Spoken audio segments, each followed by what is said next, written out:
Croya Loge, a cursed supporting character, is forced to seduce the enemy to survive. She chooses a one-year contract marriage with Diallo Argenta to avoid her tragic fate. The marriage for convenience gradually spirals out of control, filled with tension and allure. As the deadline approaches, Diallo reveals his dark, possessive nature. Croy must choose between escaping or being drawn into their dangerous love. Join Lisa Review and follow the development of this fascinating story. Duke Lowe's, with a sharp look on his face, holds an item and begins his warning. Listen carefully, Croya. Even if you are just an insect, you must do something for the benefit of the family.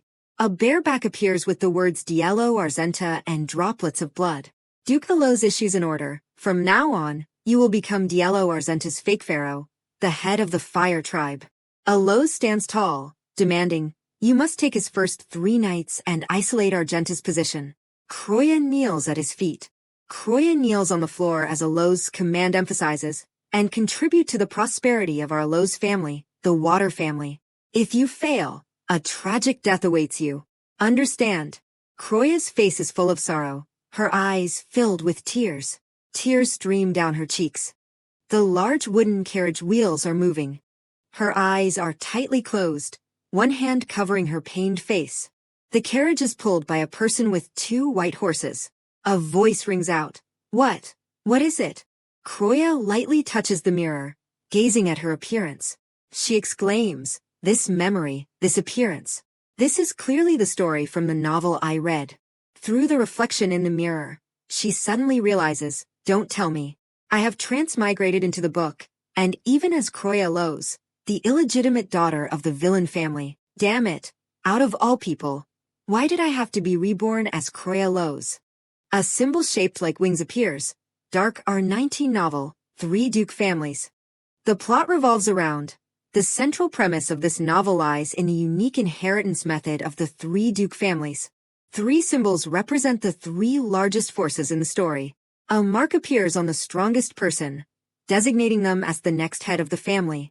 And to fully inherit their power, each current head must spend their first night with their destined partner, called a pharaoh, whose name is magically inscribed on their body. However, if a woman who is not the destined pharaoh takes their first night, they will only be able to live their lives with half their power, never inheriting it fully.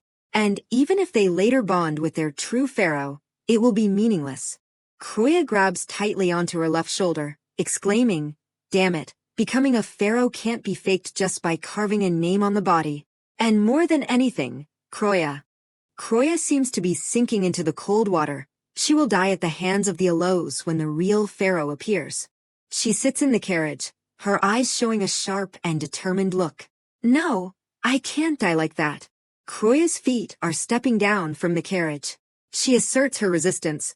Transmigrating into this body was bad enough.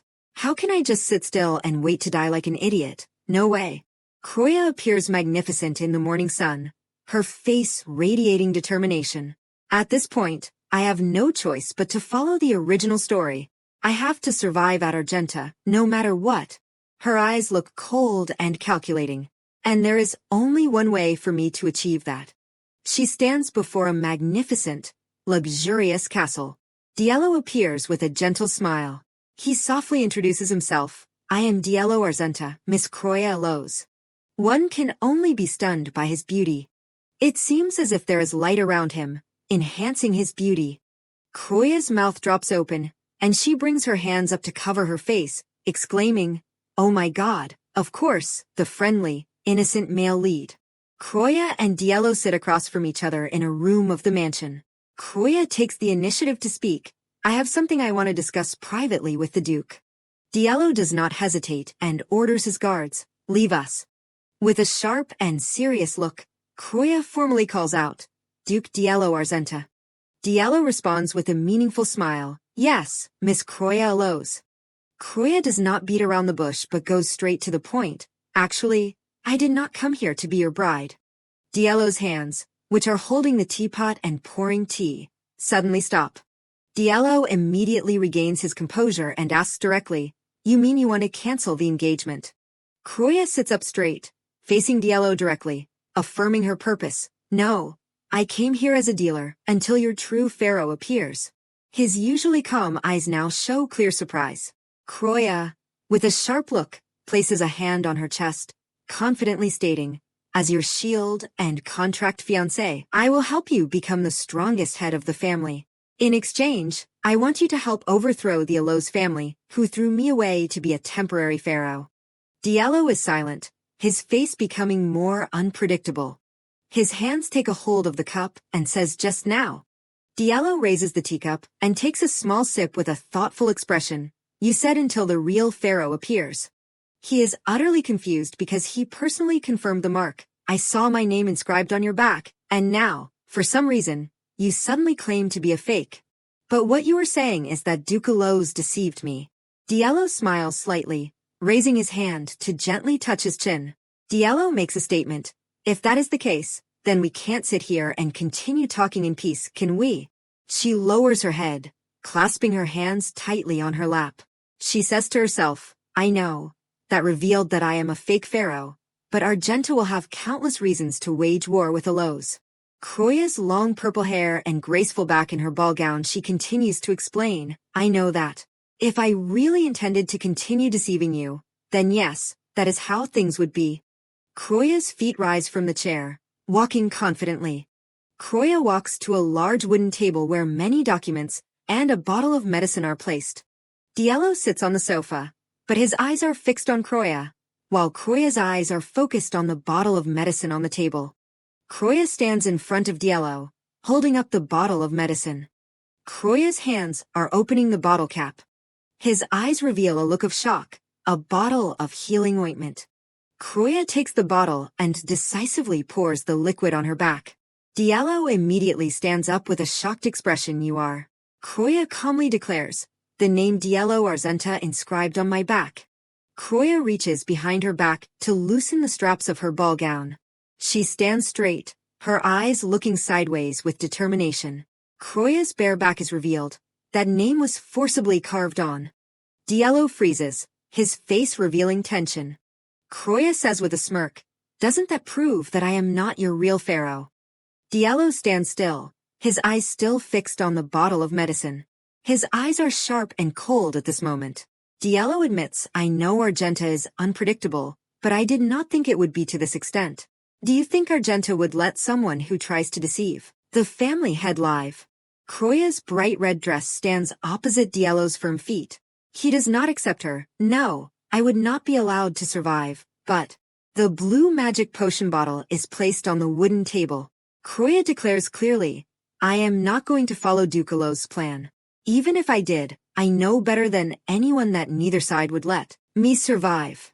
Kroya stands directly opposite Diallo, not hesitating to point out, and the current head of Argenta is known as the weakest. That is exactly why both Elos and Cardio look down on Argenta. Kroya looks directly into Diallo's eyes and repeats the offer. Let me say it again. Marry me, just for 1 year. Diallo looks at Kroya with a thoughtful and surprised expression. Kroya emphasizes, until your real pharaoh appears, we will keep both families safe, and when your power awakens, destroy Elos. Kroya looks straight at Diallo and makes her only condition. In return, I want you to protect me, Duke. That is the condition of my deal. Diallo's eyes are now full of thought. Diallo raises a hand to gently touch his lips and speaks, you, who came here under the orders of Duke Elos. Diallo moves closer, bending down to look directly into Kroya's eyes. Tell me what I need to do to earn your trust, Miss Kroya. Kroya's eyes, with long, sharp eyelashes, show no fear. She admits, I came to Argenta alone, and I can't protect myself here. In other words, Kroya makes an assertion. It is your choice, Duke Diallo, whether you will use me to turn this crisis into an opportunity. Diallo gives a slight smile, full of confidence and somewhat dangerous. A satisfied smile on his lips. Diallo gives a brief answer, very well. The golden ropes decorating his ceremonial attire flutter slightly. Kroya looks up at Diallo, slightly stunned. Diallo moves closer, his hands gently touching Kroya's shoulders, taking the initiative to conclude the matter. Let us get married. A pair of feet is walking on the floor.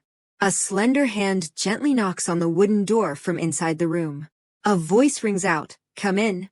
Diallo sits on the chair of power, directly asking Piel, has it been confirmed? Piel officially reports to Diallo that, yes, the name carved on her back is fake. She reacted to the healing ointment, and the traces faded away. Diallo puts his quill pen on his chin, his face showing a cold expression. Diallo remains silent. Croya repeats her request for marriage. Marry me, just for 1 year, take advantage of me, until you find your true pharaoh and regain your power. Diallo stands opposite, his face showing contemplation. Croya, with a slight smile full of confidence, affirms her value. I am the key to Elos and Cardiel lowering their guard. Diallo, with tightly pursed lips and deep eyes. Diallo is well aware of his tragic situation. Regain my power. I am not sure what you are basing that on, but Argenta currently has no power at all because I inherited the title of the family. Croya stands opposite Diallo in her bright red dress and immediately interrupts. No, there is still a way to prevent that. Diallo asks a bitter question, even if my family does not believe in it. From outside the window to where Diallo and Croya stand facing each other. Croya refutes, if you were truly lacking in power, the other families would have eliminated you already, and Argenta has the highest intelligence among the 3 families. It won't take long to find your true pharaoh. She smiles and reaches out her hand as an invitation for cooperation. I believe in your abilities, Duke Diallo. Diallo puts the blue quill pen into a jar. Diallo raises his hand to cover half his face, wondering to himself, make a deal with my enemy. Croya, with her bright pink-purple hair. Diallo notices a change. She feels completely different from the last time we met. Diallo performs the act of sealing a letter. He wonders, is this the real person she has been hiding all this time? Diallo is holding the letter in his hand with a sharp look.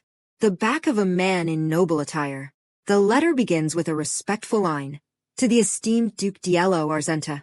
The next content of the letter clarifies.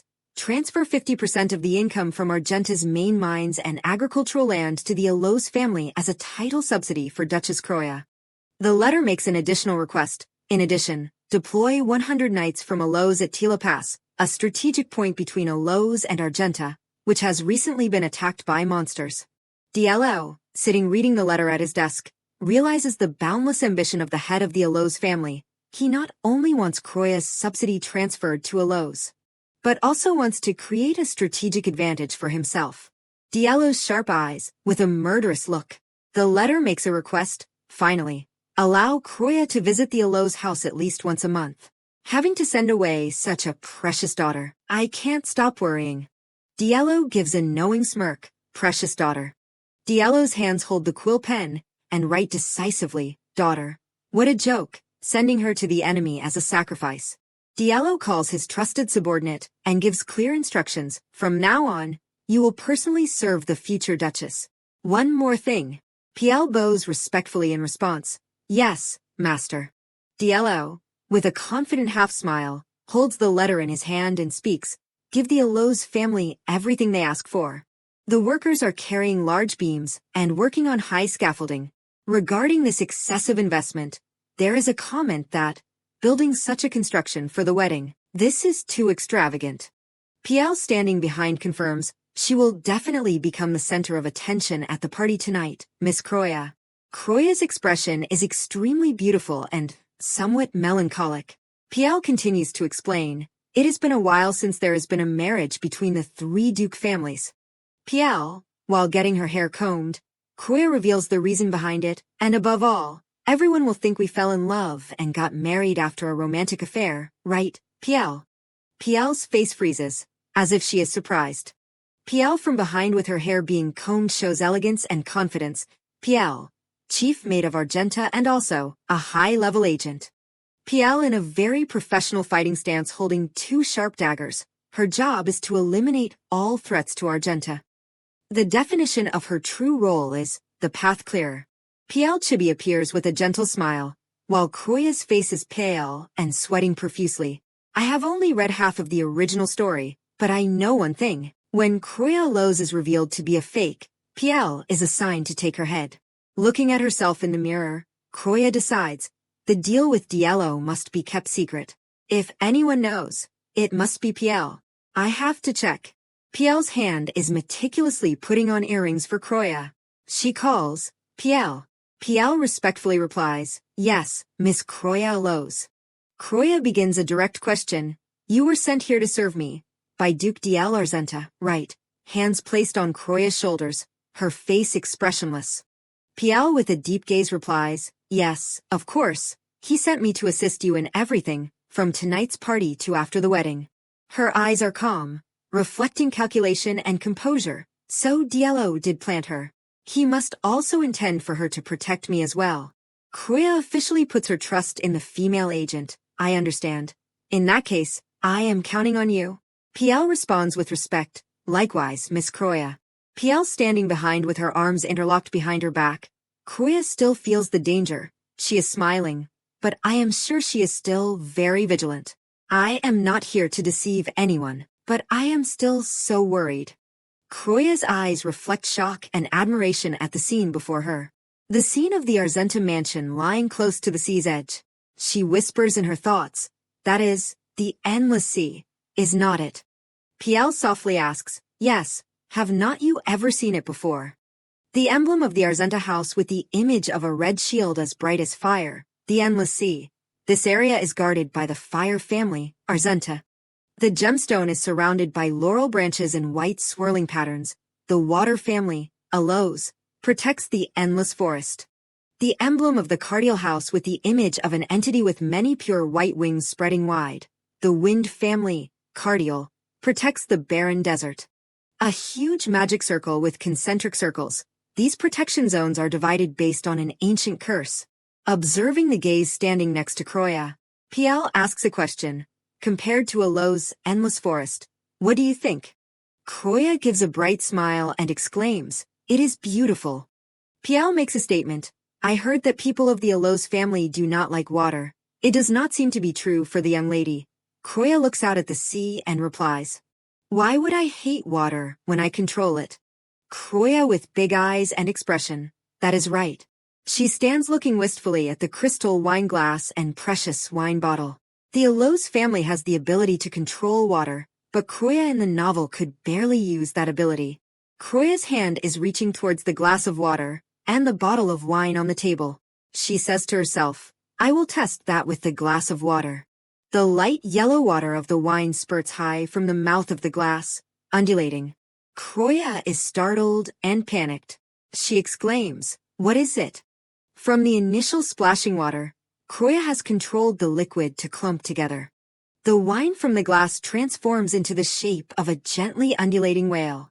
After shaping it, Croya controlled all the liquid back into the glass. Croya looks down at her hand and says in her thoughts, this is smoother than in the original description. No, it surpassed expectations.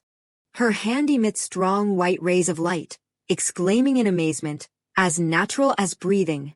A voice rings out, Miss Croya Allows. It is time to go to the banquet hall. Let us complete the final step. Croya stands sideways, showing off her slender figure in her ceremonial attire. The tabletop where the glass of wine is full of liquid, and the bottle of wine standing next to her. Croya replies, understood. Croya walks on the red carpet, a small but powerful figure. A pair of hands is gently lifting the thin white veil. The content asserts, a wedding between Aloes and Argenta, shaking the entire empire. Croya's hands appear blurred under the veil. Standing under the pure white veil, Croya makes up her mind, I will play the perfectly adoring wife, so much so that Duke Aloes won't suspect anything. In the empire, the marriage proposal is a unique ritual. First, the future bride must appear with a white veil. In the distance, Diello stands waiting in his elegant white uniform. Croya calls out his name, Duke Diello. Diello's eyes with long eyelashes and a deep gaze. He replies, Miss Croya Allows. Croya is gradually walking towards Diello on the red carpet. When they are facing each other, Croya unhesitatingly reminds, you know we need to look like the sweetest engaged couple today, do not you? Croya smiles meaningfully through the veil. She asks, do you think we can do it? Diello gently puts his hand on his chin considering that. Croya sees Diello having the expression she was thinking. He is reacting exactly as in the original story, this pure and emotional man, who can't lie to save his life. is always confused by Korya Alo's sudden desires and struggles to keep up, but today he can't be like that. The shadows of the two represent the secrets and conspiracies engulfing them. Diallo continues to show embarrassment with a blushing face, putting his hand over his mouth. Kroya reminds herself, the last thing I need is a lecture from Duke Alo's for not controlling my husband. Diallo stands looking at her actions with a pensive face, can't help it. Kroya's eyes are sharp and make a decisive request, then promise me one thing, I will lead. You just need to follow me. The second unique custom of marriage proposals in the Empire is, the future bride does not enter with her fiancé, from the Duke family of Alo's. Kroya appears with ruby eyes and a confident smile as she walks out, calling out her name, Miss Kroya Alo's. Kroya's appearance causes whispers throughout the banquet hall, with doubtful questions, thinking about the fact that the Argenta and Alo's families will be connected by marriage. What? Argenta and Alo's, forming an alliance? Who could have imagined that? Have not you heard the news? Amidst the noisy space, Kroya secretly affirms her control. I can hear everything, every word. I wonder how the Cardiel family feels about this. The nobles remain vigilant as they remind each other, keep it down. But Cardiel is currently, with Lord Siete as the family head. Surely there won't be any problems. I wonder. Kroya, behind the thin veil, looks far away, exuding a melancholy. Siete appears, his face calm, surrounded by other nobles, Cardiel, the family of wind. Thanks to Siete, a family head so powerful that he is considered one of the 5 strongest in history. The family is in its golden age, and because the knights of the family become stronger in proportion to the power of their leader. Siete's face with a sad and quiet look. Most monsters do not even dare to approach their territory when Siete is in power. Kroya in her pure white wedding dress, representing the newly formed alliance, but with 2 of the 3 great Duke families now connected by marriage. Siete and his entourage in the shadows, representing the old forces being threatened. It is understandable that they are concerned, as Cardiel's position has become much more ambiguous. Diallo's decisive footsteps on the patterned tiles. His name is called out. His Grace, Duke Diallo Argenta, enters. Diallo appears with a face showing clear masculinity. A group of young ladies with shocked eyes. One exclaims, "Oh my God!" They whisper about his new appearance. The Duke of Argenta has grown up so much that he is almost unrecognizable. Kroya gives a smile, but a meaningful one, behind the thin veil. The guests stand along both sides of the aisle. Diallo gently calls out, Kroya. Kroya looks up at him. She replies, yes, Duke Argenta. The third unique custom of marriage proposals in the Empire. Diallo's hands gently lift Kroya's veil, the only one who can lift the bride's veil. As he lifts the veil, Diallo looks at Kroya with deep eyes. When the veil is lifted, Diallo stands facing down at her with a deep gaze. Is the man who will become her husband. Diallo bends low, bringing both of them inside the veil. Her eyes reveal a look of shock mixed with confusion. I know it is all just a show, but accompanied by a secret confession, my heart is beating a little fast. Diallo with one hand gently lifts her face and says gently, be my bride, Kroya Alo's. Diallo leans even closer to Kroya, his eyes full of sincerity. Diallo leans down and kisses Kroya lightly on the lips. Kroya could not hide her surprise and looked directly at Diallo. She exclaimed his name in astonishment, Diallo. At an extremely close distance beneath the veil, Diallo suddenly stopped and said, you have no feelings for me. It would not be right if you took my first kiss. Kroya's hands gripped Diallo's shoulders tightly. Kroya's sharp face responded frankly, don't think of it as me taking your first kiss. In the stillness and steadfastness of her gaze, I am completely fine with it. So then, from behind Diallo, he moved even closer to Kroya. Let us do as you say. Beneath the veil, Diallo and Kroya shared a passionate kiss. The nobles present were shocked by the couple's audacity. One girl exclaimed, oh my. Diallo looked at Kroya with somber eyes, but Kroya's mind was extremely clear, exclaiming, even more passionately. In a close embrace, lips touching lips, Kroya whispered softly, love me. His face behind the veil was shocked, speechless. Immediately, he lunged forward. Petals and sparkling grains of light surrounded them. Her arms wrapped around his head and shoulders, pulling him close. The long lace veil billowed gently, enveloping both of them. Diallo and Croya were kissing deeply beneath the veil. Croya's face after the kiss, her eyes were slightly glazed, her cheeks flushed. His eyes showed clear confusion, exclaiming, like this. Croya's hand gripped Diallo's coat, stating without hesitation a moment ago, I said you should listen to my lead, did not I? So do exactly as I want. Croya's eyes looked directly into Diallo's eyes with determination. She continued to whisper, be bolder. Diallo's hand lifted the back of Croya's head powerfully, even more.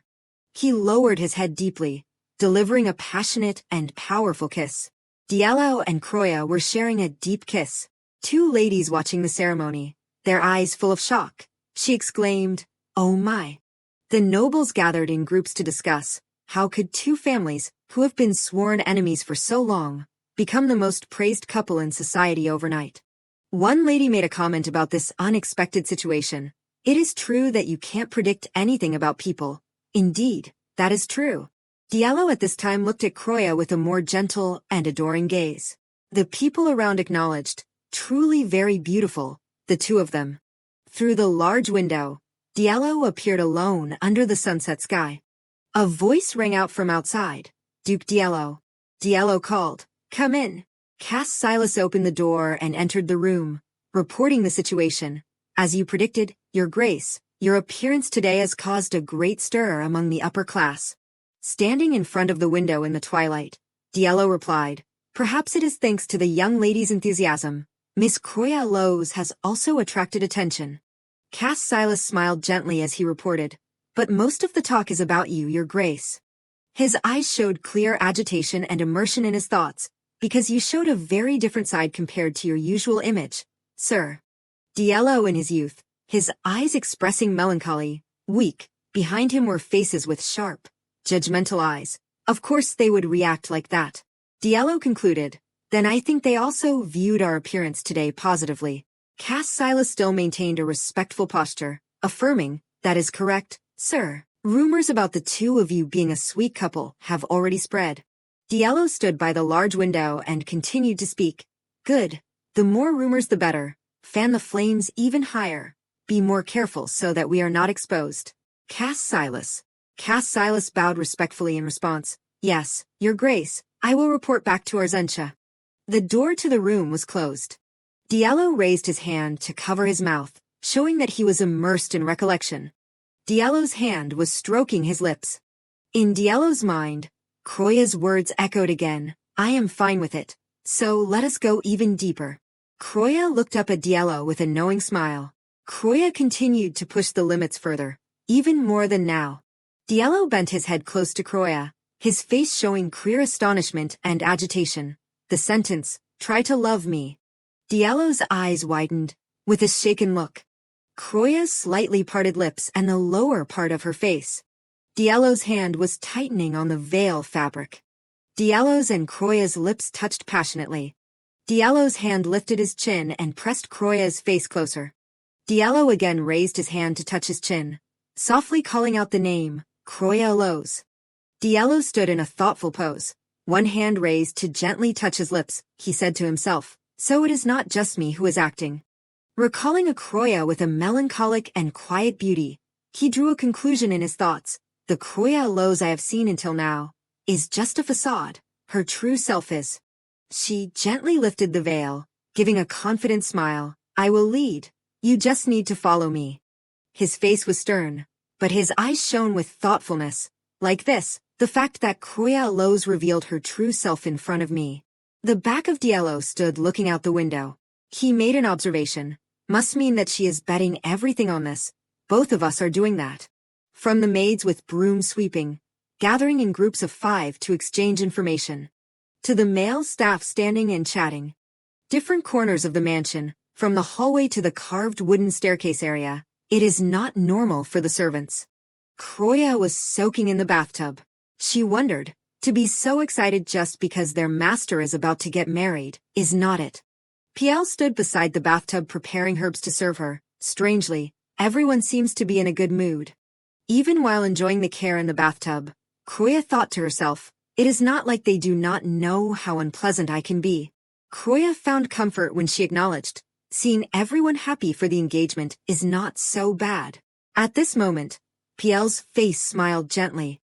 The story asserts, Arzencha's Vanguard is a title.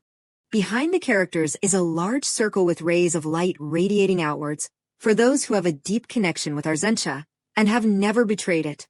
All the people belonging to this family, that means, every member of the Arzencha Duke family, now knows about our engagement. Piel carefully helped Kroya bathe, pouring more essential oil into the bathwater.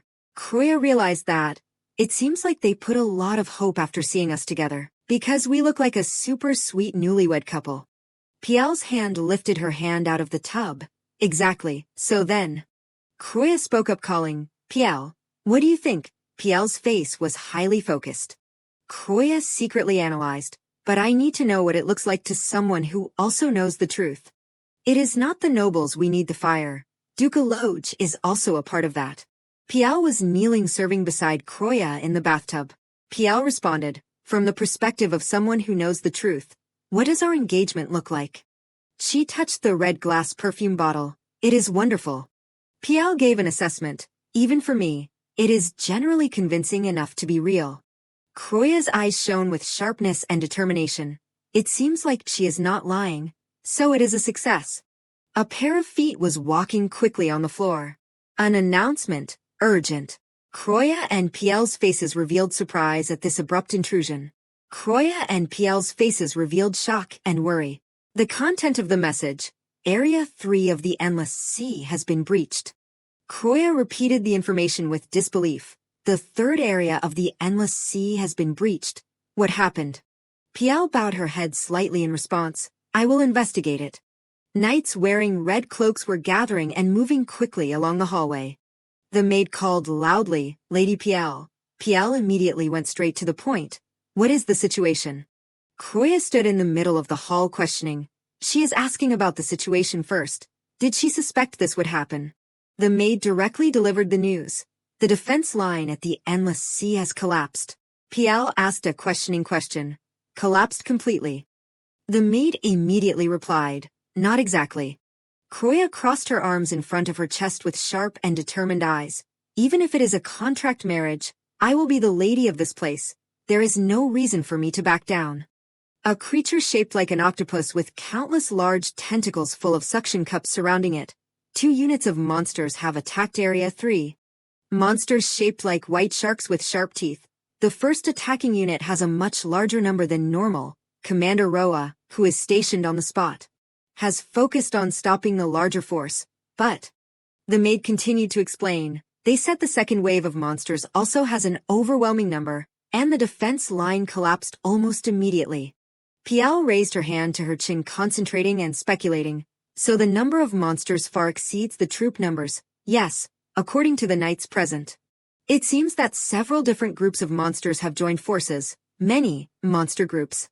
Kroya suddenly realized she had information about this incident, thinking, I remember this part. The monsters near the Endless Sea are acting unusually, although I do not remember it being described in much detail. But, how does a maid know the battlefield so well? They do not report things like that to the maids. But everyone on this floor, both knights and staff, seemed to be saying the same thing. Kroya brought her hand to her lips, her eyes filled with suspicion. Piel spoke. It seems the last defense line has held firm. How is it handled? Have reinforcements arrived? The maid immediately replied. The criminal Roa took full responsibility and plunged into the midst of the monsters. Kroya's eyes clearly showed shock as she repeated the word, criminal, all right. Immediately write an urgent report. The response, understood. Kroya asked a big question. Why is he being called a criminal? She continued. He sacrificed himself to take responsibility. Did not he do his job right? The knights, with perplexed faces, remained silent. Kroya's face at this time revealed tension. Moreover, instead of honoring Roa, everyone is just acting as if it is obvious. She gave a straightforward explanation, because, to be blunt, he did not complete his mission. Piel's face explained sternly further, if he had not bought time with his own body. Then she raised her finger as if emphasizing, perhaps you find it strange. Perhaps you have never seen anything like this at a lodge, right? Piel seemed quite surprised that Croya was concerned. Lady, are you asking why he is a criminal? Her eyes did not avoid her, clearly expressing her determination to find out. Her eyes closed slightly as if expressing respect. At Arzentia, we follow an absolute code of conduct. Her face showed seriousness, her eyes steadfast. Achieved it. Piel said with a somber face, or did not achieve it. Croya secretly thought, I have heard. No, I have seen these words before. Achieved it, or did not achieve it, a place where, if a person does not complete their mission, they are expected to sacrifice their life, and even if they do, they still die as a criminal. Someone who has sworn allegiance to the head of a noble family can use the power of that family, and that power changes a lot depending on the abilities of the master. In all the lineage of Arzentia, Diallo possesses the greatest strength. Even without a pharaoh, his strength is completely overwhelming. That is probably how Roa could go crazy with the power of Arzentia and block such a swarm of monsters. Croya bowed her head thinking, asking a question. So even if he sacrificed his life to stop the monsters, if he did not do it right, then it is no different than doing nothing. Piel smiled and gave a compliment. Lady, you grasp things quite quickly. Croya with a sad but determined face began to realize that Diallo deliberately showing weakness is probably just part of his long-term plans, and the cruel nature of Arzentia's customs must have played a role. For someone with such a gentle nature as him, it must be even more painful. Diallo's hands were holding a pen, writing on paper extremely decisively. Diallo sat at the table attentively reading and processing the towering stacks of documents. Therefore, Roa recklessly used Arzentia's power and died. Diallo held the paper with an extremely calm face, his eyes cold. He exclaimed, the corpse, it is in a recoverable condition. Diallo issued a decisive order to the guard. Bury him right in front of the endless sea. The guard replied, understood. Diallo's hand was holding a piece of paper, adding, in addition, Lady Croya Lowe's has received the news, and the subordinate reported that Croya had asked something. She asked why Roa was considered a criminal. His eyes shone with sharpness and thoughtfulness as he listened, and she seemed quite surprised. Diallo issued a final instruction. All right, you may leave. Siete bowed, replying, yes, Your Grace. Diallo tilted his head back, closing his eyes as if to seek a moment of rest. Immediately after the subordinate left, Diallo immediately made a decision. We will need a new commander for Area 3. His hand brought to his chin, his eyes thoughtful. After moments of silent contemplation, Diallo asked a calculating question. What should I do with that priest? Croya sat with her back turned, looking out at the large window flooded with sunlight. Her eyes no longer had a sharp look, but instead a distant gaze. Come to think of it, the wedding is coming soon. When did it get so close? The room was decorated splendidly on the walls and doors. A voice rang out. Lady Croya Lowe's, may I come in? Croya turned around with a bright smile, replying, come in, Piel. Piel entered the room with a calm and polite expression. She asked, sorry to bother you. Has the lady finished her tea? Croya replied briefly, finished. Piel pushed a wooden cart piled high with papers and documents. She exclaimed in surprise. What is that?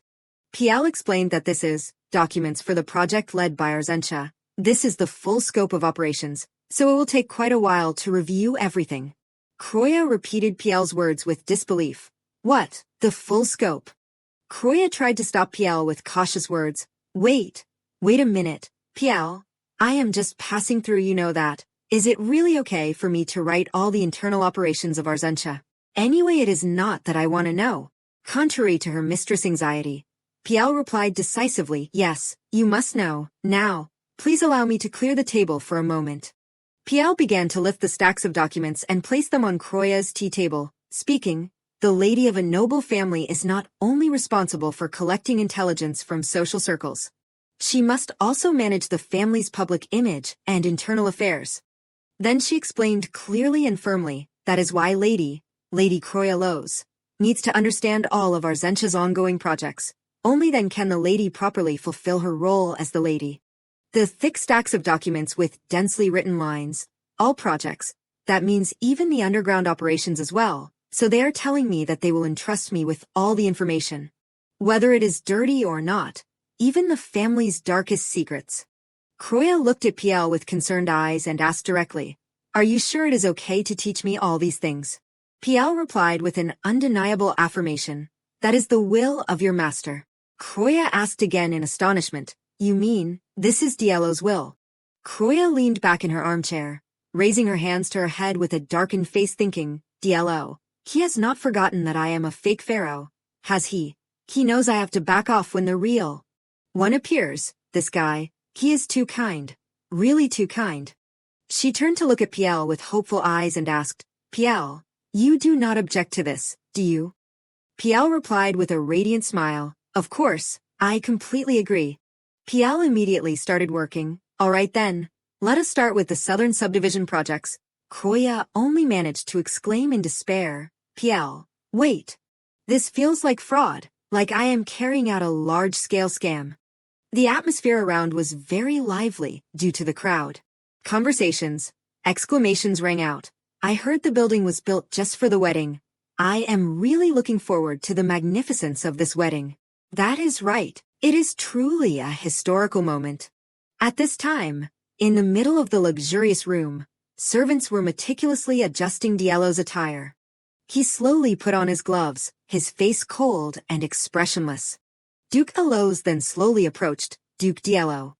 His face looked slightly pleased, his tone calm. Duke Elos, everything seems to be going very smoothly. Duke Elos stepped forward and patted Dielo on the shoulder, a gentle smile. Please take good care of my daughter. She has many shortcomings but... He immediately raised his voice resolutely, of course. His eyes carried complex emotions. Now we are bound by marriage. It is time to put aside our long-standing grievances. Please cherish my daughter as your loving wife. Dielo lowered his voice reassuringly. Certainly, please do not worry too much. Then Duke Elos turned and left. Well, I will see you later. He also politely replied, yes, we will see you soon. Dielo then bowed his head, his expression looking slightly heavy. Outside the main hall, the guests were all very excited. Everything is about to start. I am really looking forward to seeing the two of them too. Duke Elos is coming. He led the group, appearing with a dignified air. Excited voices, joyful laughter rang out. Congratulations, Duke Elos. You have built a great relationship. What better reason to celebrate than this? Duke Elos then sat down to rest. Thank you for everyone's concern. Please excuse me for a moment. He respectfully spoke. Yes, please sit. He waved his hand slightly. Spiritual energy immediately swirled. A stream of water immediately flowed through the castle. Oh my, the water, as expected from Elos, the water family. The calm stream of water suddenly appeared with shimmering ripples. Look, there are even small lights reflecting on the water surface. It is truly very beautiful. Dielo slowly appeared. Please welcome the bride and groom. Croya in her magnificent wedding dress was also entering the wedding hall. She slowly walked towards him. The eyes of the two met. The space was briefly quiet. Croya suddenly avoided eye contact, her appearance full of embarrassment. Duke Elos watched calmly with deep eyes. Her face looked slightly heavy, falling into contemplation. Looking at their reactions, it seems like the plan with Dielo has not been discovered. Croya's eyes turned to the left, the seating area on the groom's side. She immediately sighed, her face looking somewhat complicated, all empty, just like I thought. Croya fell into contemplation. Based on the original story, Duke Elos must have killed them. She turned to the man who was standing by her side, Dielo. Croya helplessly followed, wondering, does he know that Duke Elos is the culprit?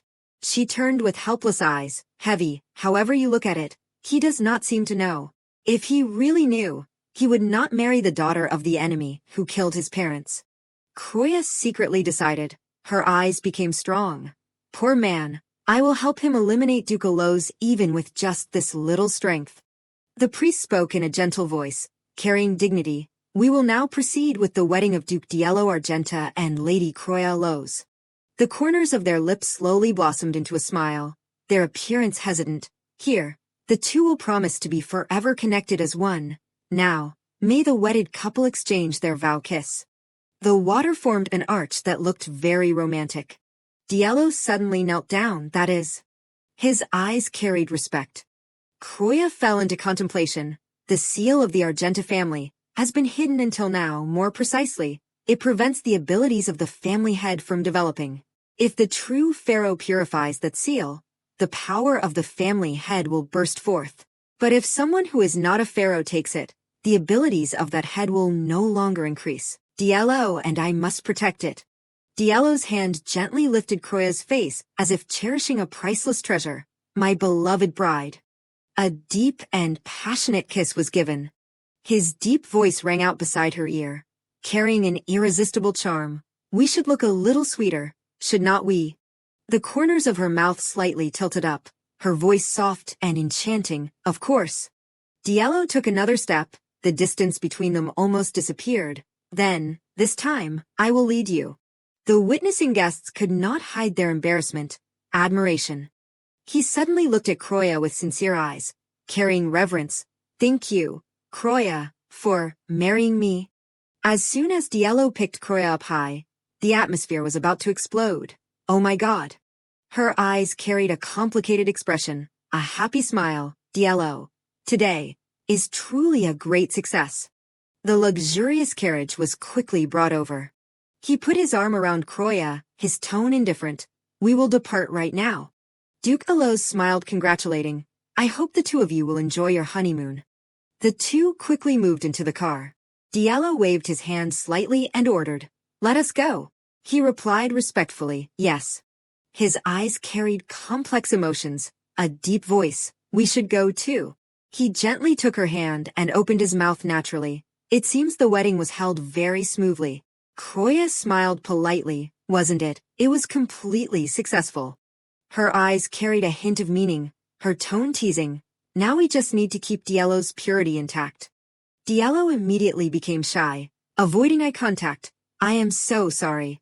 Croya then said to herself, her appearance relaxed. Don't worry, Diallo. Tonight, I will just hold your hand. Her face could not help but show surprise, muttering to herself, it seems the rumor that Argenta has a lot of money is true. He built an entire castle just for the wedding. A luxurious, magnificent villa appeared, and now, a villa for the honeymoon. He turned, his eyes seemed to be immersed. Do you like it? Croya could not help but exclaim. Yes, it is really beautiful. Diallo said in a gentle voice, if you see the scenery on the rooftop, you will like it even more. She happily immersed herself in happiness. Really, Diallo, I want to go up there right now. All right, let us go. The servant witnessing the overflowing sweetness paused slightly. Listening to the sound of the waves soothed people. The scenery of the sea and forest blended together. It was really beautiful. Croya's eyes carried a look of enjoyment. She softly opened her mouth. This place is located in the middle of the border of the Argenta and Aloz families, right? He was immersed in her appearance. That is right. A kiss immediately fell. Tomorrow morning we will have a quiet breakfast here. Croya also smiled in response. All right, I will tell them to prepare in that direction. The eyes of the two maids became complicated. Murderous intent radiated around them. She respectfully opened her mouth. We have already arranged all the luggage, madam. She turned, her appearance satisfied. Very good. Croya entered a moment of contemplation. Among the people following us, there are many maids from Aloz. They must have received the task of monitoring us. Diallo leaned closer, gently speaking. The luggage has been arranged properly. Would you like to rest for a while or take a walk around the mansion? She smiled in response. That sounds nice. We will appear with a look of being madly in love. Scene change. Night gradually fell. The room decisively closed. The space was slightly quiet. Croya sighed softly, her appearance weary. Being watched all day is really tiring. He then spoke in a heavy voice. Without a doubt, their gaze is really sharp. She softly exclaimed, her eyes closely observing. Indeed, the facilities here make people feel a bit stuffy, but even if it is just a hastily built villa, this building is surprisingly large. Diallo then replied, I also heard that they built it very airy, with plenty of space. He poured wine into the glass, his appearance relaxed, but honestly, I did not expect I would have to go around so much. The red wine carried a bit of ambiguous atmosphere. Diallo's deep voice rang out beside her ear, carrying an irresistible charm. If it is there to be drunk, then it must be drunk, right? Kroya also happily accepted it, smiling, that is right. She spoke in a determined voice, until the true pharaoh appears. Let us try our best, shall we? The corners of his mouth slightly tilted up with meaning, that is right. The two glasses clinked together carrying an ambiguous atmosphere. Kroya was slightly surprised, exclaiming softly, it is so sweet and fragrant. She continued to raise the glass, her appearance pleased. Can I have another glass? All right. Kroya's eyes gradually became hazy, her voice seductive. Let us have another glass, shall we? Diallo then smiled indulgently. That is unfortunate. The glass I just drank was the last bottle. The eyes of the two met. The space briefly froze. Then a helpless laugh rang out. His eyes carried a complex expression, his voice deep. Then, I think we should not stay here. Diallo's hand gently lifted up. His eyes seemed like a deep pit, his appearance full of charm. Come here. Kroya hesitantly sat on the bed, her eyes slightly avoiding. The two lay facing each other, the space unusually quiet. Her eyes carried a complicated expression. The real pharaoh will come in 2 months. Kroya seemed to be immersed in Diallo's eyes. If I say the exact time the pharaoh arrives, it will definitely arouse suspicion, so I only mentioned vaguely that the contract will last 1 year. In the next 2 months I will have to leave this place. Her hand slowly, gently brushed past his eyes. Diallo gently spoke. Is there something strange in my eyes? Kroya softly exclaimed, no, it is just, they are very beautiful, so beautiful, these eyes, like the ocean. She said in a deep voice, her eyes still attentive. Even if we are not a real couple, I can still say you are very beautiful, right? But the real ocean will be deeper and darker than this. Knowing that, but standing from afar, the ocean also looks like this, right? His eyes also looked intently, the ocean viewed from afar. Perhaps you are right. Diallo lowered his voice. This honeymoon is also very great, peaceful and warm. I am glad you are satisfied, Lady Kroya. Kroya then questioned, her appearance lovely, Lady Kroya. I am not a lady anymore. Her eyes were full of charm. To look like a real husband and wife, should not we be a little closer? Come on, let us practice, call me by my name. Her eyes seemed to be immersed, her voice deep. Kroya, Aloes. Kroya raised her eyebrows, her appearance helpless. Why did you add Aloes? It sounds so distant, Kroya. First try. Diallo's cheeks immediately became hot, his eyes as if immersed. Kroya.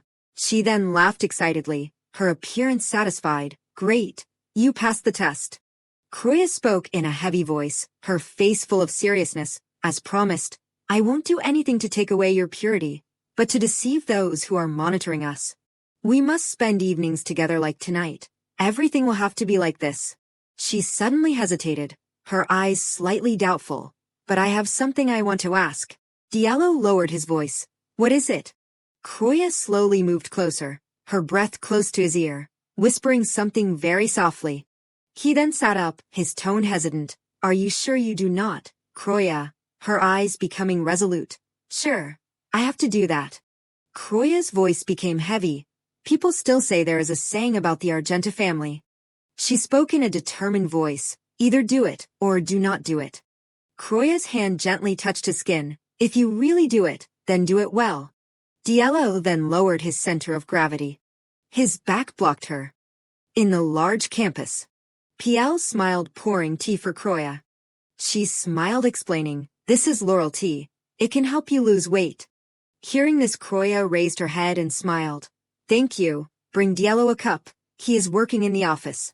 Then she softly exclaimed, he must be tired with all that work. I understand, madam. The cup of tea was held up.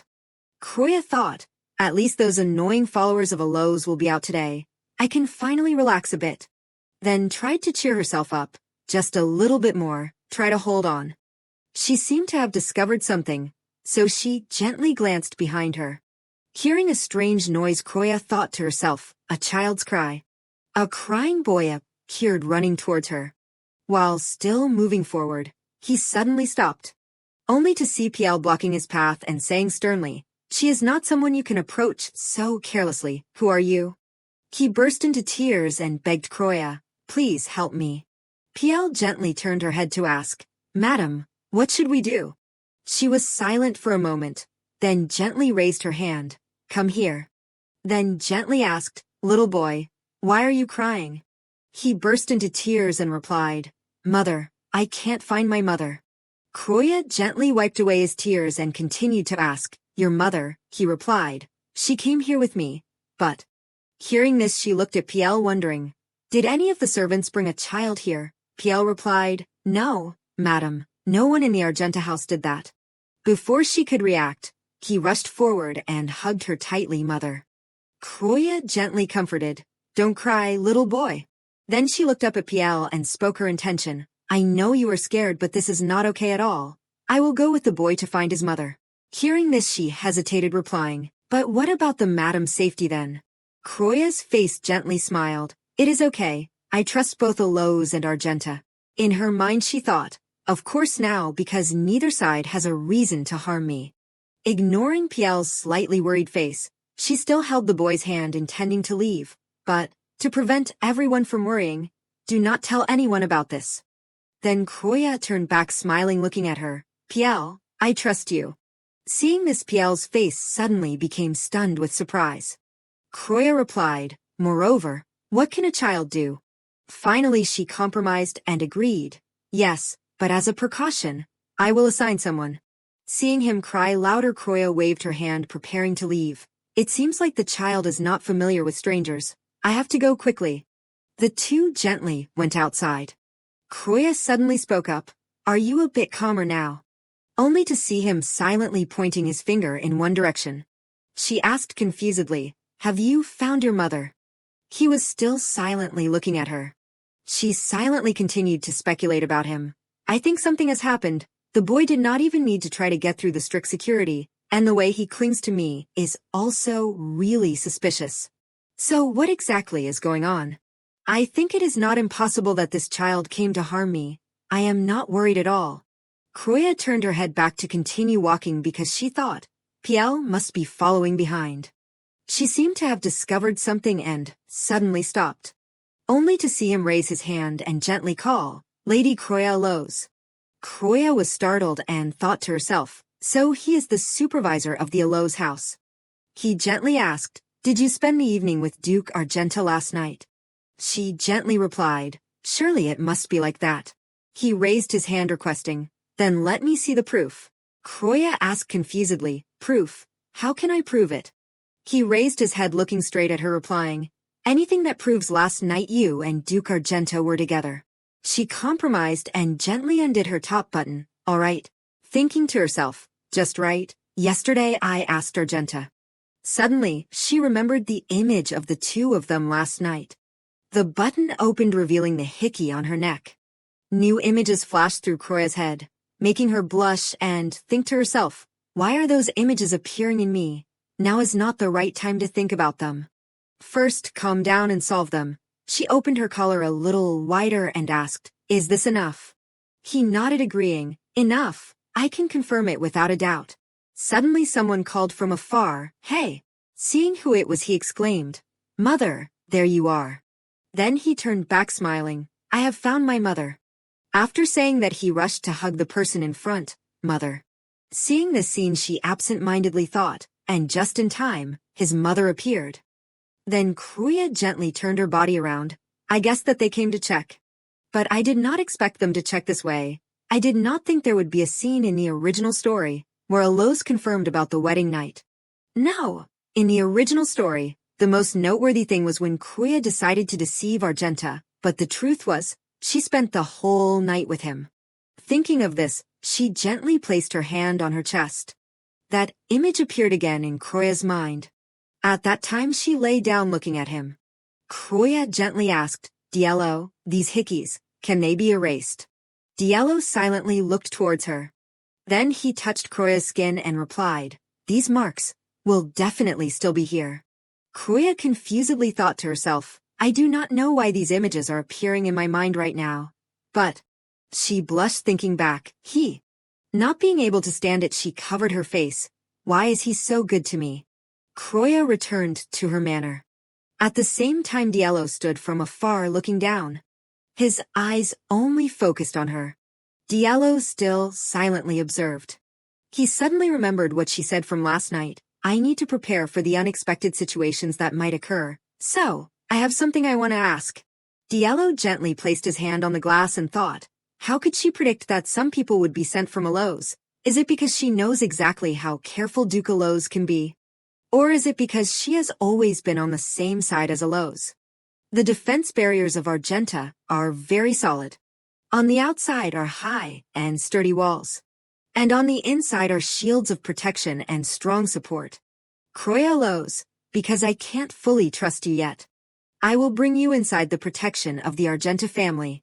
If you are really loyal to Aloes, you have to try to deceive us very carefully, but if you really come to join forces with Argenta. Thinking this, he mumbled, then I hope you will do it seriously because you personally proposed the marriage contract to me. That night, at the large castle, Croya sat on the chair wondering, however you think about it, asking about the proof seems a bit too much, right? Anyway, what kind of proof are they hoping for, appearing like that, disguised as a child using magic? At the same time, Diallo stood in front of the door looking at her. May I come in, Croya? Seeing it was him, she thought to herself, he looks careful when entering the honeymoon room.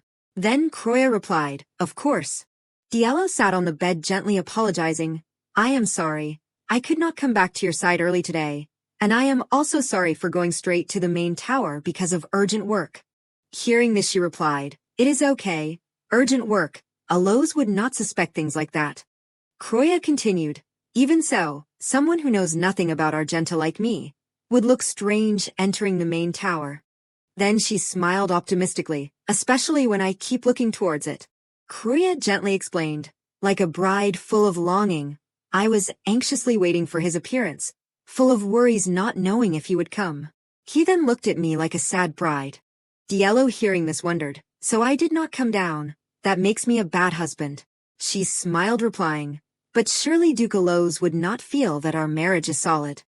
Suddenly Croya remembered something, speaking of Duke Aloes. She recounted the events of today. He checked the marks from yesterday. His face unbelievably replied, the Duke himself. Did that? Croya also had goosebumps agreeing, huh? How scary, that was not him. It was someone else. Then Diallo scratched his face apologetically. I almost misunderstood Duke Aloes. She did not see anything wrong and replied, anyway he is our enemy. Why worry about misunderstanding? Croya did not care and said, anyway, thanks to that, we have overcome the first crisis. Diallo confusedly asked again, the first crisis. She glanced at him reminding, that lily mark. Then said the important sentence, the Duke is waiting for me to eliminate it. That mark will fade more and more when Diallo Argenta gives sincerity and purity to his partner.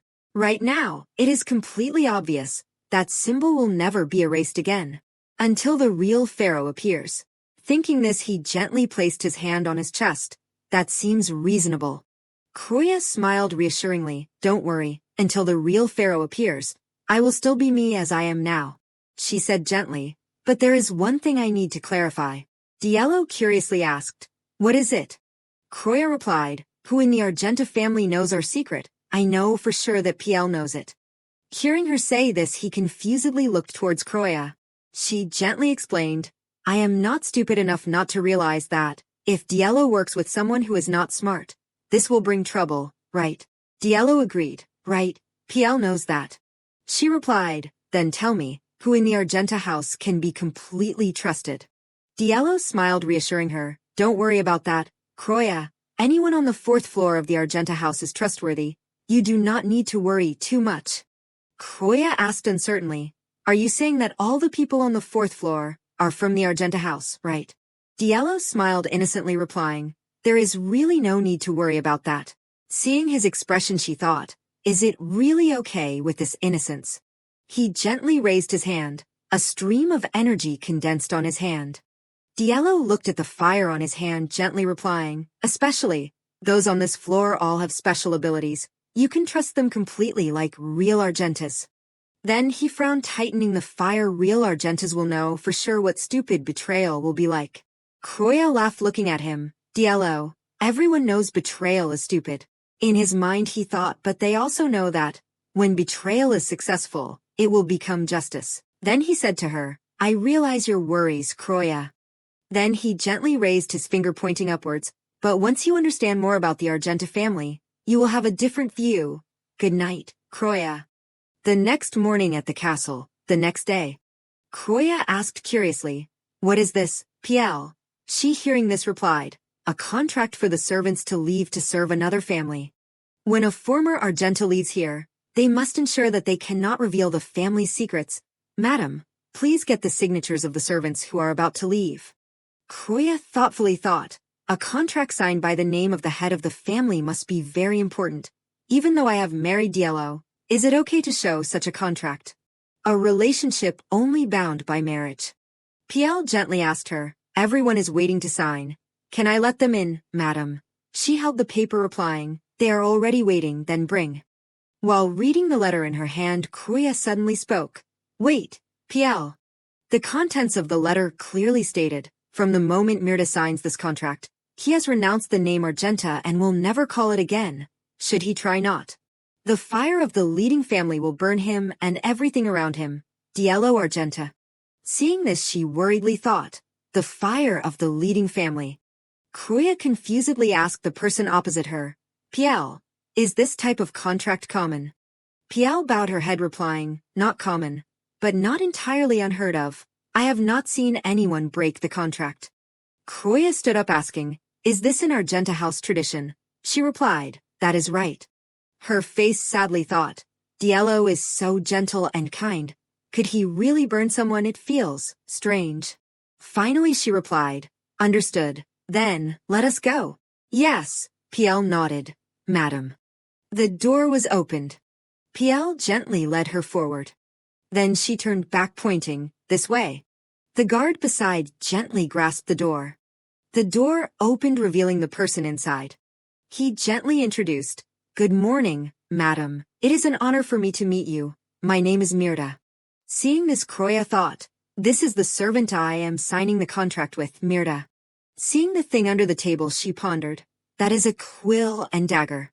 Paying attention to the objects on the table, she wondered, But there is no ink. Croya confusedly asked, No way. PL darkened her face. You know how to sign the contract, right, Mirta? She stared intently at the table in shock. A quill without ink and a dagger.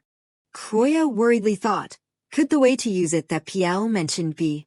PL handed the paper to Mirta. Holding the paper in his hand, he laughed. I never expected that I would have to sign this contract. PL coldly handed him the weapon. Start. Mirta replied, Understood. Then he silently held the knife and cut a line on his hand. Seeing this scene, she panicked and was stunned. Seeing Mirta sign on the paper, she thought, So blood is the ink. Croya worriedly exclaimed, It must be very painful. Then he stood up and handed the paper to her. Finished, madam.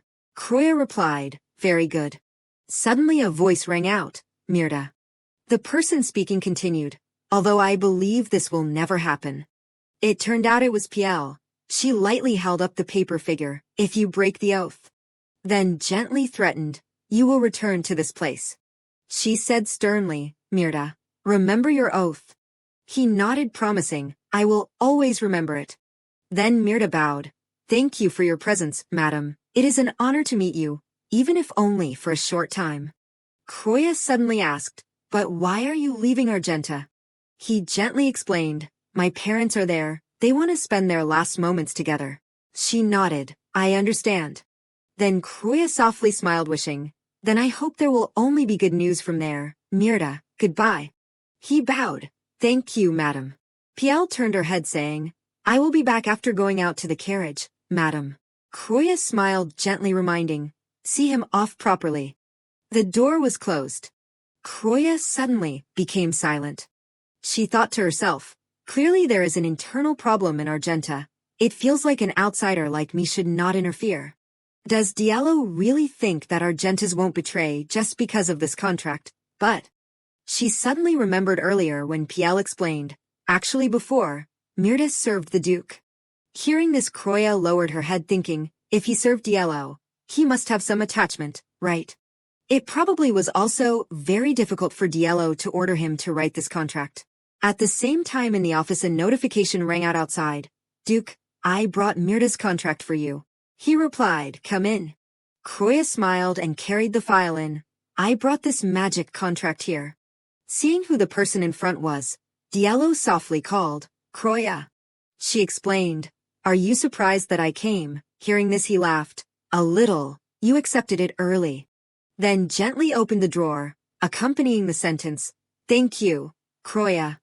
Seeing him take something out, she thought to herself, Diallo also has a dagger. Then Diallo performed the action of summoning his fire power. She thought to herself, intuition tells me, the contract has been completed. Croya curiously asked him, he, until recently, served Diallo. He nodded replying, indeed, unfortunately.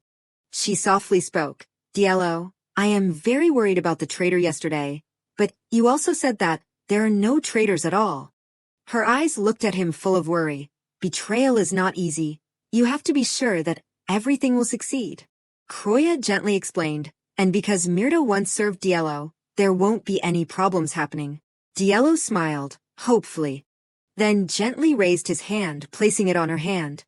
Then gently held her hand and kissed it lightly. Thank you for your comfort. Diallo's eyes were full of affection. See you tonight.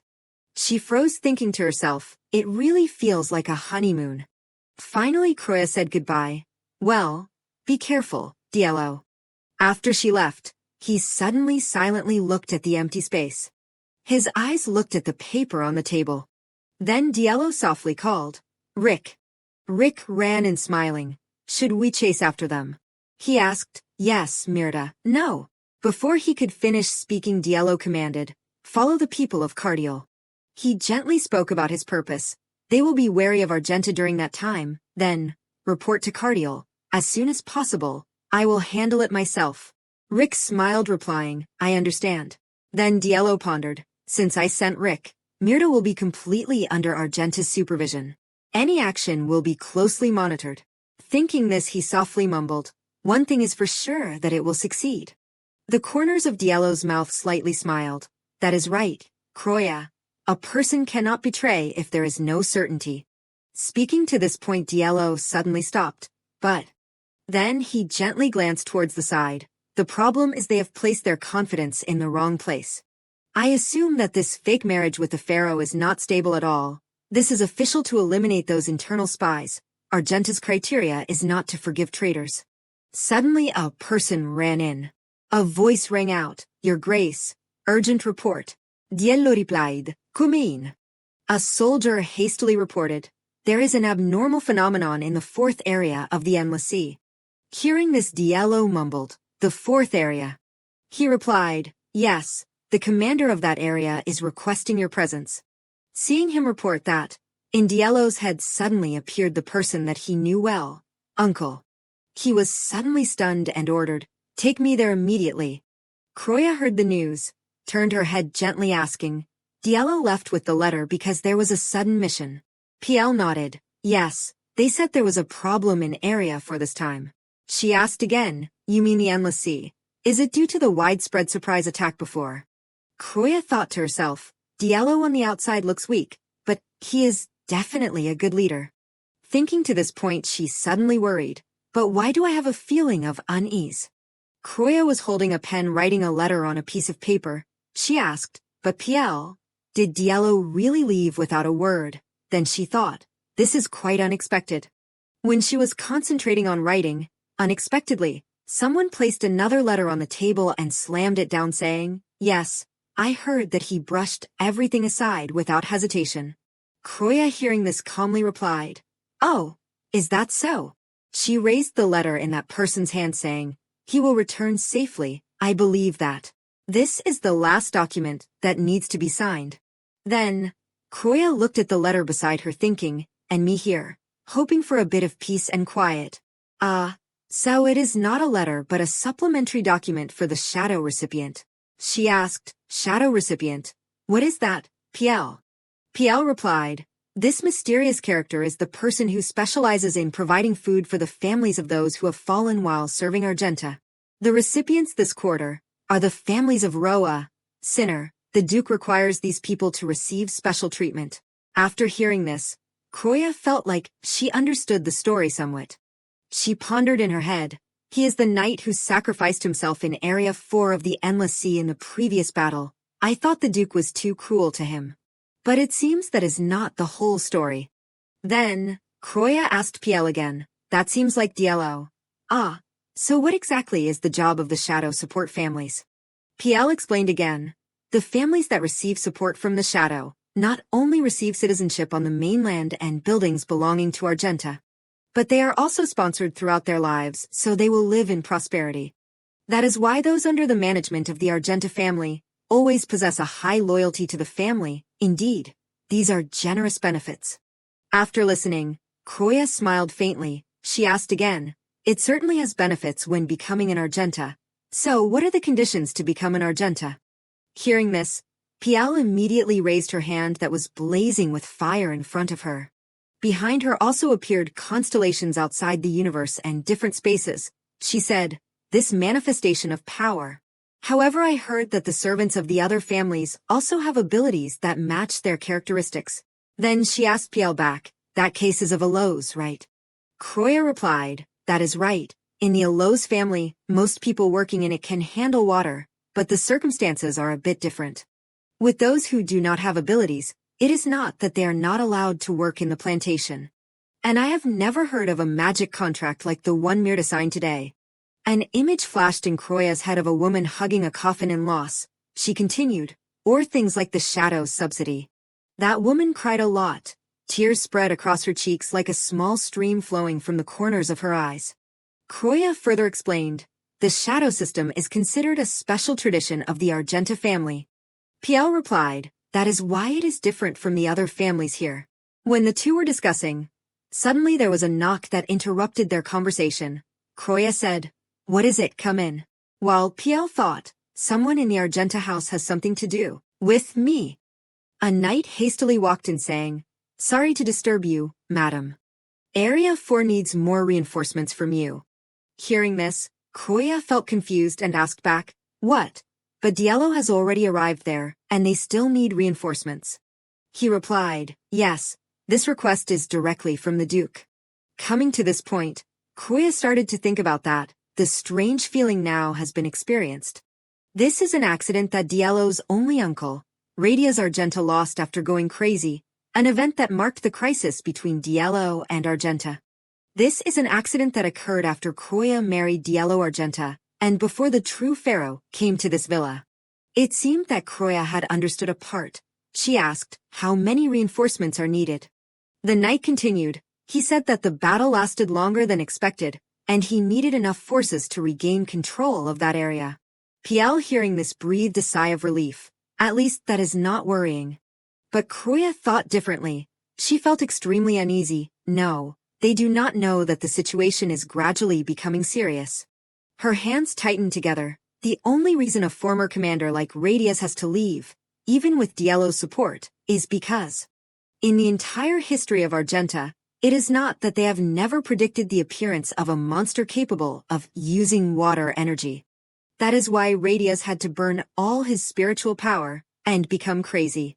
Area 4 is protected, exchange for the life of Radius, but if I just let things go on like this, things will even become more tragic than the beginning many times. Radius Argenta is not only Diallo's blood relative, but also the pillar for the Argenta family army. Obviously I can't stand by and watch him die. I won't handle this recklessly.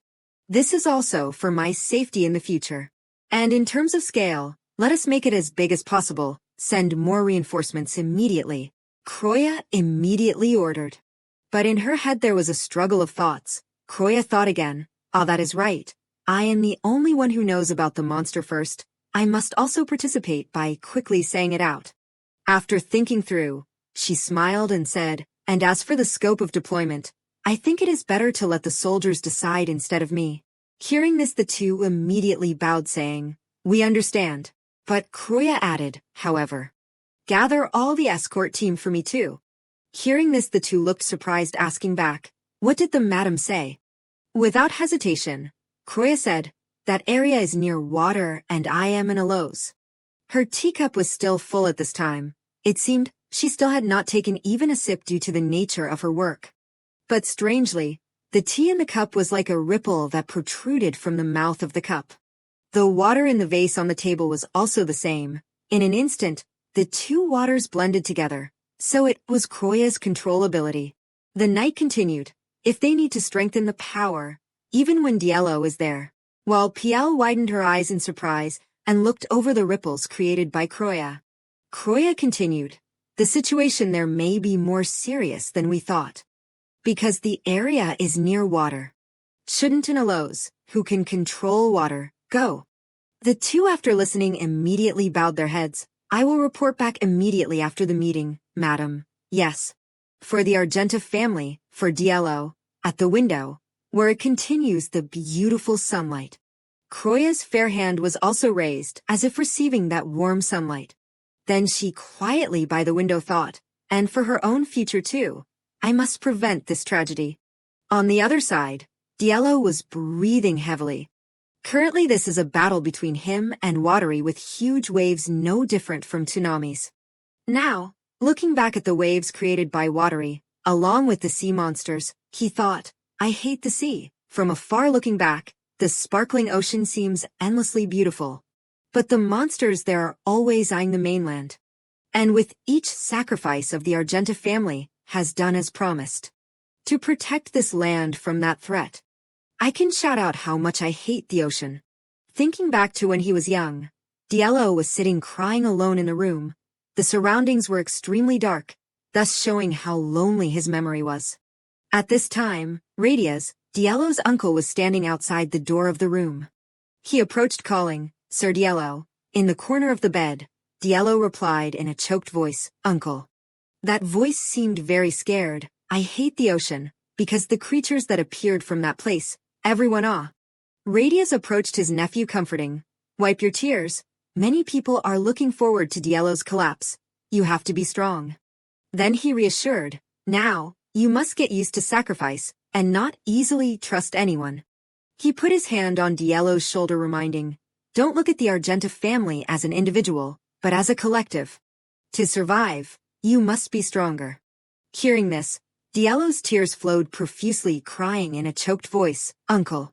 And in that evening, the two uncles embraced each other in indescribable loneliness. For him, Uncle Radius was not only an uncle, but also like a father always looking towards his son. Returning to reality, while fighting, he thought, the reason I am thinking about him today must be because I am about to have to move troops to the place he used to command. Holding the horse's reins, he thought further, I have a very bad feeling about this time. Please let this time's intuition be wrong. Just thinking, he was fighting thoughts in his head. Behind him was an army led by him. On the battlefield, Amos was still struggling to hold back the sea monsters. With a flaming sword, he was still fighting hard but was still at a disadvantage against those hideous sea monsters. They went away that made Amos' sword fly out, while the sword had fallen to the ground. Then it was also the time that the sea monster was also preparing to attack him. Amos' eyes were wide as if facing death. In his head at this time he thought, damn it, I can't lose my guard. Is this really the end? Facing death, it seemed Amos was also a little scared. But unexpectedly, when he was being defeated, the sea monster attacking him was burned fiercely. Diallo had arrived just in time and burned that sea monster, rescuing Amos. Your Grace, Argenta. Then, his hand drew out his sword. Then swung at the sea monster army, burning all of them. Seeing this, the other knights happily cheered. The commander has arrived. Uncle Radius, seeing this, also happily said, Your Grace, Argenta. Holding his sword firmly, Diallo gave the order. The flame of Argenta must continue to burn. No one is allowed to retreat. Then with the flaming sword in his hand, he shouted, All forces, attack. Seeing that large army, the sea monsters also retreated towards the ocean. Two knights nearby happily said, They are retreating, is everything over? But at this moment, Watery's hand rose up. The sea monsters seemed to have been hypnotized. They once again returned to the mainland and knocked down all the people on it. Everyone here seeing this was extremely scared. No way. A monster is using water energy. The monsters are even more than before. But for Diallo there was not a bit of fear. He swung his sword, slashing a line of fire, aiming to defeat all of them. That flame was like a cannon firing straight at Watery. But she was also not easy. She used water to dissolve Diallo's fire. In an instant, Watery had created a tsunami in front of Diallo as if wanting to swallow him whole. During this time, Diallo felt confused. It seemed his mind thought that it was impossible to defeat her. He thought, the flames can't touch them. At this distance it is impossible to break those walls. The tsunami was getting bigger and was rushing ashore, engulfing everything. The sea monsters at this time also rushed up.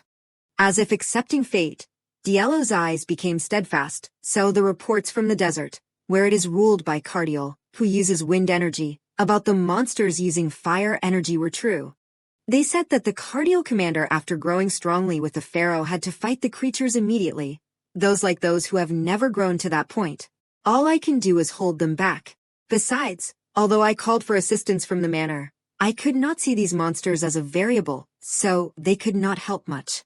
Uncle Radius at this time came out saying, I will try my best and stop them. While Piello was still blaming himself, it is my fault for only asking for a small force and underestimating those variables. His hand firmly held the hilt, thinking, if my uncle has chosen to fight as hard as possible, the damage will be reduced, but these words will become his will.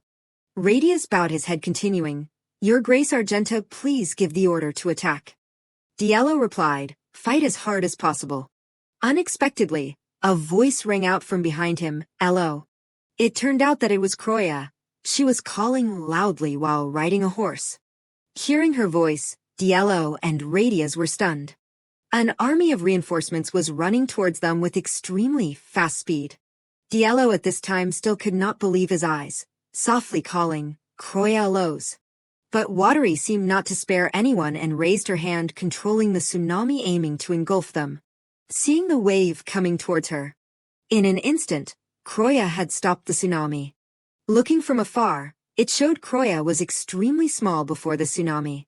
She just held and yelled loudly, I will hold this water level back. But at this time Diallo was still vaguely looking forward. Croya in a reaching position, one hand raised in front. She was riding on the back of a white war horse, reaching out to control a huge tsunami. Diallo's face showed shock, thinking to himself, that tsunami looks really cool, no? In front of them was a creature whose body was covered with gray-black scales and cold, deathly white eyes. Another creature appeared with bright yellow eyes and a mouth full of sharp teeth, roaring. Diallo thought about Croya's ability. It is not just cool. Croya is sitting firmly on the back of the white war horse. He thought to himself, Croya Lows is controlling it, only to see her perform a strong wave gesture, pulling along streams of energy. Bright blue water rays cut across quickly, creating a deadly network. Diallo and the knights were staring blankly at the scene in front. Everyone was agape. Croya looked down at her hands with a shocked expression. Croya's hands were pressed together, emitting bright blue rays of light. She said to herself, I knew the power would grow when getting closer to the origin, but is it this strong? Before departing, Croya lifted her hands, creating a floating and undulating water ball. Croya stood in front of an architectural structure, practicing magic. She stated, as I thought, the more I use this power, the more proficient I am with it. I can transform them into the shapes I want. It is lucky that I always practice often. In the original story, Croya's power was weakened a lot, but I am not like that now. There is no other explanation. This rebirth will also change my power. A knight appeared, respectfully bowing, reporting, Madam, we have finished preparing. A large force of cavalry was gathering. A decisive command was given. Give the order to attack. Her eyes were steadfast, looking forward. I only hope that my presence here can bring worthy results. We have gathered a larger force than expected. Croya put on her fluttering white cloak, proudly mounted on her war horse. Croya riding on the back of the war horse, one hand raised, signaling, All forces, enter Area 4. The knights answered in unison, "Yes, madam." The sound of horses' hooves running rapidly with extremely fast speed. Kroya was galloping along a road shaded by green trees. She thought to herself, I am also not surprised because I am familiar with riding horses. In the original story, Kroya must not only have experience, but she is a genius in this.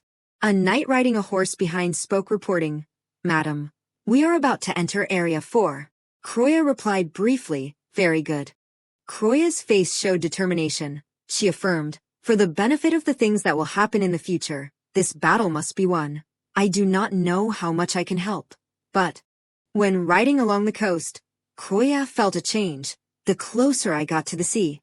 Her face exuded calmness, but full of strength. She noticed, the Elo's blood stirs in me more and more. Kroya proudly entered the center of attention surrounded by giant monsters. The Arzenta Knights did not hide their surprise. She can control those big waves. She has protected us.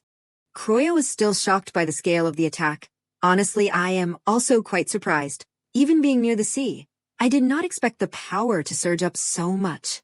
Witnessing her own power surge, she began to wonder, then, how strong are the other Eloses? If according to the original story, Pentis Elos, the heir to the family, also has the power of a pharaoh. She reasoned that if according to the original story, then the power that Pentis possesses would surpass to a different level. Wait, did Pentis Elos ever have a pharaoh? With her hands shining with bright green spiritual power, she put forward a hypothesis. If my fate does not end like the original story, then what will happen, with power as strong as it is now? Kroya riding on the back of a white horse with her hands ready to perform magic behind her was the dark figure of a giant sea monster. She questioned herself. There is no reason why I should not be chosen as the heir to the family. With a strong sweep of her hand, she finished them off immediately. The monsters were pinned down by bright blue water spears. The Arzenta Knights could not help but be shocked. What is that? She is not even the heir to the family. How could she do that? Then how strong can Duke Elos be? She looked at her hands in amazement. How stupid. What is that? Diallo appeared with a look that was both surprised and silently observing. He exclaimed in astonishment, "The spellcasters are gradually disappearing. Have they disappeared?"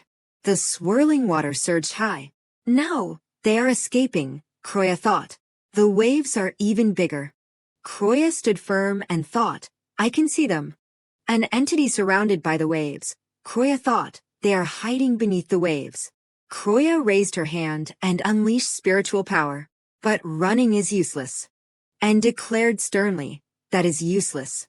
A half-human, half-fish entity with sharp fins and a rugged chest. She swung her hand, releasing an extremely powerful stream of water pressure. Now's my chance.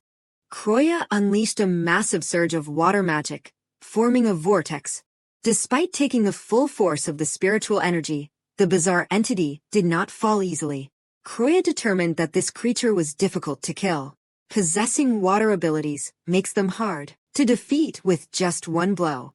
She raised her hand, her eyes sharp, and thought to herself, then I have to use more power.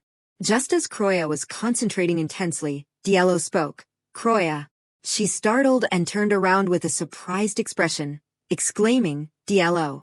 Diallo immediately unleashed a massive amount of fire-based spiritual energy from his palm. Diallo stepped forward, one hand raised, the blazing fire like a torch. The blazing fire descended upon the creature. They had to endure his power. They immediately exploded with streams of spiritual energy. The entire army cheered in joy. They have been defeated. He shouted, the water monsters are dead. Secure the battlefield. Diallo also had to secretly marvel at her strength. Even without fully developing, the power is this great. It far surpasses what I imagined. The excessive use of spiritual energy made her dizzy. Her steps staggered, and her body collapsed from exhaustion. As I expected, Diallo still. Seeing Kroya fall, Diallo immediately rushed to catch her. Kroya. He anxiously asked, Kroya, are you all right? What were you thinking, coming here? Kroya raised her hand to touch his face, expressing that, I was worried. I did not want my partner to get involved in a crime and get hurt. Moreover, I thought I could do something. Her eyes were full of compassion. I thought that with his personality, he would be in danger in the battle. Her eyes slightly opened, looking up at him, and thinking that, but maybe, he is not the person I know. Kroya lay still on the bed. A hand appeared, gently stroking her hair. Diallo silently stared intently at Kroya. His eyes suddenly contained many things he wanted to say. He recalled the recent event.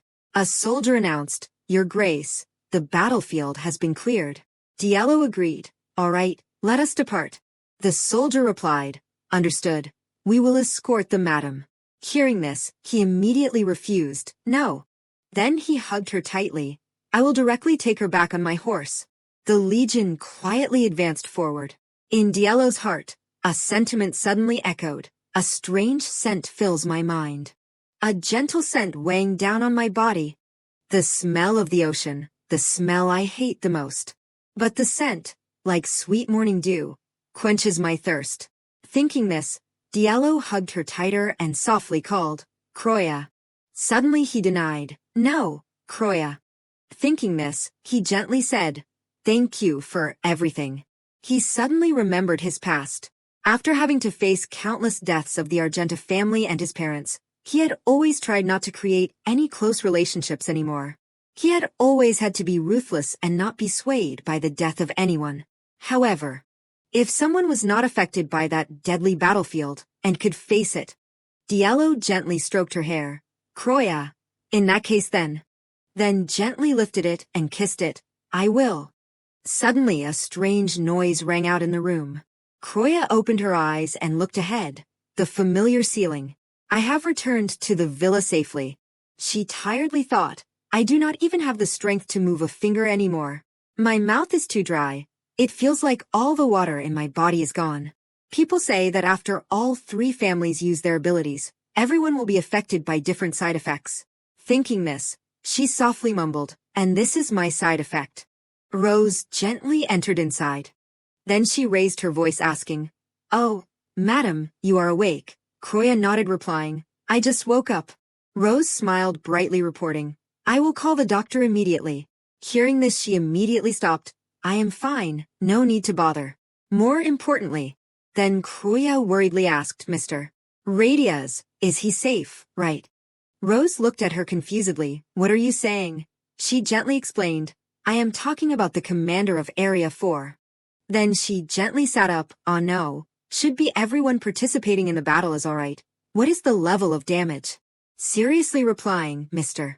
Radias and the soldiers were only slightly injured." He visited the madam and immediately returned to Area 4. Kroya confusedly asked, "What? Radias really came?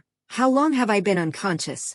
She replied, "The madam has been unconscious for a day and a half."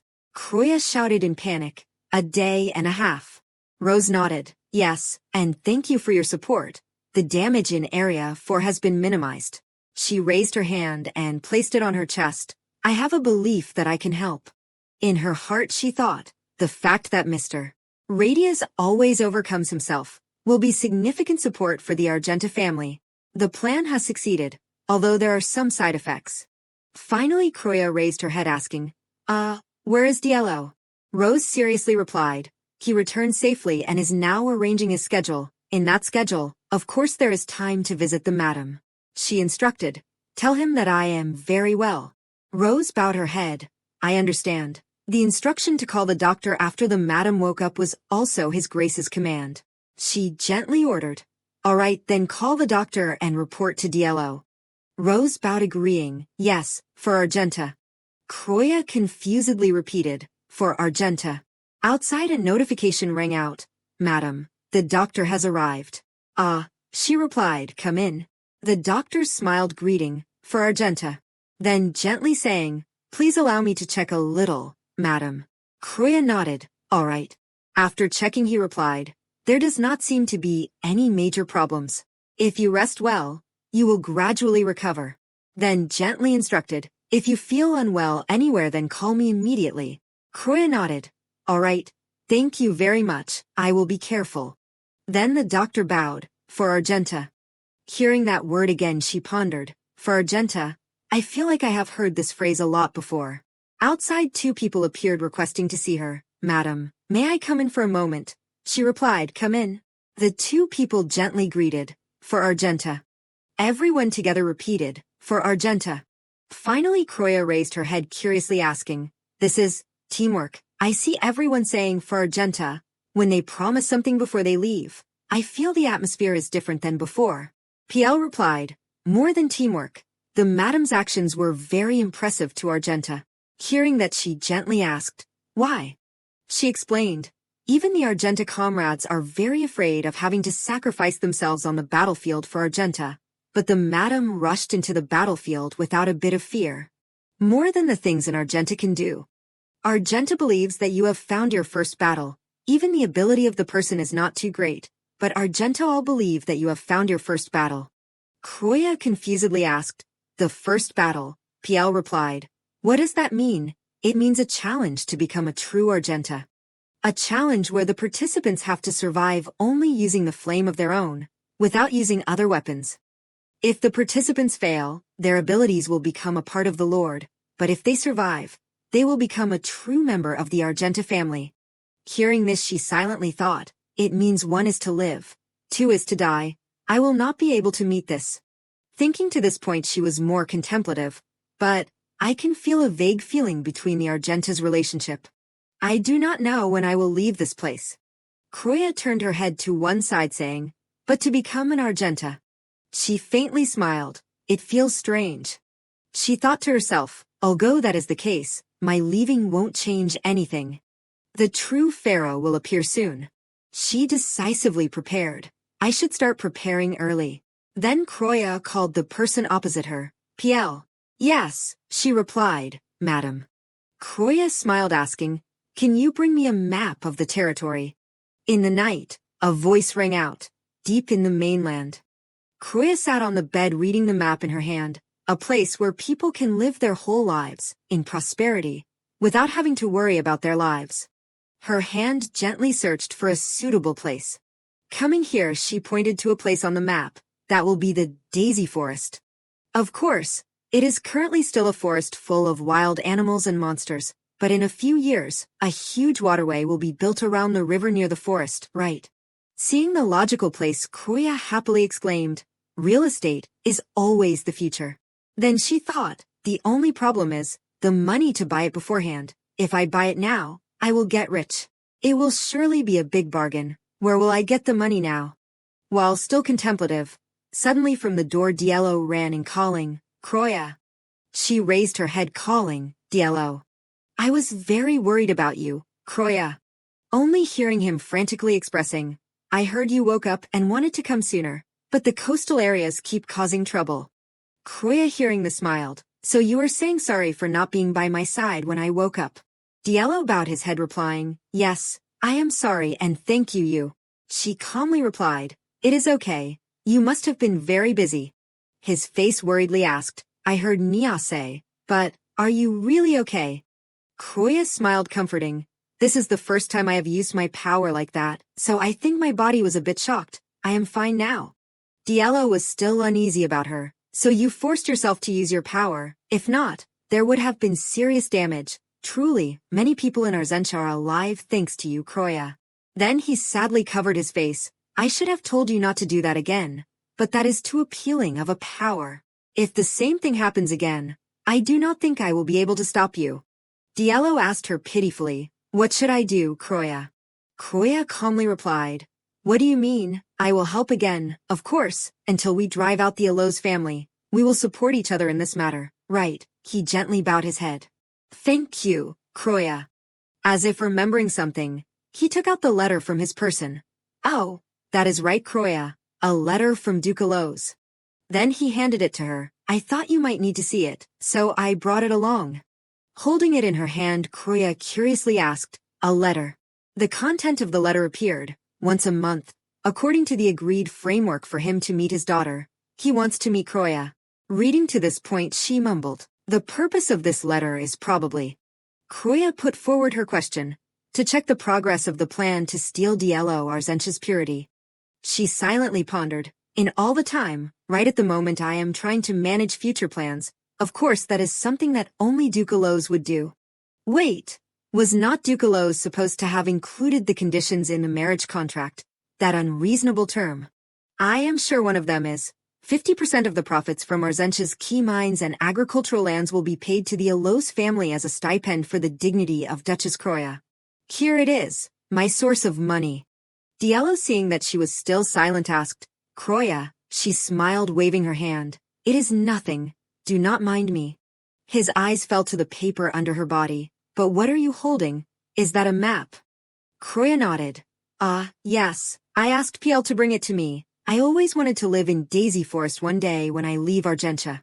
Hearing this, his eyes suddenly twitched. Diallo silently bit his lip, not saying anything. Seeing his strange expression, she gently called, Diallo. Finally, he looked up, asking her, so once you leave Arzentia, right? Diallo gently replied, Croya, you sleep first. I think I will stay up a little later to finish work. She nodded, smiling. All right, I am going to sleep here. You always work hard, Diallo. He turned around, walking away. The hallway only showed his lonely figure. Diallo remembered what she said. One day when I leave Arzentia, I want to live near Daisy Forest. Thinking this, he repeated, Daisy Forest, huh?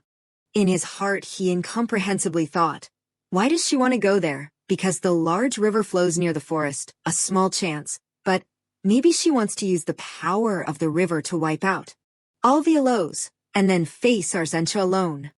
Thinking to this point, he stopped his feet. No, she is not that reckless. Diallo's face suddenly darkened. She. He was confused. Is she really going to leave? I thought she was smart.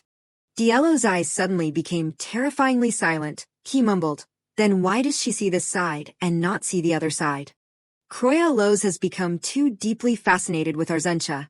No way Arzentia will let her live peacefully. When the true pharaoh comes, Croya will not come to Daisy Forest. He confusedly thought, she will be abandoned. She has run out of value. She should be killed. That is the plan. Diallo asked himself, then why am I hesitating? Just because she is the only one who has cooperated. Just because she saved so many people at Arzentia. Just because her power is desirable. Just because. Suddenly in his heart appeared Croya's bright figure. Diallo was silent for a long time. Then gently mumbled, if the pharaoh arrives late. Finally he replied, I think everything being the same is also okay. His mouth said that, but Diallo's face was sad. Actually, before, this could have been better. He gently reassured himself, yes, you are too good for the Elos family, to the point that you shine brightly.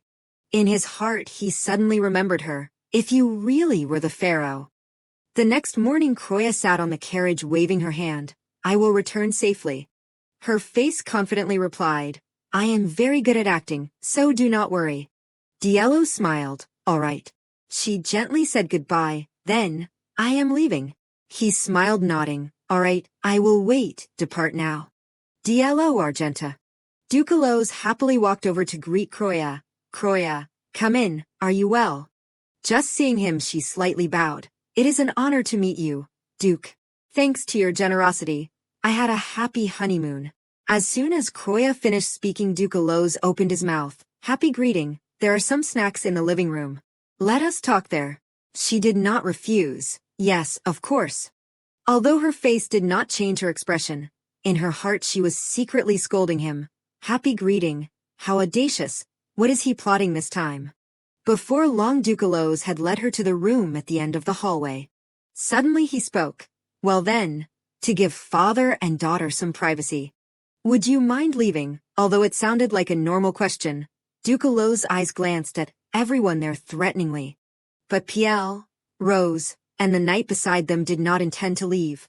They stood there silently without moving at all.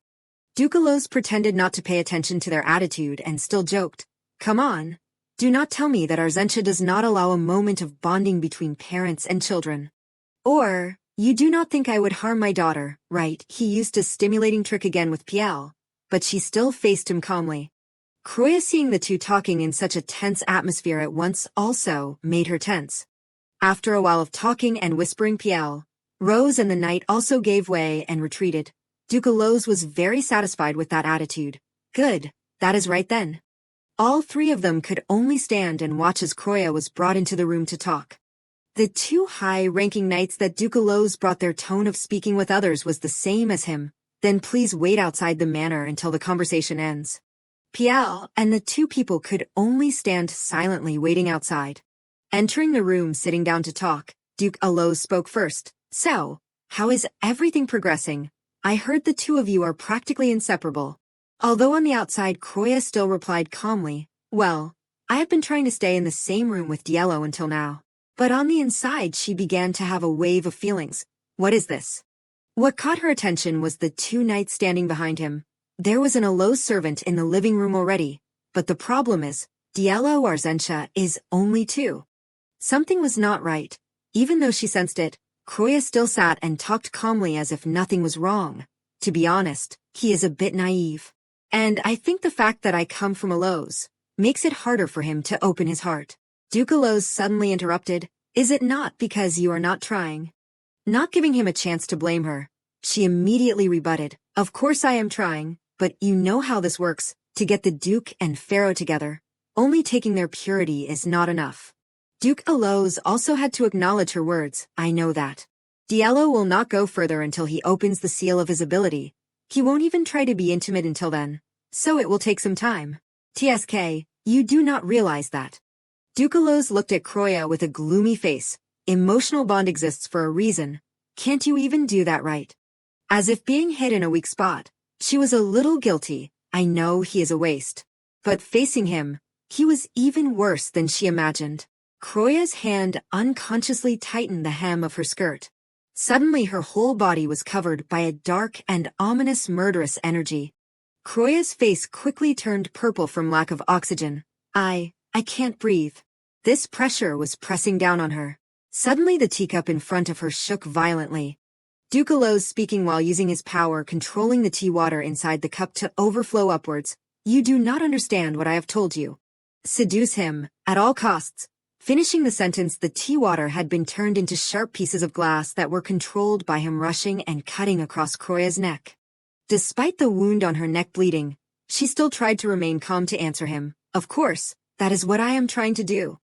Duke Aloes waved away the remaining tea drops, looking at her with contemptuous eyes. What is the use of effort, without results? It is just not going as I thought, Duke. What? Are you saying that kid has lost function at this age? Hearing those words coming from his mouth, Kroya could not hide her disgust when looking at that cunning face. He is not just cold-blooded, but also vulgar. An absolute scum. She had to try to suppress that disgust and reply, I do not think that is the problem. He only said he can't do it, unless his heart agrees. Sorry for lying, Diello, but now, I need to worry about myself first. Kroya was lost in thoughts, so she did not pay attention to the piece of glass that was flying fast heading straight towards her neck. Kroya did not pay attention and continued to say, if I push him, it may only make him close his heart more. So I am trying to slowly. But I have a plan. As soon as she finished speaking, the piece of glass also stopped in time. The second before Duke Aloes wanted to eliminate her immediately, but the second after seeing she still had value, so he did not take action. His eyes looked at Kroya with a commanding look. Continue. At this time she spoke the plan she had prepared in advance. If I want to win Diello's heart, I need something. But their family hardly has any money besides the allowance for the Duchess's dignity. So, I want a portion of that allowance to be redirected to me, even if only 1/10 is enough. Hearing this, Duke Aloes' complexion was quite better. Reasonable, all right, I will redirect a portion as you say. Hearing what she wanted to hear, he finally calmed down, redirecting the tea water back to the original direction. But next month, I expect better results, understand? Not wanting to linger any longer, Kroya stood up replying, yes. With that, I won't have any trouble funding everything in the future. She quickly walked out the door, not forgetting to say goodbye to Duke Aloes. Then please excuse me. When Kroya was carrying her thoughts opening the door, I managed somehow. But there was a voice calling her back. Wait. She only glanced back to see who was calling. Kroya thought she would be able to leave here safely, but Duke Aloes had the two knights step forward, holding both her arms tightly. The name Diello Arzentia engraved on your back. We will need to carve it again. He looked at her crazily. Kroya wanted to scream but could not utter a sound. Not knowing how long had passed, the sun had gradually set. Kroya's servants and knights were still standing waiting for her outside. As soon as they saw her figure coming out, Piel hurriedly stepped forward. Kroya walked out with a somber face, not saying a word. Piel ran over intending to say something, "Madam," but she remained silent. Kroya slowly stepped onto the carriage, her words becoming shaky. "Prepare the carriage. Get ready." Piel still did not understand what was going on but obeyed the order. "Yes, madam." She turned to the driver saying, "Let us depart."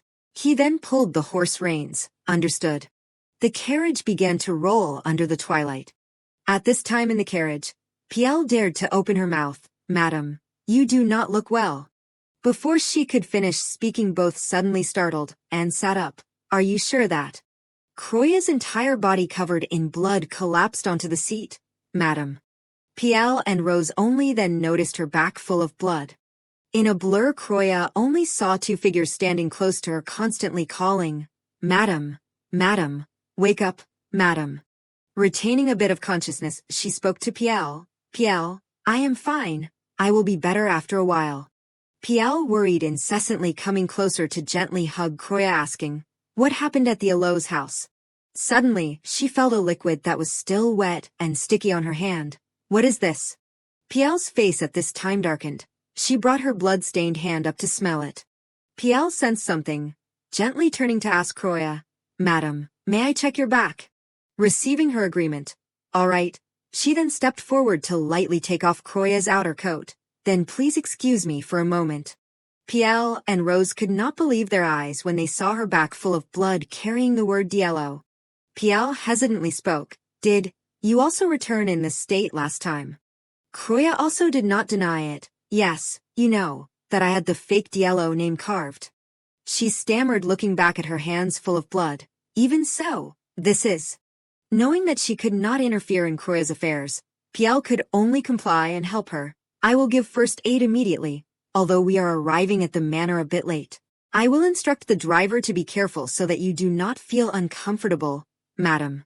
Kroya was also very grateful for her kindness. "All right, thank you." Before long it was dark. At Diello's manor, he did not know how many times he had looked at the watch. His eyes were always directed towards the door, waiting for Kroya to return. Although on the outside Diello did not reveal his emotions, in his heart he was very worried. It is much later than expected. Did something happen? While lost in thought, a knight hurriedly ran in reporting, "Family head, the madam, has arrived." Diello only replied briefly, "You are late." Kroya, hearing his voice, was stunned. "Diello, why are you still awake?" Seeing her purple face, Diello's eyes widened. He seemed to understand something, so he only gently asked, "Did you carve the name again?" Kroya, hearing Diello ask that, was very surprised. "You know," he answered as he stepped closer, "I just found out." Diello gently stepped closer, comforting her. "It will be best if you treat the wound properly, Kroya." She shyly refused. "First aid has been done well, so it is okay, Diello. It will heal gradually inside." Seeing Kroya's attitude like that, Diello could not help but say sternly, "So what? Let us do it again properly, Kroya allows." But quickly his attitude returned to normal and smiled, looking at her. Feeling his concern for her, Kroya could not bear to refuse. "All right, I will be grateful if you do that." Diello looked at that smile and could not help but feel heartbroken. That smiling face, even after what happened. Do you know, it drives people crazy. After showering, Kroya went to the room for Diello to treat her wound. "Oh, please tell me if it is too painful." She again asked a foolish question. "If I tell you, will you make it not hurt?" But Diello still gently replied, "No, I will do it faster." She then looked up, complaining to him. "Oh, then please do it faster. It is quite stinging. It even hurts when I straighten my arm." After applying the medicine, Diello's eyes saw something on Kroya's back. That is, he was a little distracted, not hearing her voice. "As fast as possible, please, Diello." He widened his eyes in horror when he saw it, a bruise. Wanting to see more clearly, so Diello gently swept Kroya's hair to one side. "A bruise? What is this?" But unexpectedly, when he just swept the hair aside, it revealed her back full of bruises on both sides of her shoulder. He intended to say something, but his lips only moved without making any sound. Diallo's entire body was surrounded by murderous aura, his face dark and frightening, until hearing Croya call Diallo, he returned to his gentle appearance. "What is it? Is there a problem?" Diallo tried to adjust his emotions. He then smiled gently, replying, "It is nothing." While saying that he tried to apply the medicine faster, "I will finish soon." Croya also could barely endure it anymore because it was too painful. "Yes, please." After a few minutes, it was finally completed, finished. She pulled up her robe and shyly thanked Diallo. "Thank you, Your Grace," but he thought she was too polite. "You do not have to be like that." Diallo suddenly stared at Croya. "Excuse me. Your outer clothes, please take them off before sleeping." The atmosphere of both unexpectedly fell into silence. Only when she realized it did Croya react. She quickly covered herself, yelling, "What?" She was so embarrassed that her face was as red as a tomato. Contrary to her panic, Diallo calmly explained, "Even if you put a piece of cloth on your back, if your back rubs against your outer clothes, the pain will be worse. It is better to sleep without wearing anything." Croya stammered, replying, "That may be true, but anyway, sleeping together while this is revealed, is not it a bit too much? Or am I overreacting to this too innocent person?" She looked at his innocent face a bit self-consciously. As if seeing through Croya's thoughts, Diallo gently pulled her hand, reassuring her, "You do not need to worry about anything else, Croya. We have promised that we will only hold hands when sleeping." He gently placed a kiss on her hand as if promising he would not break his promise. This was the first time Croya felt someone treat her so well, so for a moment her emotions were a bit chaotic. Diallo still sat quietly waiting for her answer. Knowing that he wanted what was best for her, so Croya obediently did as he said, "I understand." Both lay on the bed facing each other, but not saying a word. Croya was a bit awkward being stared at by him. Suddenly Diallo's eyes became much gentler. He softly called her name, Croya. Croya also used a similarly gentle attitude to reply, "Yes." Unexpectedly Diallo sat up, pressing her hand tightly. "I do not think this will be okay." Just because of this action, Croya's heart was beating wildly. Her thoughts also became confused. What does he mean? His handsome face was getting closer and closer to her. But Croya froze, not moving at all. Diallo's hand reached out, as if about to touch her face. Just when she thought something romantic was about to happen, he reached for the pillow next to her instead. Diallo gently put the soft pillow in Croya's arms. "Here, a pillow," making her freeze, unable to adapt to what was happening. After finishing, he pulled the blanket up to cover Croya and then lay down, explaining, "I think lying on your side may not be comfortable. Try hugging a pillow when you rest." Knowing that she just had thoughts she should not have with him, she embarrassedly blushed but still tried to calm down, replying, "I understand. Thank you for your thoughtfulness, Diallo." Diallo still had the mood to joke with her. "Make sure I am also in the blanket, okay? It might get cold at night." "Did I startle you again?" Croya could only shyly threaten him. "Don't laugh." Diallo hesitantly opened his mouth, then, unexpectedly, he grasped her hand. "Good night, Croya." She also happily wished him back. "Yes, you too, Diallo." After a long night, the sky had brightened. Croya was awakened by the sunlight. She groggily opened her eyes. Just opening her eyes, she saw Diallo still tightly holding her hand, sleeping. "Diallo, he is still sleeping." "Sleeping in like this, that is rare. Is he that tired?" Just sitting up, the door of the room was opened. The maid stepped in, intending to say something. But Croya raised her hand to her mouth, signaling her to be quiet. Understanding the madam's intention, she then retreated and closed the door. Croya did not know what urgent matter the maid had to look for her so urgently, so she quickly grabbed her robe, put it on, and walked out of the room. What urgent matter is happening? While still wondering, she suddenly remembered that there was still work that had not been completed. Ah, that is right. Today is the day to inspect the shadow supply. It needs final approval. Final approval for the shadow supply is simply checking the goods have been delivered. It takes time, but it is not a complicated task. He had taken care of her wounds so thoroughly, so I should reciprocate. Thanks to Diallo applying the medicine gently, the pain reduced more than she expected. Kroya's mood had improved a lot compared to yesterday. If I continue to take care of it, it may heal sooner than expected. Just seeing her leave the room, Piel worriedly asked, "Madam, how are you feeling today?" Kroya gently replied, "Much better than yesterday. Thank you for asking. More importantly, today is the day to review the shadow supply, right? I will handle it in Diello's place." Piel, hearing that she wanted to work, quickly stepped forward to stop her. "Do you want to return to work right away? Perhaps you should rest a little more. It would be better." But Kroya did not agree. "I can't. If I rest now, it may give the impression that something happened yesterday at the Allo's house." She calmly explained to her, "If we intend to deceive them, we have to do it convincingly." Knowing that she could not sway Kroya, Piel could only instruct, "Understood. But if it is too much, please do not hesitate to say so. I will do that." Just waking up not seeing his wife anywhere, Diello called out loudly looking for her, "Kroya." His hand touched the note that she left behind, then picked it up and read it. "Diello, I saw that you were still sleeping soundly, so I woke up first. I will take care of reviewing the supply. It is the least I can do after all that you have done for me, Kroya." Diello, after reading, could only helplessly, just raising his hand to touch his face like someone smelling something, he brought it down to look. Diello stared intently at that hand, then remembered Kroya's hand had grasped it. He could not help but bring it up to smell, the warmth from her small hand, her even breath. Kroya. In his head, he constantly thought about her, appearing like a wife-crazed person.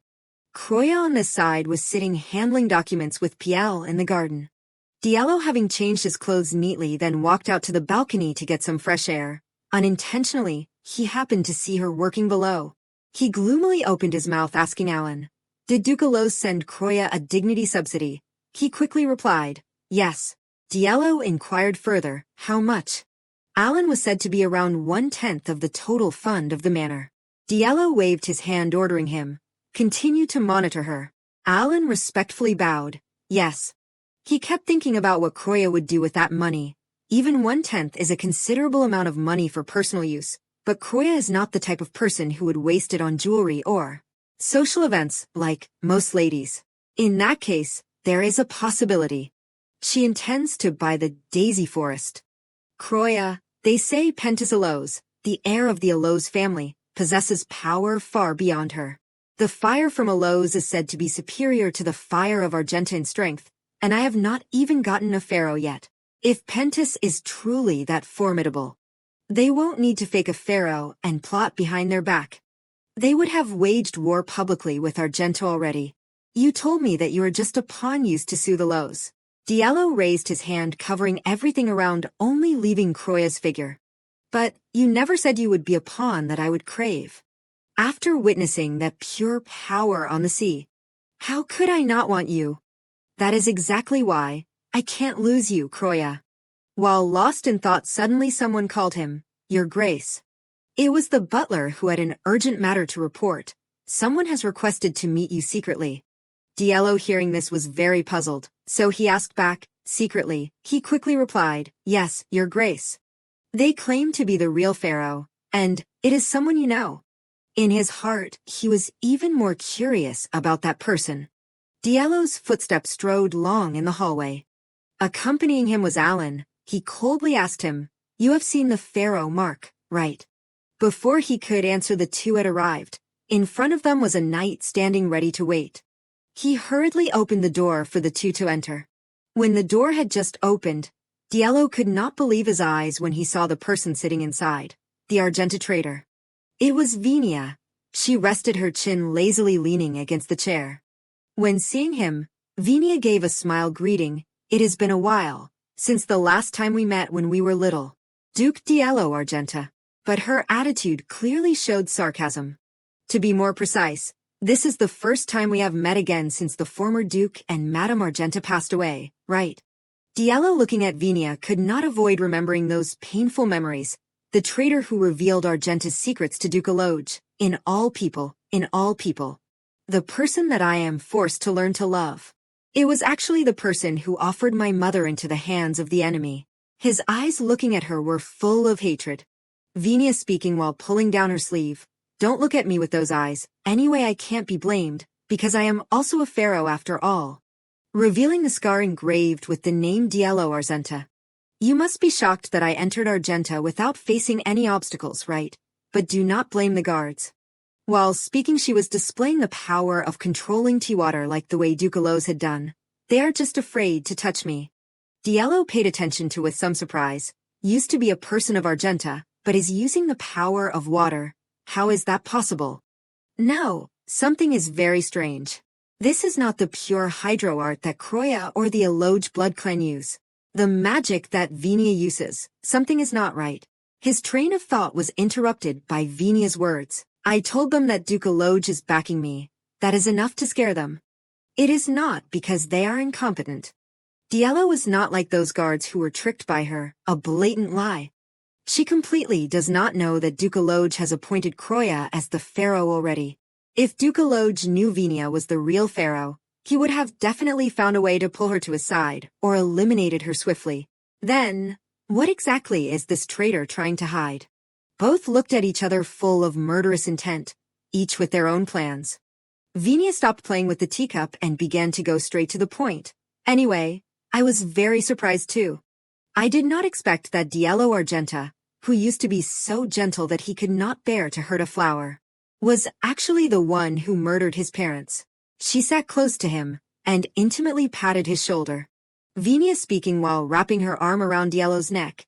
Duke Eloge probably believes his scheme has succeeded, but I have been going back and forth between his court and Argenta. I know the truth very well. Hugging his neck, getting close to say, that you stood still watching your parents fall. You could have completely saved them, but you did not. Is that right? She always tried to touch the deep pain in Dielo's heart. Dielo, who had been silent until now, finally opened his mouth to speak. Why does it have to be you? Why are you the pharaoh? Hearing him speak, Venia laughed very happily. That is right. Why me? Dielo could not help but think of Croya's beautiful appearance. Why is the person that I am forced to love? Is not her, but a person like her. Venia again continued to chatter with him. I am not that hateful, right? Even after knowing your secret, I still kept silent. The more he listened, Dielo found it ridiculous. She only kept her mouth shut because she knew that if she spread rumors she would also be arrested by Argenta's intelligence network. But now she is acting like she is protecting me. Even so. Venia intentionally went to the window looking down at Croya, raising her voice asking, who is that fake pharaoh? I heard the wedding was magnificent. Don't tell me you were stupid and gave your chastity to her. Seeing your indifferent face when seeing me, you must have known she was just an imposter from the beginning, right? Before anything she showed malice towards Croya. Whatever the reason, quickly eliminate her. Then we will continue our wedding night. If you can't do it, then let me. Dielo looked at her but was not angry at all. Only coldly sitting there saying, why are you so eager? Venia still tried to act like she was kind and thinking for him. Well. Becoming the Duchess of Argenta means that I can finally end 10 years of running and enjoy the luxurious life worthy of me. But truly, isn't Argenta desperately longing for a pharaoh? Hurry up and return the seat to me. She even dared to threaten Dielo. If not, who knows what stories I will make up. Venia was always saying nonstop, do you know why I let the former duke and madam die? You crave that title, right? Is that really necessary? Dielo stepped closer, grasping the curtain, and said to her, that duke title is already in my hands. I simply like watching a rabbit dance, while not knowing fangs are pressing close to its neck. But I do not have any affection for those stupid moths who keep flying straight into the fire. Do you remember when my life was threatened? Venia still tried to act calm and concerned about him. Did you get sick or something? But was bluntly denied by him. No. Among all the descendants of Argenta, including my father, almost no one was born with a weak physique. Just answering Dielo's hand was creating fire from his power. If a person does not have innate strength, then they will not be able to endure this magic. The more outstanding the power is, the sooner the heir will receive the succession emblem. The flame that was burning larger and larger surrounded Venia. And when that transfer happens, the pharaoh of the former leader will become useless. I understand that very well. Then who was it that tried to poison the air? His eyes looked at her as if wanting to kill her right now. Why should I hesitate when taking action against those who tried to kill me before, even if the person who knows the truth is you? Although very scared, Venia tried to comfort herself. Well then, I am also his pharaoh. Even if he threatens to kill me, he won't be able to kill me. She even had the nerve to reply to Diello, forget it. Worry about preparing for the wedding, before it is too late. Argenta must get its worthy pharaoh. Before it is too late, there are still too many obstacles. His eyes shone suddenly lowered. It is not that it is too late, but it is too early. The pressure from Eloge and Cardiel has not reduced at all. The traitor is still hiding and Argenta has not revealed himself. A traitor carrying that tainted hydro art, yet presumptuously calling herself a pharaoh, and the most dangerous thing is if Croya knows that the real pharaoh has appeared. The contract between the two will end, and she will leave Argenta. In Diello's head, he always thought about the girl he secretly loved. If only Croya was the real pharaoh, not this person. Croya is the person who excels more than anyone else in Argenta in every aspect. What exactly is it? What is the difference between her and Croya? What does she have that Croya does not? What is it that makes her become my pharaoh and not someone else? If I can find that thing. The more he spoke, his body shrunk. His mood began to be chaotic. But still trying to stay awake, ordering the guards. From ancient times, what makes a person be chosen to become a pharaoh? If necessary, I will trace every piece of this traitor's past. Investigate her. Do not miss anything. Obey. A lowly traitor is not qualified to become the Argenta madam. Venia, seeing Diello send people to arrest her, shouted loudly, "What is this?" He did not pay attention to her, and only listened to his own thoughts. Currently I want a perfect person, letting her scream and struggle behind him. I am your pharaoh. You dare, let me go, Diello. Diello gently pulled the curtain, peeking at Croya from above. I no longer want a pharaoh that I am forced to love. I want a person that I can't help but love. Only when seeing her did his mood become better. Piel stood outside, knocking on the door of Croya's study. Sorry, madam. Hearing her voice, she immediately let her in. Come in. Piel handed the stack of papers she had brought to her. I have brought the map that you requested. Croya was very satisfied with her work ethic. Oh, thank you. She eagerly looked through those documents. I have to start preparing step by step from now on. Croya carefully instructed, Piel, use a fake name to slowly buy land around there. Make sure no one recognizes it. Piel bowed, accepting the task. I understand. Croya also did not forget to instruct, and do not forget to buy it with my money. Suddenly she asked, also, can you create a new commoner identity for me to use? Piel was not sure if he was understanding correctly, so he quickly asked, Madam is talking about a false identity. Then, Croya nodded, almost automatically. Yes, I can't go to this land and live as Croya Lowe's, right? As they were discussing this, the door was suddenly pushed open. Croya, she said, a little surprised to see who it was. Diello. Diello even pretended to be polite, asking, may I come in? Croya could only smile and go along with it. You already came in. Welcome. He approached her with a somber expression. Oh, you are looking at data related to the Daisy Forest in the central region again. Croya answered without hesitation. Yes, I have to look at it whenever I have time. Seeing how happy she was, Diello could not help but ask repeatedly, are you really going to the Daisy Forest? Croya could only sigh and explain why she wanted to go to the Daisy Forest. I have to. When the real pharaoh arrives, my presence as the ex-wife will definitely be a nuisance. But suddenly, she remembered something. That is right, the real pharaoh. Come to think of it, it has been a long time since I researched Radius Argenta, has not it? If so, according to the original storyline, it is about time the real pharaoh arrives, right? No. Has the time she arrives already passed? While Croya was still lost in thought and worried. Diello stood close to her, enticing her. Croya, just become an Argenta. The suddenness of it caught her off guard. Excuse me, huh? Why all of a sudden? Diello, it is not as easy as you say. He put on an innocent face, looking at her and asking in a pleading tone, why? Faced with this handsome and adorable appearance, Croya could not restrain herself. Ugh! She started groaning, holding her head. They say there is no friendship between men and women. How do you plan to explain me then? Diello casually replied very easily, I will simply introduce you as an Argenta. Croya became even more frightened, because the matter was not as simple as he thought. Oh my god, DLO, if you do that, I will be in big trouble. I will have to be careful around the new wife and get caught up in the gossip of high society. Just thinking about it is terrible. For those reasons, I respectfully decline. I want to live my old age in peace. To do that, the only way is for me to leave. No matter what, her final decision was to leave in peace. Hearing that Kroya wanted to leave him, DLO put on a very pitiful face, like an abandoned puppy. That face is clearly sad. Hayes, how can he survive in this harsh world when he is so vulnerable? She could not do anything but comfort him. I will still visit sometimes, so do not make that face. Remembering the main topic, Kroya looked up seriously and asked DLO, by the way, is there still no news about the real pharaoh? When the real pharaoh was mentioned, his expression darkened. Even though she had already come to the door, DLO still decided to lie to her. No, not yet. Hearing that, Kroya's eyes widened in disbelief. Still, not yet. Why? That sudden emotion quickly turned into pressure weighing on her. Her mood started to fall into anxiety again. Did I remember the order of events wrong, or did I miscalculate the time? That is impossible, right? Really, there is no news at all. Seriously, unable to believe her ears, Kroya asked repeatedly, but the answer she received was still no.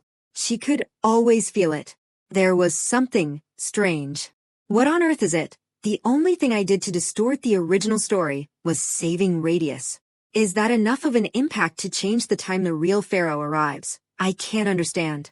Seeing Kroya so agitated, DLO hesitated and asked, you seem to be looking forward to the real pharaoh's arrival. Because he did not know she was a transmigrator, he felt a little uneasy when mentioning it.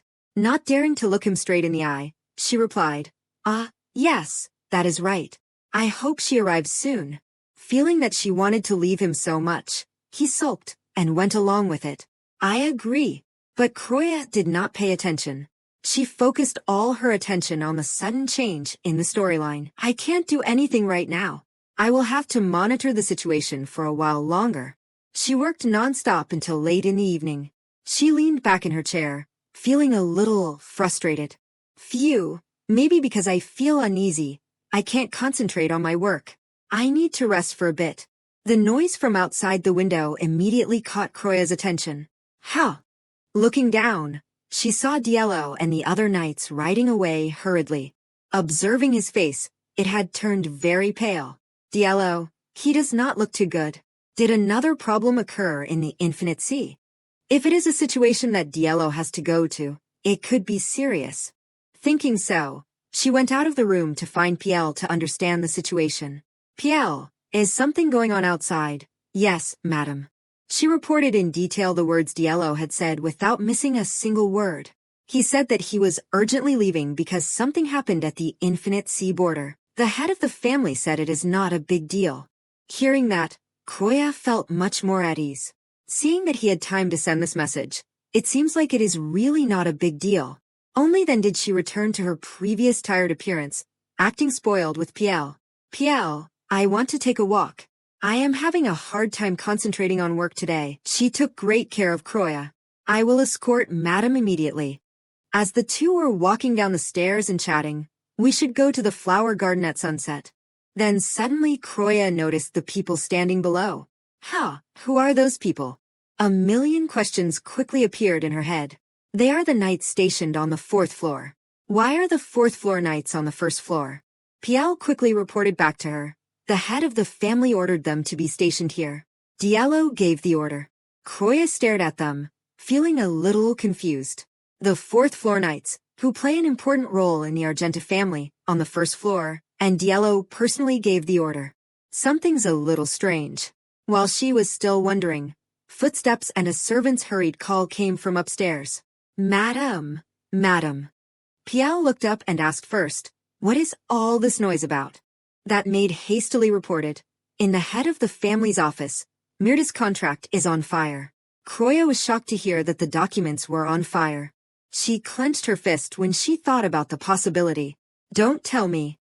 Piao understood what she meant and replied, yes, it seems he violated the rules. Kroya could not believe that the closest person to her was a traitor. He finally betrayed us, Mirda. Which family did he leak my information to, and right when Diallo is away?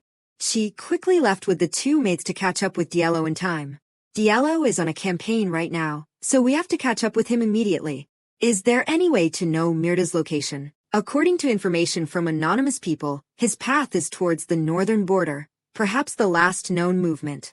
Cut to the next scene. The northern border is the Cardial family of the wind. Croya carefully calculated the route. If it is the border region, Mirda plans to cross the territory of Cardial.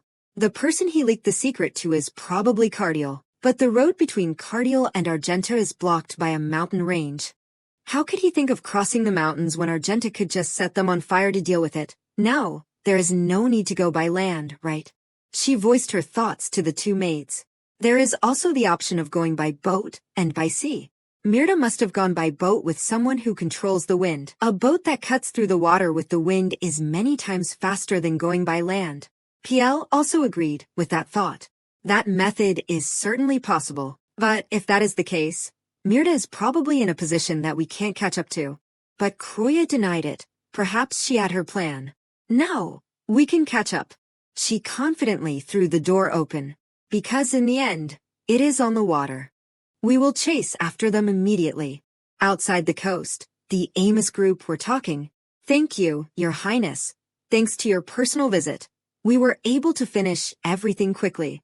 Diallo replied, it is a relief that no magician-type monsters appeared in the fourth area like last time. Clean up the area quickly, Amos. The commander of the first area immediately obeyed upon hearing that. Understood. After finishing speaking, Amos could not help but think to himself, this is strange. I definitely reported to Cass Silas that a small force was enough to handle this. But the head of the family personally participated in the battle. Moreover, it has been a long time since he resolved everything with just a sword, not with his fire. I can feel the emotions from the tip of his sword. Is something happening? Right at this moment, a voice suddenly rang out. Croya, become a part of Argenta. The image of Croya suddenly appeared in Diallo's mind along with the words, I will have to politely decline. I want to live my old age in peace. I hate Argenta. The more he thought about it, the more Diallo's face twisted. He said to himself, she hates the idea of staying in Argenta that much. Croya. Always plotting to leave the mansion, and as if that was not enough, even planning to retire. More than anything, with an excited face, as if nothing was wrong.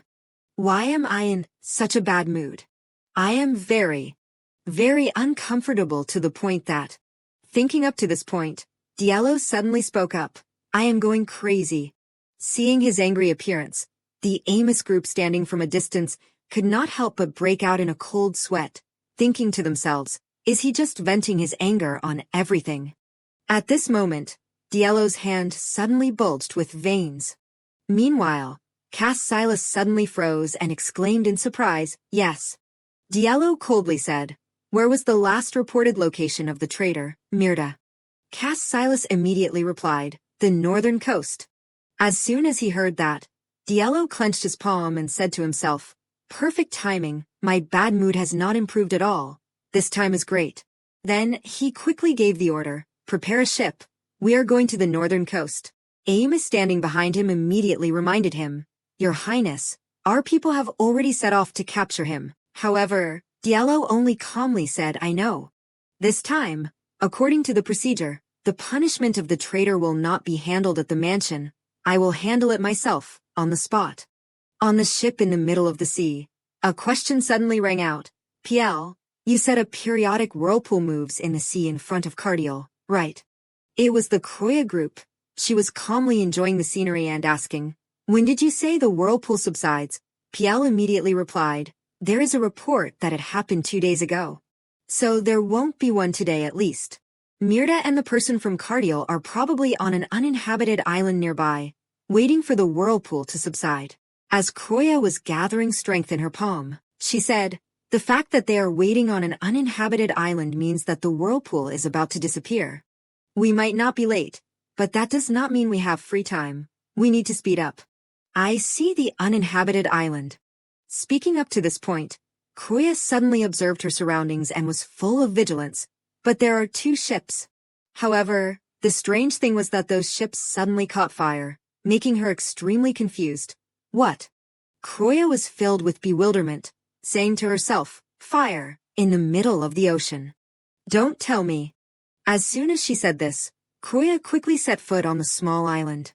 As soon as she saw the person in front of her, she froze and called out, Deal. Oh! Diallo was standing right in front of her. The eyes that were looking at him suddenly looked elsewhere. There were corpses. The dead people were piled up amidst fresh blood. Meanwhile, Diallo's sword was dyed bright red. At this moment, Diallo suddenly spoke up. What is it? How did you get here, Kroya? Under Diallo's question, Kroya suddenly fell silent. A moment later, she replied, I received a report that Mirda's contract was on fire in the office, so I came in your place. But, did you do it yourself, Diallo? As he approached her, Diallo coldly said, It is sad to have to execute the contract. I wrote it hoping it would never be broken. Moreover, I never imagined you would come all the way here, Kroya. With a face full of panic, Kroya immediately explained, I also never thought I would see you here, Diallo. More precisely, I never thought I would see this side of you, Diallo. As soon as she finished speaking, Diallo covered her eyes. He gently said, I am sorry for showing you such an unpleasant side of me. While letting him cover her eyes, Kroya added, I realized Mirda broke the contract while you were on a military campaign, so I came here immediately. As soon as the words left her mouth, she could not help but think to herself, the smell of blood. Diallo immediately spoke up, Yes, when the contract was broken, I also felt a reaction. As she heard him speak, Kroya's train of thought appeared. It is obvious that the Argenta family strictly punishes traitors. It might be obvious, but has Diallo always been this kind of person? Right at this moment, Diallo suddenly called out, Kroya. Kroya quickly replied, Yes. As he placed his hand on Kroya's shoulder, Diallo asked, You said you were going to leave Argenta, right? Kroya quickly replied, I did say that. In the next second, Diallo monologued, I doubt you would go around blabbing Argenta's secrets like that, but you already know about Argenta's affairs, right? So you will need to sign a contract to leave, right? As expected, you catch on very quickly. Then just stay in Argenta. You belong to Argenta. After listening for a while, Kroya felt extremely confused. Diallo, we already talked about this. However, Diallo still calmly spoke up, Not just me. Many people in Argenta want you. Kroya, I will try my best to convince Pharaoh. The more she listened, the more surprised Kroya felt. What? Convince Pharaoh? What does that mean? Before she could finish speaking, Diallo quickly interrupted. Pharaoh's opinion does not matter. No, I can make it not matter. This made Kroya a little stunned. Diallo gently stroked her hair and persuaded, Please, Kroya. Under this situation, Kroya could only clench her palms and helplessly call out, Diallo. Meanwhile, Diallo still spoke with a face full of disappointment. You will become a member of this Argenta. You will make me sad. Looking at his appearance, Kroya was extremely flustered, thinking to herself, If you try to keep me with that face, you are making my heart flutter. You. The space between the two of them seemed to stop flowing, a moment full of silence. After a while, Kroya spoke up, I think I will. Before she could finish speaking, she noticed Diallo's hand trembling terribly and thought to herself, You are trembling, Diallo. At this moment, Diallo suddenly said, I hate having to say goodbye. Kroya, Argenta Sea, only brings me separations. Kroya was filled with embarrassment, thinking, That is right, I only know half of the original story, but I am sure it was planned like this. The young Diallo sitting by the sea, waiting wearily for a knight who fell on the battlefield 10 days before that. But the Diallo of that year still was not willing to accept that. I understand why an emotional person like Diallo would be so distressed. After thinking for a while, Kroya immediately reassured, Okay, calm down now. As she hugged Diallo, Kroya gently said, I promise you. I won't leave suddenly. Holding her tightly in his arms, Diallo asked again, Promise. In the next second, Kroya immediately agreed. Yes, I promise. Diallo suddenly expressed his feelings. I do not want to leave you, Kroya. Kroya gently said, We will definitely be together until Pharaoh comes, and I won't leave right after she comes. As soon as he heard this, Diallo was extremely happy. Thank you. Meanwhile, Kroya pondered, I have to train his spirit to be stable before I leave. Even at this moment, he is still being careful not to touch my wound. Right at this moment, PL standing from a distance suddenly reminded, Your Grace, madam. Sorry for interrupting, but it is time to pack up. As soon as she heard that, Kroya was startled and amazed. Ah, that is right. Then she quickly smiled and said, Diallo, let us go. Diallo immediately agreed. As soon as the words left his mouth, he shouted loudly, Erase all traces and return to Argenta immediately. Everyone quickly followed, answering in unison, yes. In the room, as Kroya sat next to Diallo, she spoke up, by the way, Diallo, you need to practice your expressions again. As soon as he heard this, Diallo was taken aback. Practice expressions, Kroya replied, that is right. If you were to reveal the face you just made in front of the enemy, it would be no different from being easy prey for them. Try to make a scary face. Diallo immediately listened to her, quickly making a scary expression and asking, like this. However, under his appearance, Kroya could only helplessly think to herself, he looks like he is sulking over dinner. Then she spoke up loudly and resolutely, it is not working, alright, I will teach you myself then. How to appear tough, how to act like a capable king, something like that. Anyway, I am not as naive as you, Diallo. That is why I will be a good teacher for you. As soon as he heard this, Diallo smiled happily like a flower, saying, being taught by you is an honor for me, Kroya. Kroya immediately reminded him, hey, first of all, you can't keep grinning like that all the time. Rest now, I will go check the situation. The monsters are more aggressive at night, so leave it to me. As soon as she said this, Diallo's expression suddenly turned cold. In the next second, he drew his sword. With a dark and scary face, Diallo immediately cut his hand. As soon as she heard the strange sound, Kroya quickly turned around to look. It was Diallo's arm. He was bleeding a lot. Kroya could not help but worry and immediately approached to ask, Diallo, your hand is bleeding. Meanwhile, Diallo took advantage of her inattention to push the dagger under the small chair. Kroya worriedly asked, Oh my god, are you okay? Why did this happen suddenly? When did this wound appear? I did not see it just now. Diallo immediately replied, During the battle, I felt his sword touch my hand, but the wound must have torn open later. Kroya hurriedly stood up and said, Wait a minute, I will go find a doctor. As soon as he saw this, Diallo quickly grabbed her hand and begged, No, please, just stay with me, in case there is still a possibility of a traitor. Then revealing my condition would be very dangerous, whether it is here or at the mansion. His words directly convinced Kroya. She quickly replied, You are right. Then let us stop the bleeding first and then decide. I will take care of the wound until it heals completely. Diallo said again while holding his painful wound. Thank you, Kroya. Then he quickly switched to another topic. I thought he would make a wiser choice. As soon as she heard this, Kroya asked back, Mirda. Diallo said, Yeah, because we have known each other for a long time. As soon as he said this, the two of them made eye contact. Kroya gave a forced smile and asked, You think people you have known for a long time won't betray you? Meanwhile, Diallo calmly replied, Yeah. The more she listened, the more startled Kroya was, thinking to herself, Really, this won't do. He is too naive. This will definitely mess up the plan. It seems like I have to take this opportunity to teach him a new lesson.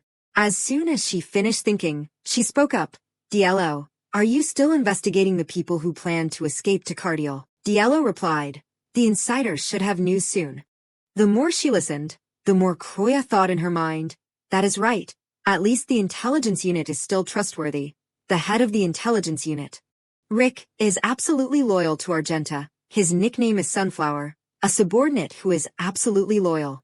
Finishing thinking, Kroya spoke up, While the intelligence unit is investigating, we will personally eliminate the traitors. This made Diallo extremely curious. How? Kroya smiled and said, Just wait and see. At another place, there were some whispers. I heard Mirda betrayed us. It is the first time I have seen a traitor since the previous duke was in power. But I heard Cardiel is just taking advantage of Argenta after the escape, right? That is right. They only plan to extract information from Mirda and then dispose of him. Those evil bastards. They dare spread rumors like that again. I think we can catch a few more traitors thanks to that. That is a great idea.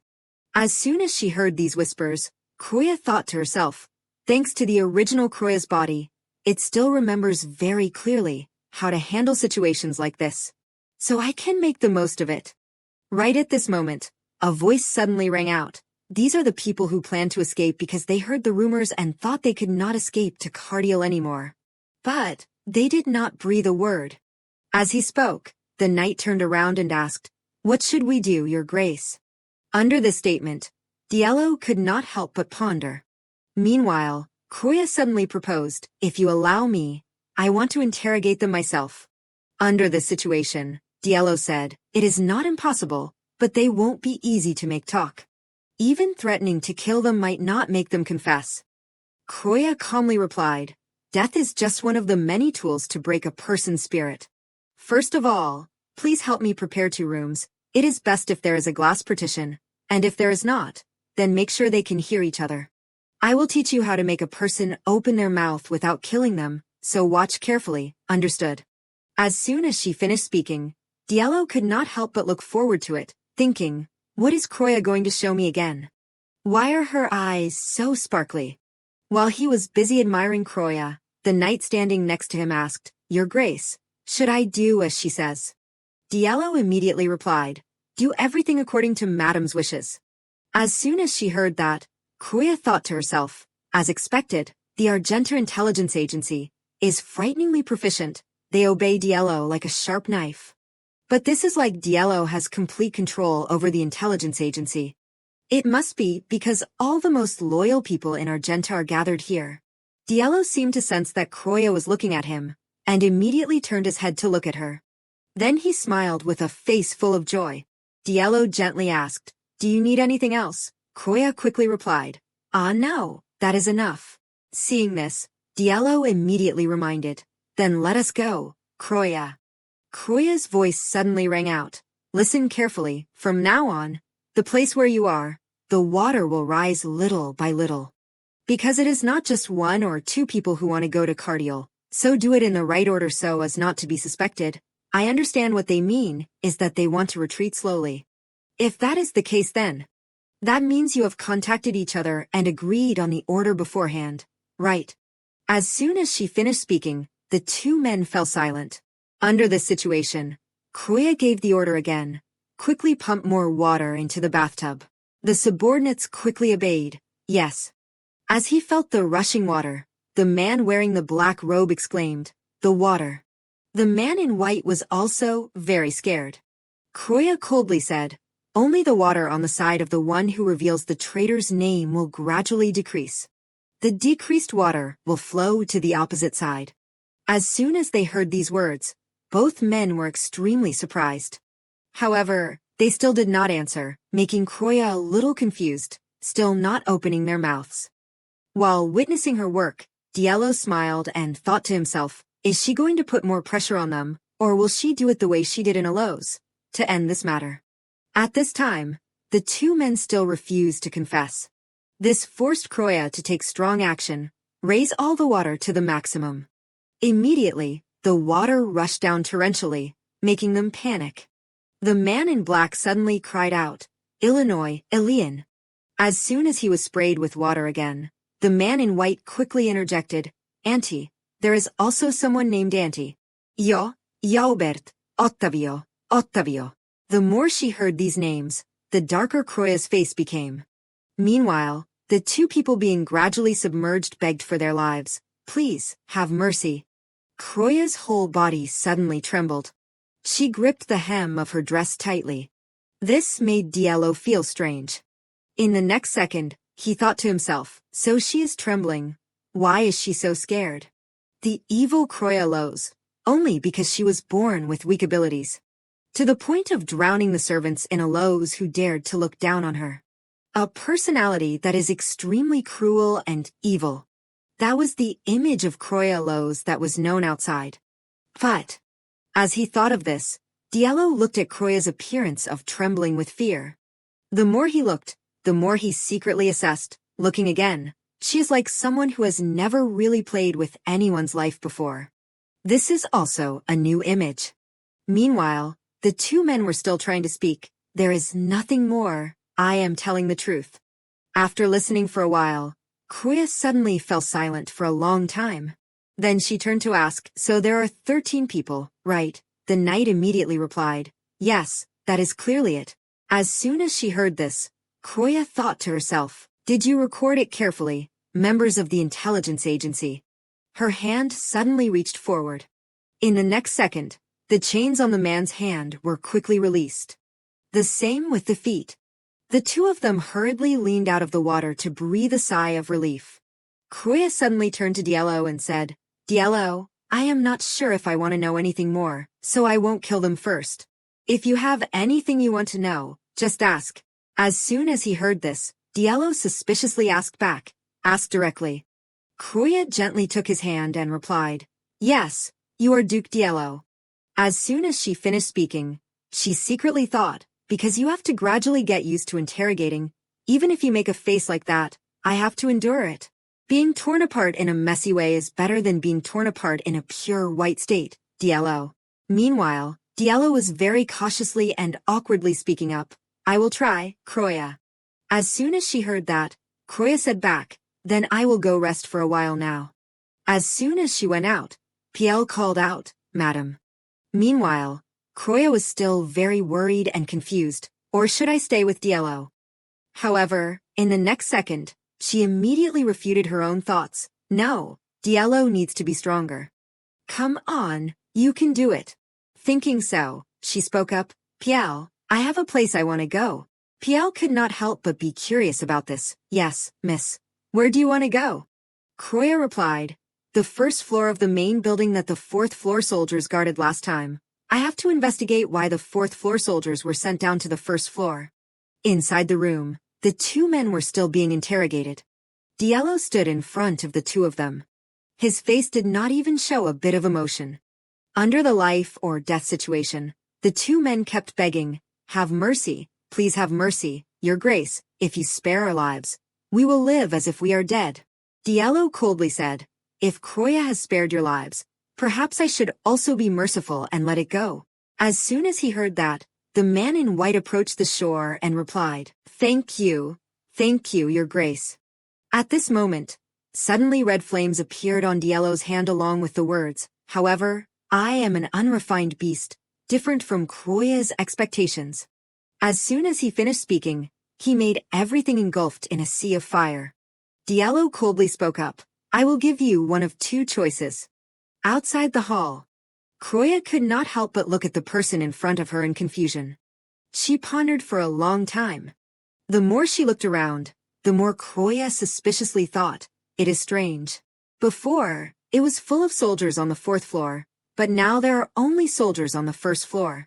The assignment of the fourth floor soldiers, who are the core manpower of Argenta, must have a reason. Clearly, to guard this door. Thinking of this, Kroya spoke up, Piel, if you go inside, what would it be?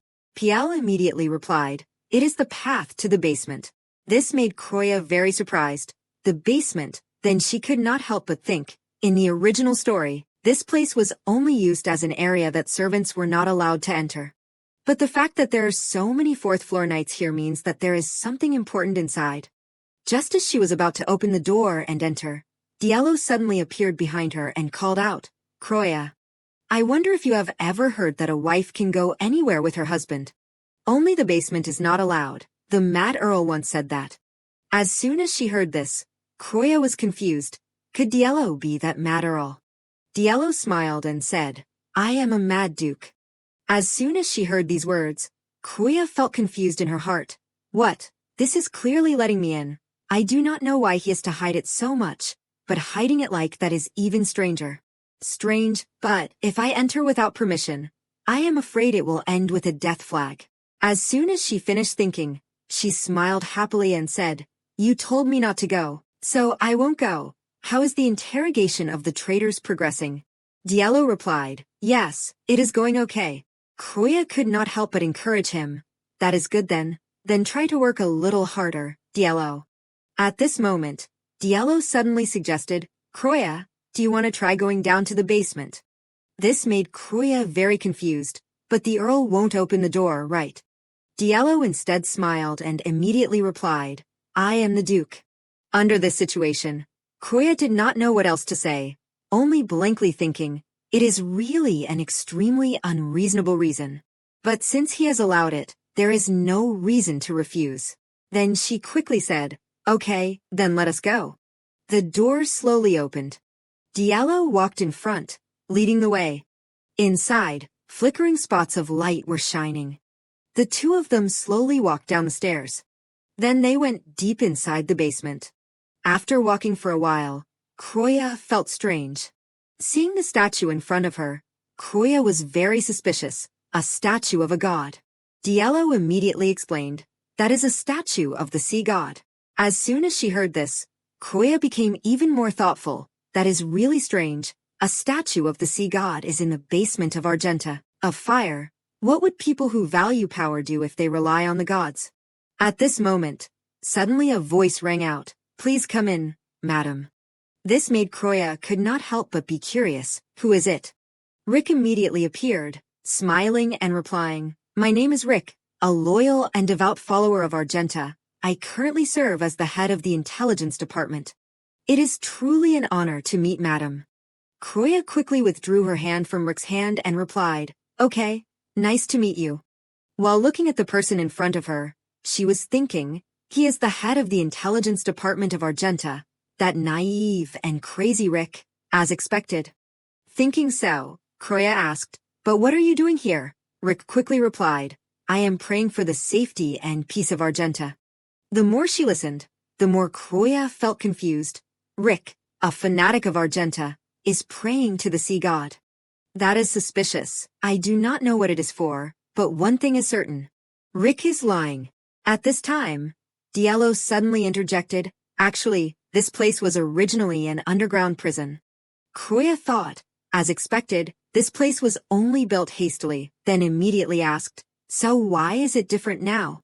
Diallo smiled and said, we prepared it in advance, in case Madame Kroya might need it, because Aloes originally believed in the sea god. We have only just placed the statue of the god.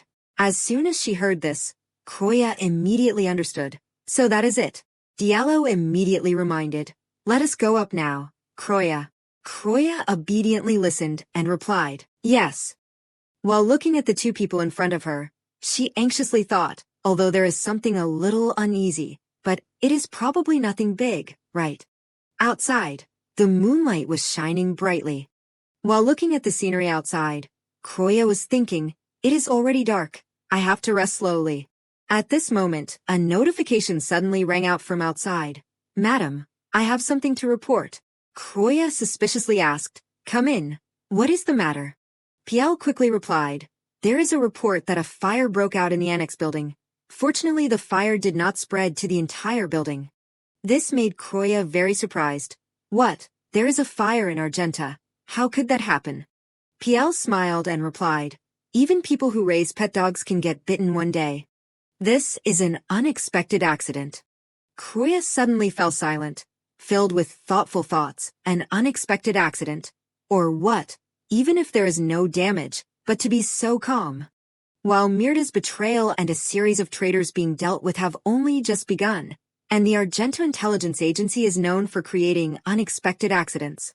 Moreover, that is right, a fire broke out in Argenta, where fire is controlled. Is this truly a simple accident? If you call it a coincidence, everything fits together as if it was arranged.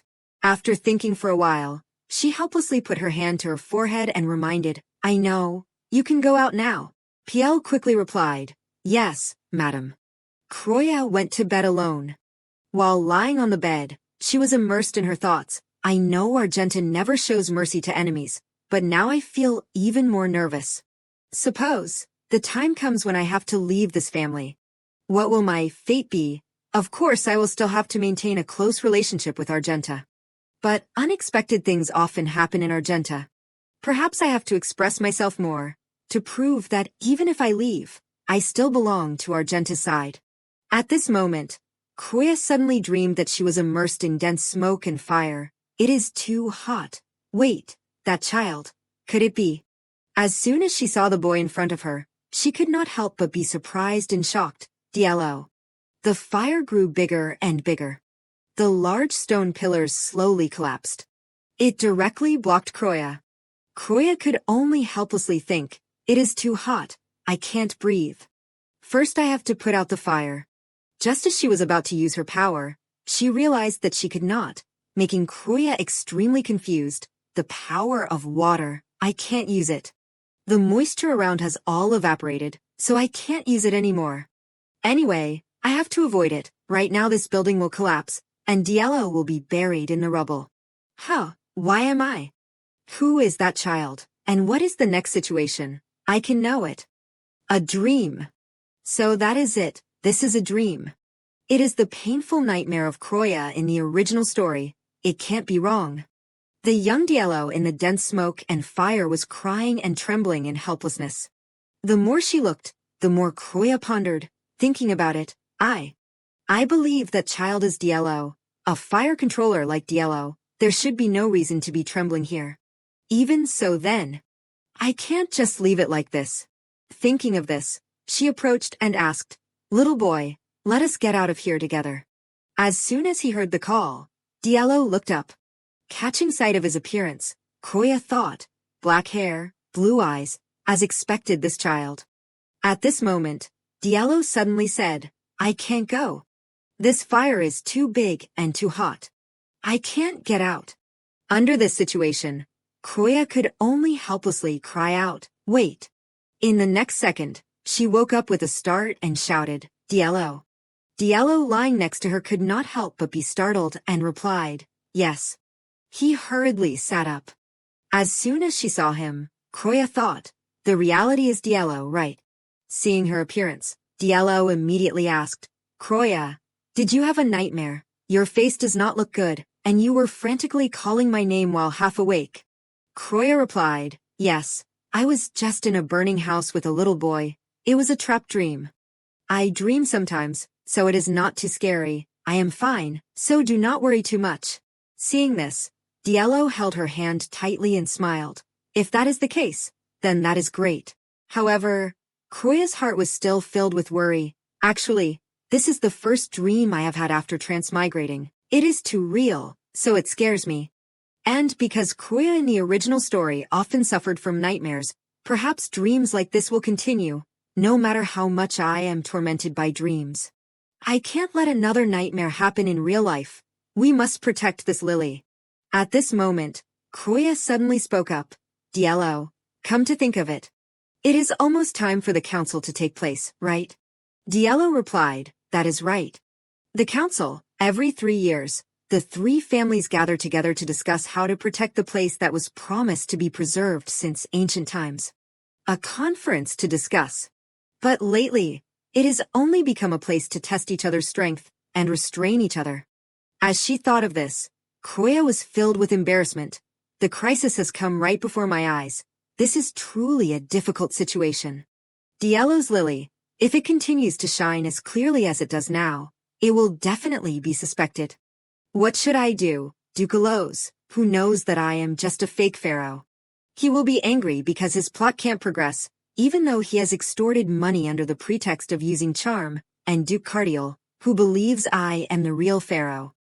He will find it suspicious that Diello, the weakest family head in Argenta's history, has not obtained pharaoh. He will definitely try to find out my plan. In the current situation, the overly prominent lily is a big obstacle. In the council, I must at least dim the lily.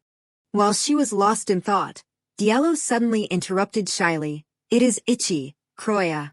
Seeing this face of his, Kroya could not help but shyly sit up and say, "What is that reaction for? Anyone who sees it will think I am touching you.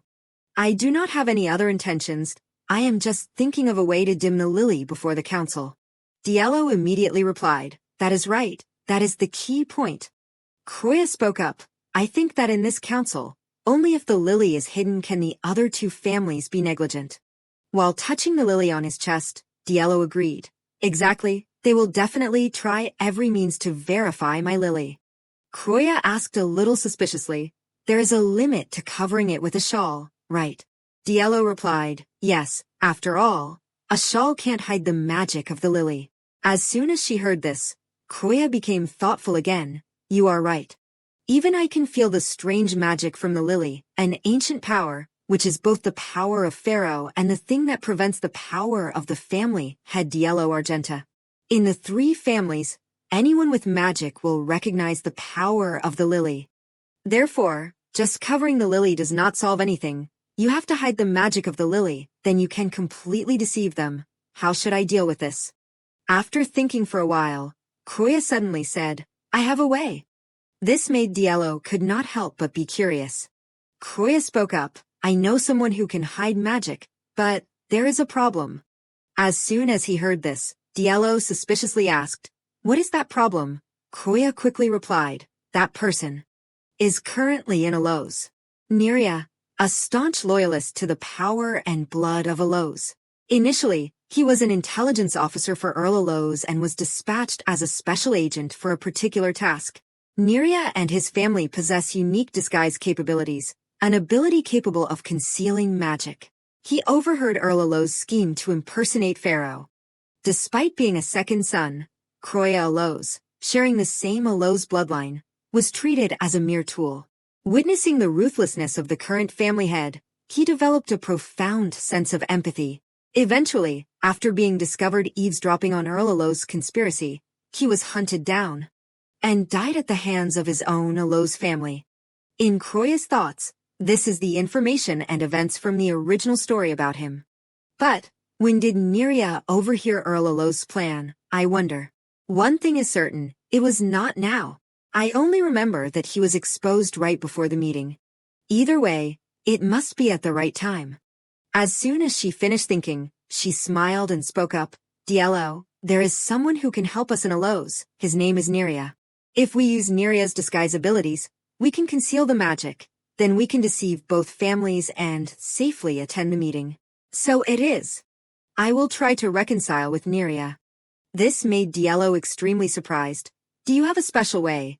Kroya immediately replied, perhaps, Neria serves the power and blood of Alos. So I think that the blood of Alos must be respected no matter what.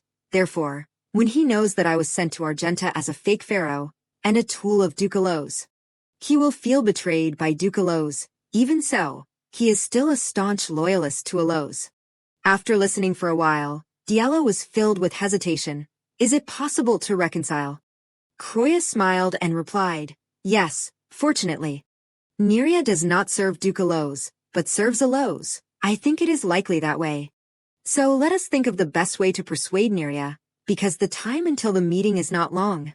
Diallo's face suddenly filled with anticipation, asking, so what else will you teach me?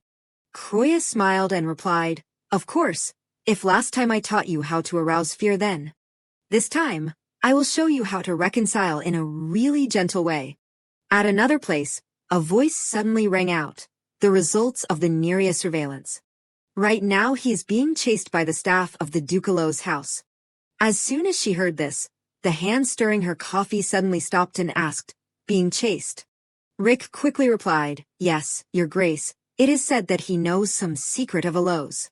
As soon as he heard this, Diallo's eyes suddenly became serious and said, if it is a secret of Alos. Kroya immediately interjected, it is probably talking about me then. It is very likely that Neria knows I am a fake pharaoh.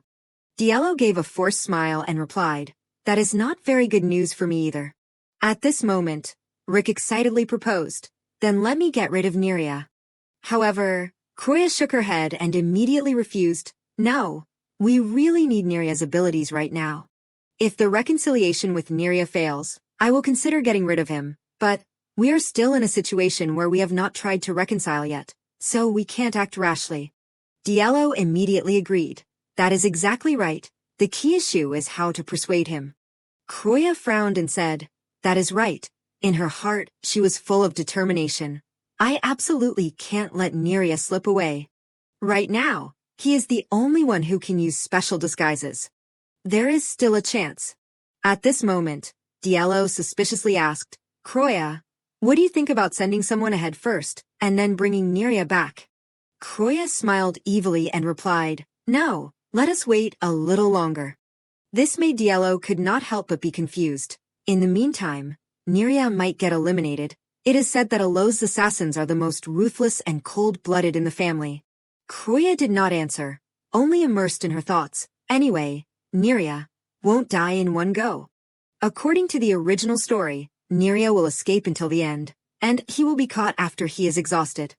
If we just need to save him right before that moment, then in that place, I will directly negotiate with Neria. Finishing thinking, Croya put her hand on Diallo's and called out, Diallo. Diallo quickly replied, yes.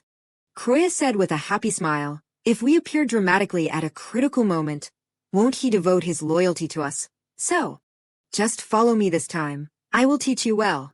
Rick quickly received the order. Yes, madam, Croya seriously ordered. Follow Neria secretly.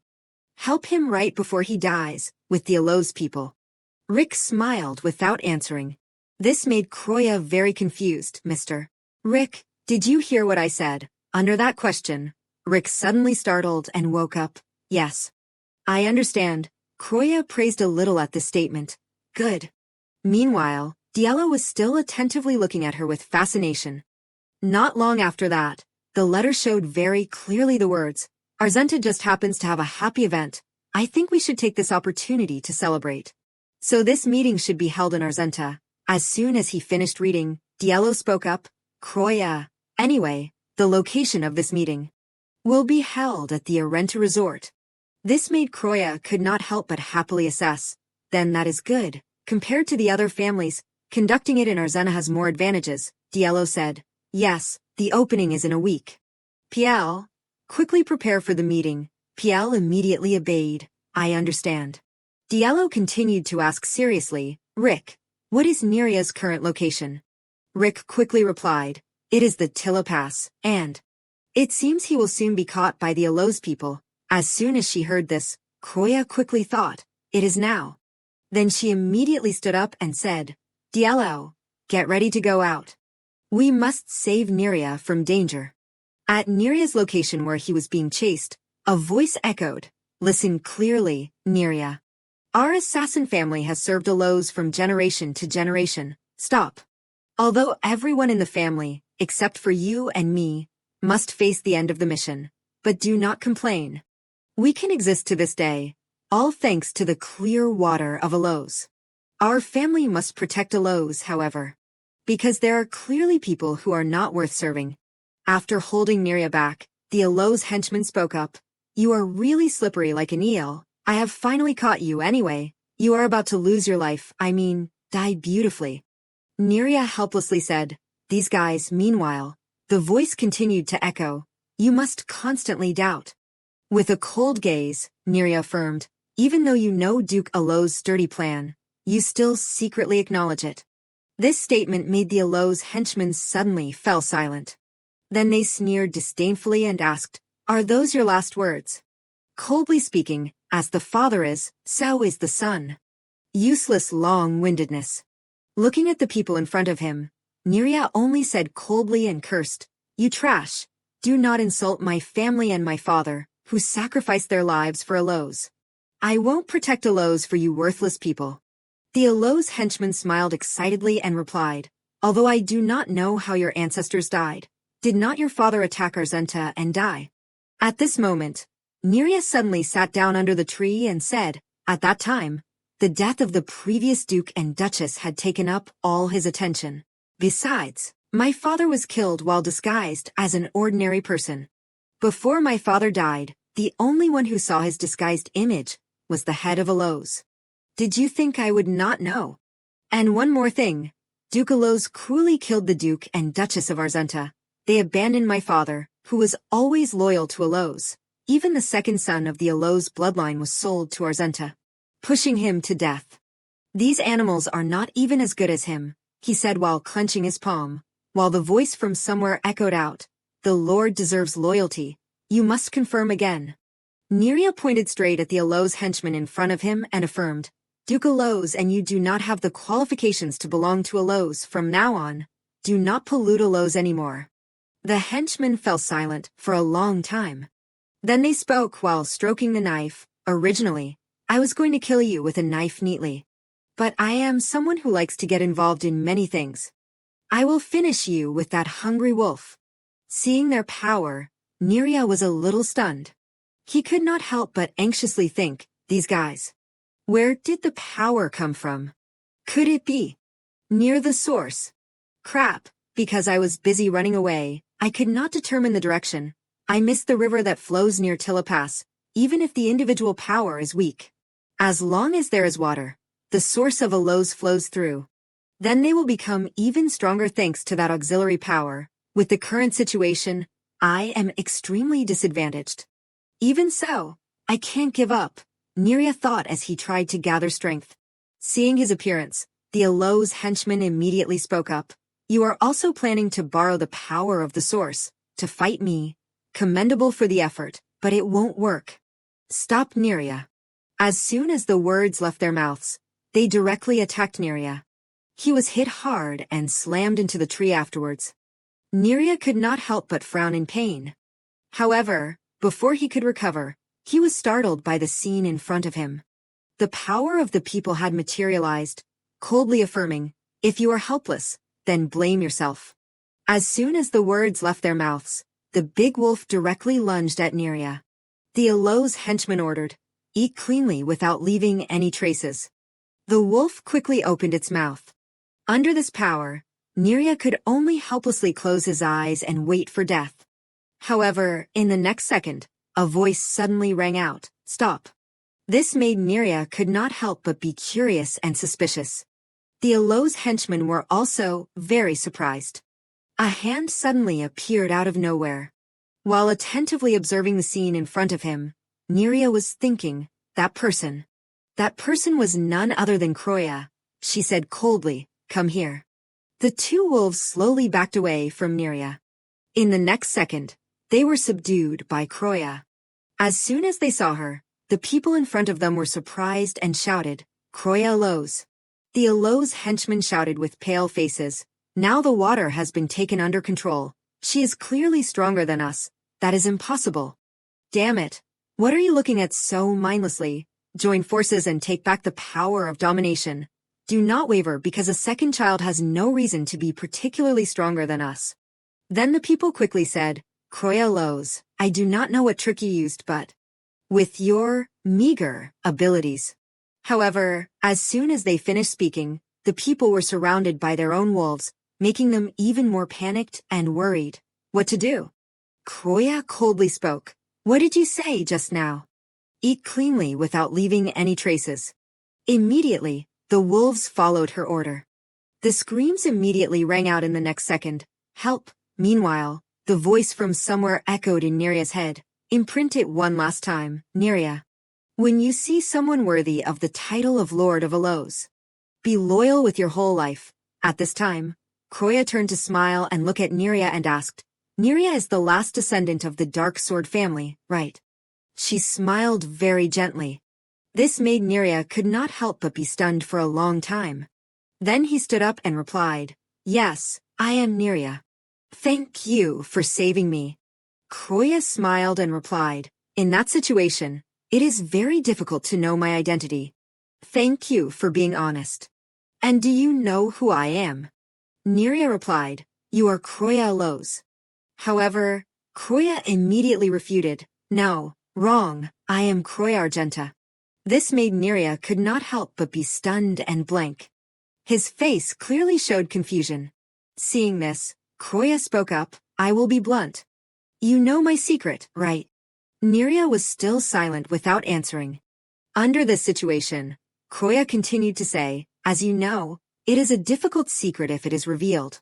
At this moment, Nerya suddenly felt something unusual and glanced to the side. His heart could not help but think, strong killing intent. So it is being wary of me. He must suspect that I am on the same side as Duke Lowe's or not. In the next second, suddenly a sharp knife was held to his neck. It was Kroya's subordinates.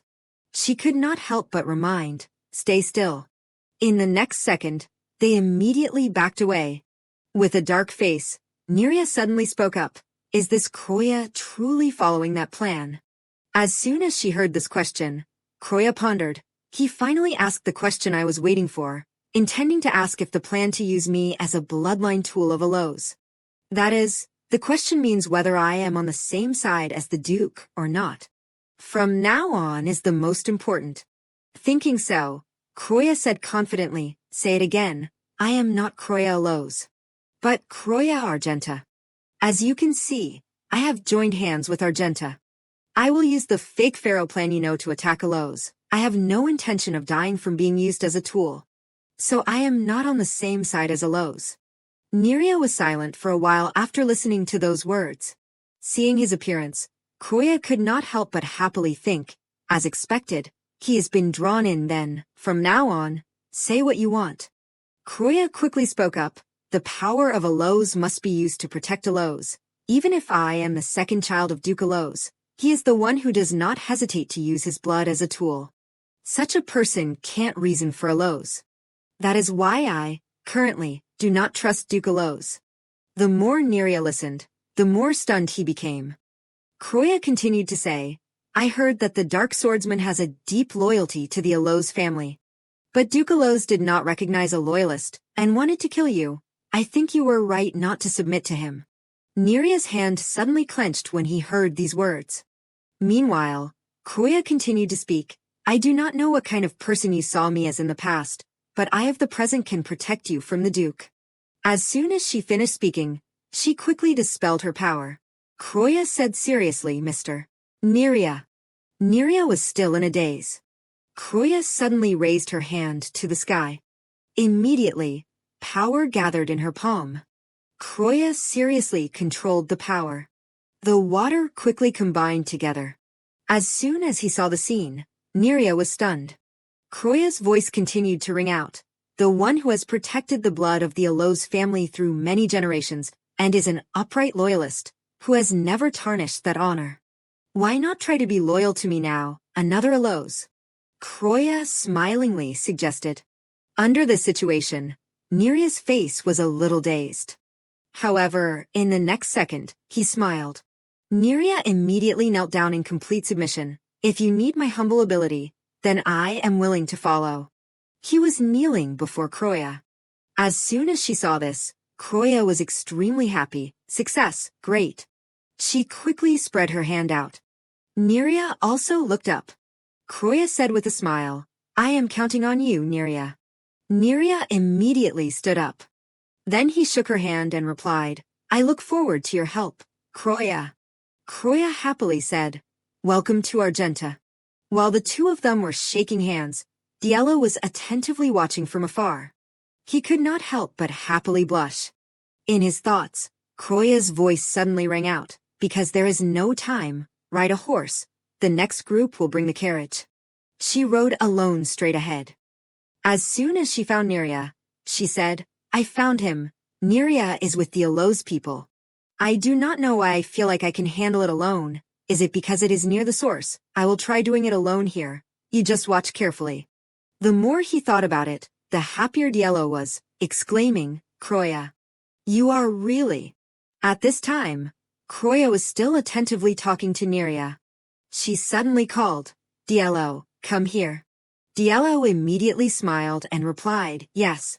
In the next second, Kroya introduced, this is Mr. Neria. Diello quickly smiled and said, hello, I am the Duke of Argenta, Diello Argenta. As soon as he saw him, Neria secretly assessed, this person is Diello Argenta, he looks as weak as rumored. Then he shook hands and introduced, I am Neria. Kroya said, then Diello, let us go back to Argenta first, the sun is starting to set. Diello immediately obeyed, yes, let us decide that, the carriage is also coming soon. Kroya's group slowly walked forward. Neria kept glancing around. It was Diello's nights filled with killing intent.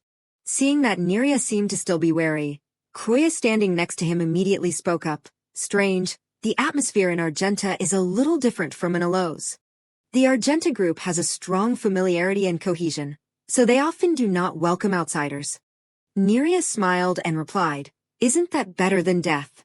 I only follow the person worthy of the title allows. I will adapt and endure in any environment." As soon as Kroya heard this, she smiled and said, "If it is determination, then I very much welcome it." As soon as the words left her mouth, she secretly thought, "The problem is, the others do not seem to trust Neria much." The knight suddenly interjected, "Let us go separately from here. We will accompany Neria." Hearing this, Kroya had no choice but to agree. The knight politely said, "Mr. Neria, please cooperate during the inspection." Neria quickly replied, "Yes." The knight announced, "We will depart immediately." As soon as they left, Kroya was thoughtfully thinking to integrate Neria into Argenta. "It seems that method is the best. I have to write the magical contract that Mirta wrote." That is what she was planning with Neria.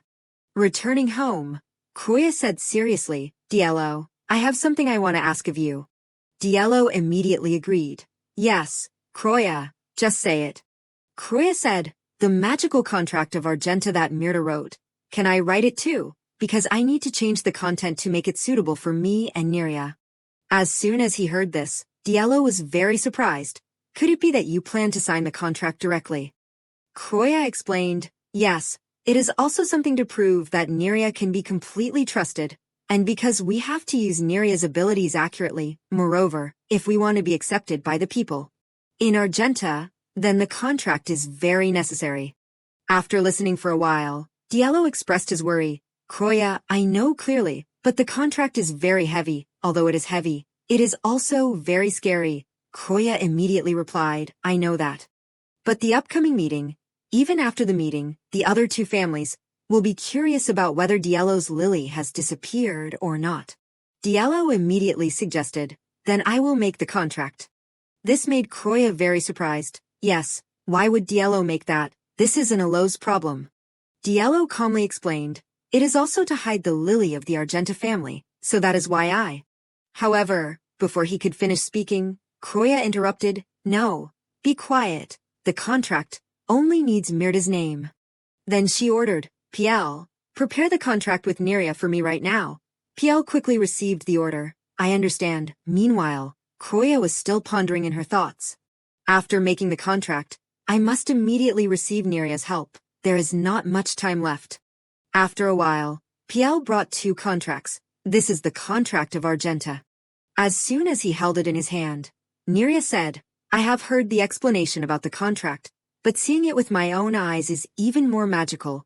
Kroya immediately replied, "That is right, because this is a skill that does not exist in Allo's. Please read it carefully." On the contract it clearly stated, "The person named Neria, who will stamp with blood on this contract, is not allowed to reveal any secrets of Kroya. The contracting party must offer absolute loyalty. In return, Kroya will do everything in her power to protect Neria from the Allo's house, and shoulder the responsibility of accepting Neria as a member of Argenta. If anyone violates the contract, then that person's life will be taken back by the power of Allo's." After reading it, Neria spoke up, "I understand clearly." Kroya immediately reminded, "Mr. Neria is not allowed to use weapons until the contract is complete." PL standing behind at this time suddenly spoke up, "Therefore, I will help proceed with the contract." Neria replied, "I understand." In the next second, he signed the contract with his blood. While wiping his bleeding hand, Neria said, "I have finished signing." PL held the knife in her hand, turned around and asked, "Miss, I will help you proceed." Kroya sitting on the chair quickly replied, "No, I will do it myself." As soon as she finished speaking, she secretly thought, "It seems it is less scary if I do it myself. It will be fine." Diello sitting on one side worriedly reminded, "Kroya, be careful." As she ran the knife across her hand, Kroya's face turned pale, thinking, "The knife is sharper than I thought. Just touching it a little cut too deep." Seeing this, Diello hurriedly asked, "Kroya, are you okay? Let me see." Kroya reminded, "Wait a bit, let me finish doing it first." After signing the contract, she spoke up, "Okay." Immediately, the contract took effect. The contract has been completed.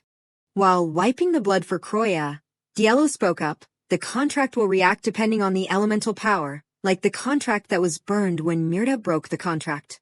Croya said, if Neria breaks the contract, he will disappear in the water.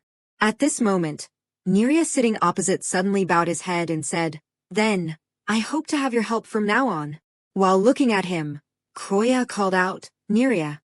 Although it is a bit sudden, but you have something to do right now. This made Neria extremely curious. Yes, what is it? Croya replied, hide the lily of the Duke of Argenta. As you know, I am not Pharaoh, so I can't remove the lily petals.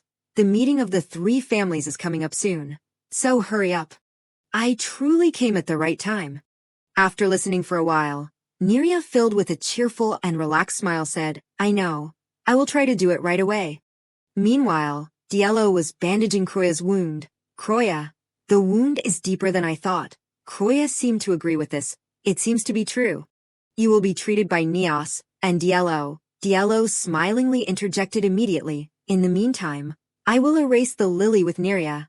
Do not worry about this. Hearing this, Croya also quickly stood up and left. Neria, I am counting on you, Neria gently said. Yes, do not worry too much. Diallo seemed to still have a face filled with regret looking at Croya. However, in the next second, it changed 360 degrees. Diallo's face at this time was extremely cold. This made Neria could not help but be wary and confused. What is it? The atmosphere. Diallo coldly spoke up. On the way here, it seems that my wife has explained some parts. But Argenta does not welcome outsiders. Because you wrote the contract, you will receive trust to a certain extent. But that is it. I will examine you in my own way. And also, suppose you are the one who harms my wife and Argenta. I will be merciless with you. As he spoke, Diallo's eyes flashed with a strange danger. In Neria's thoughts, sensing instinctively, that was the image that Diallo Argenta had shown before. Only the predator has that leisure.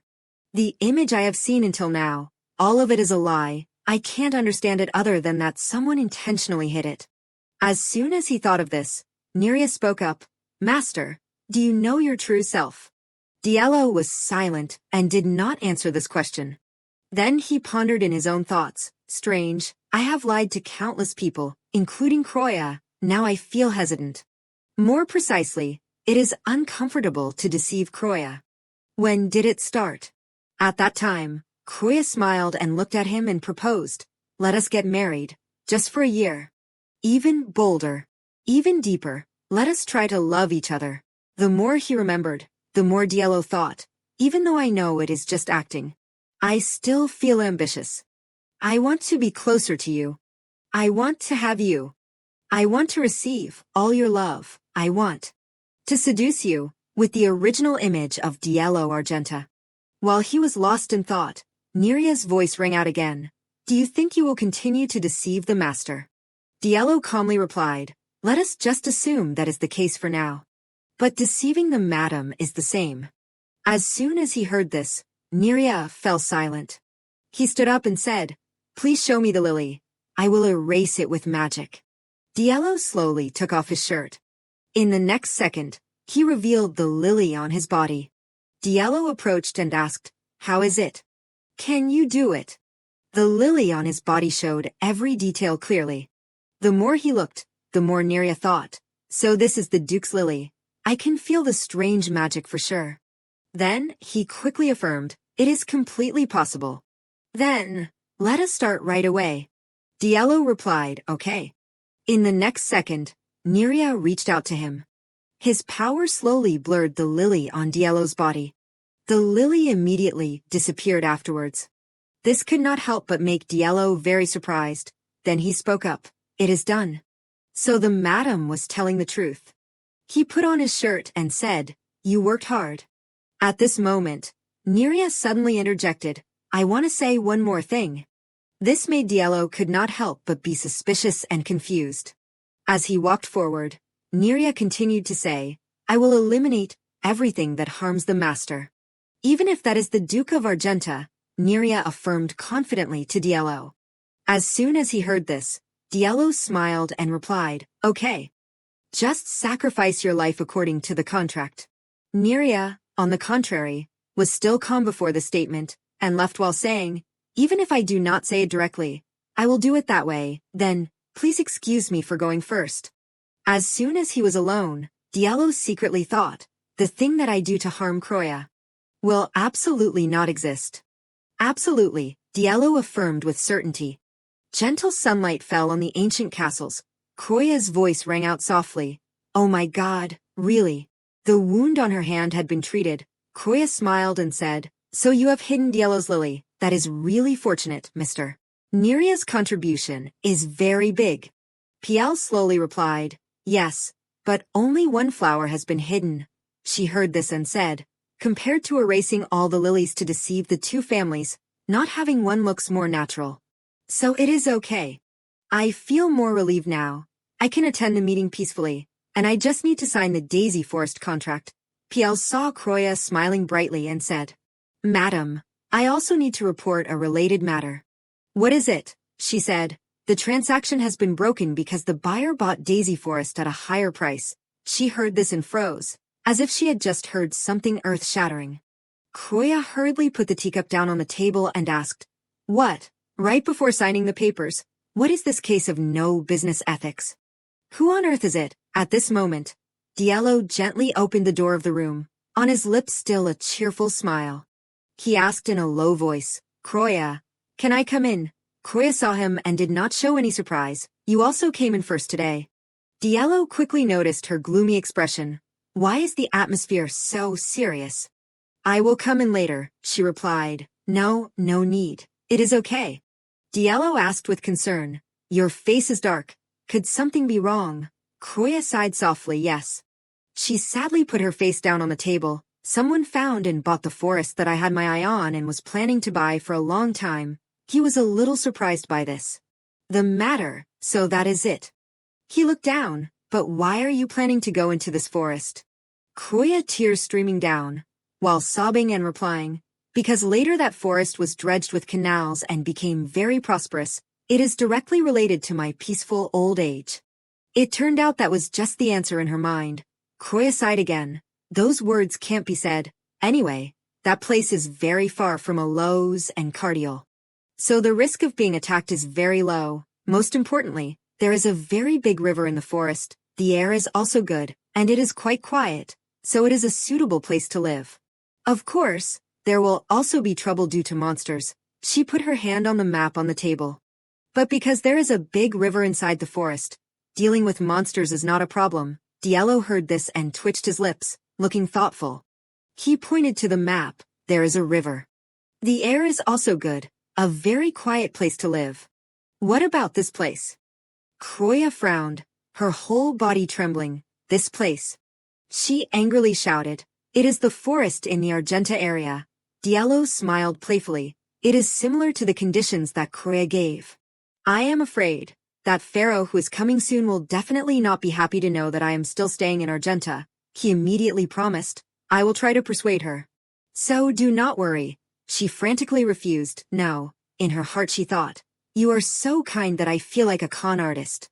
Immediately afterwards, Diallo took 2 letters from his pocket. But, Croya, the family heads will come to the Argenta villa tomorrow morning. So that is the letter reporting that they have entered the Argenta territory. Croya quickly took the letter, looked at it once. Finally, tomorrow is coming. The two looked at each other, saying in unison, our goal is to distract the opponent. Just follow what we have always done is fine. Outside, the beautiful sunbeams were still dancing on the ancient castles, illuminating everything. Soon it was the day of the meeting. The Cardial carriage arrived first. The sound of the carriage rumbled across the paved roads. A pair of slender, strong legs stepped out of the carriage. The shiny leather shoes, without a trace of dust, touched the ground. The man stood in the middle. On either side of him were 2 beautiful girls. Already the atmosphere of the two was hot. Siete smiled politely. I congratulate you again on the smoothness of Argenta. Diallo and Croya stood opposite, and smiled in reply. Thank you. You must have been tired from the long journey. We will guide you to the accommodation to relax. I know, then. See you at the hall. Croya glanced to the side, asking herself, what is this? She looked at the blue-haired girl standing next to Siete. Who is that child? Duke Salil and Pharaoh are actually business partners. Everyone knows that their relationship only exists to pursue the prosperity and power of Cardiel. So it seems that it is not Mr. Siete's daughter. So who is this child after all? At this moment, a gentle stream of energy flew towards Croya. She immediately startled in surprise. She turned her head, thinking it is here. Duke Alose. In a luxurious carriage, Duke Alose slowly stepped down. He smiled and reached out his hand to ask, Croya, are you living well? She replied a little slowly, of course. He continued to ask Diello, Duke Diello is still well. Alose's eyes became sharper, looking straight at him. Diello was not afraid. He smiled and said, yes, thanks to that, I am also very well. Alose secretly sensed the magic in his body. He twitched his lips and thought, Pharaoh's magic has decreased. That is too fortunate. He stepped towards him, using the opportunity to feel Diello's entire body. Saying that, Alose turned his head to look at Croya. Then I will go in first, Croya. See you later. He moved closer to her, putting his hand on her back, secretly transmitting magic. Diello standing beside her frowned tightly at the sight. Croya's face immediately turned pale, sweat pouring down continuously. She thought, use the force of water to create pressure on the wound on my back. Diello hurriedly supported her swaying body. Croya. He asked in a low voice, are you okay? Croya struggled to reply, I am okay. I can endure it. Alose became even more pleased. Although he said words of concern, his mouth twitched to his ears.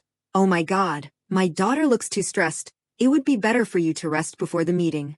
Otherwise. It has been a long time since I have seen my daughter, so I should at least say hello, right, Pentis? Pentis standing next to him also smiled and said, of course. Dad.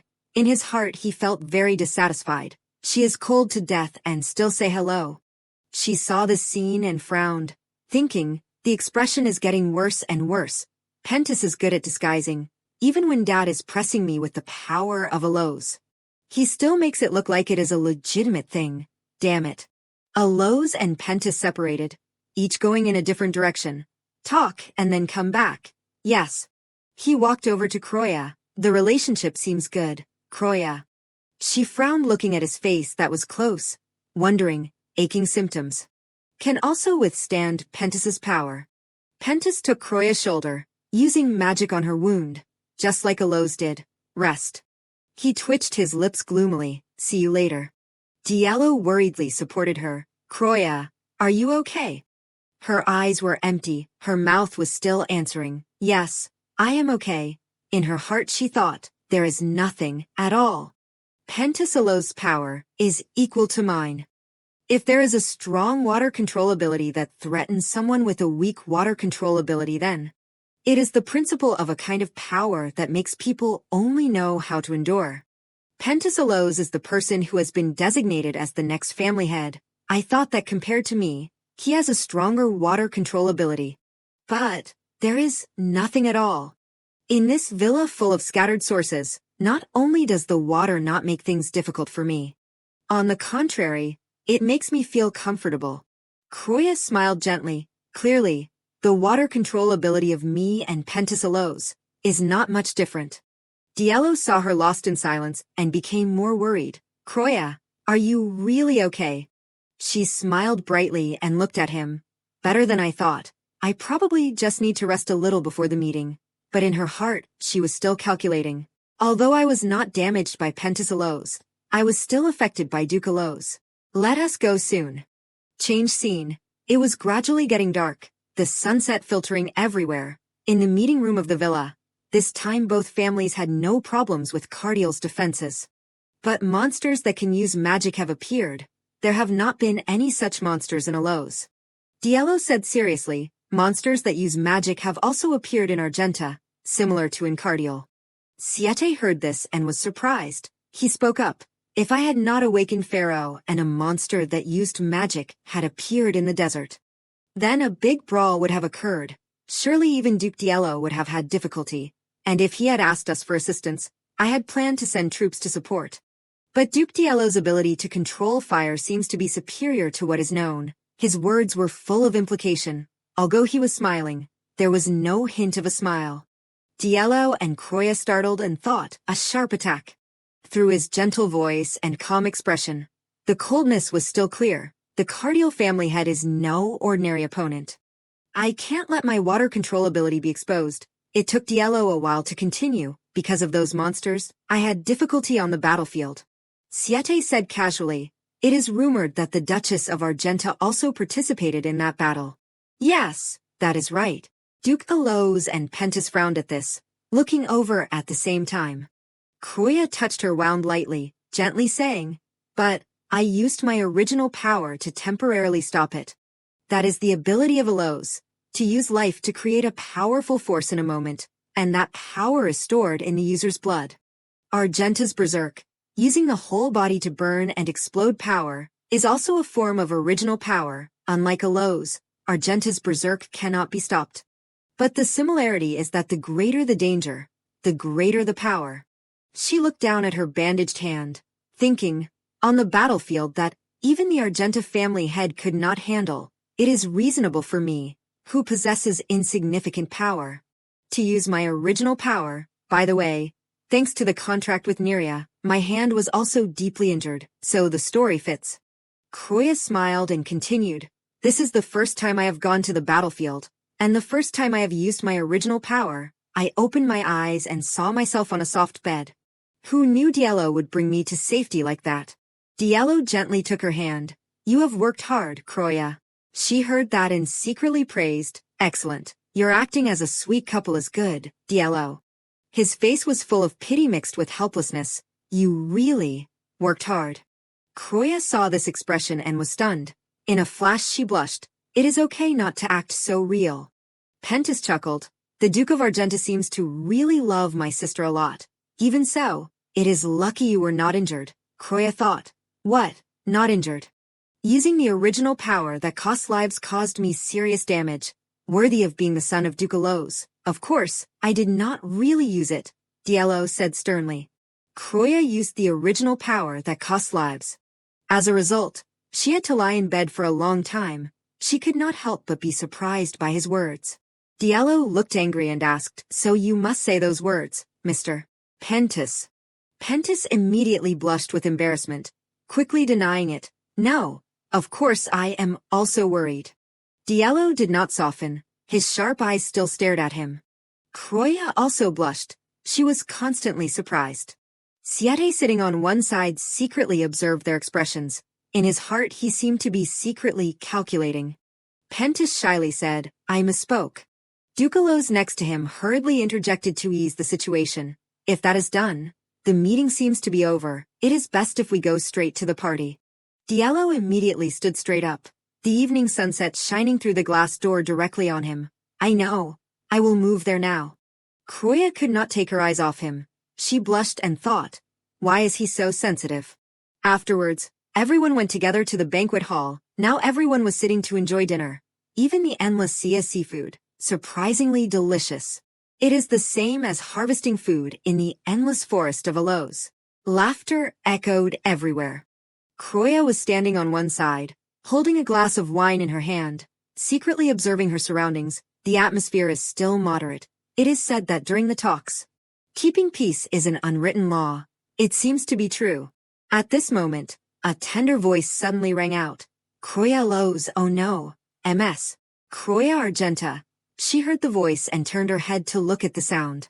The blue-haired girl who was with Siete politely said, hello, my name is Ellen Cardiel, the child. Croya also quickly recognized. Isn't she the one who was standing next to Duke Siete just now? She smiled and replied, nice to meet you. Ellen smiled happily. I am also very happy. Croya slowly walked to a nearby table. The girl also followed along. Actually, I had something I wanted to ask you just now.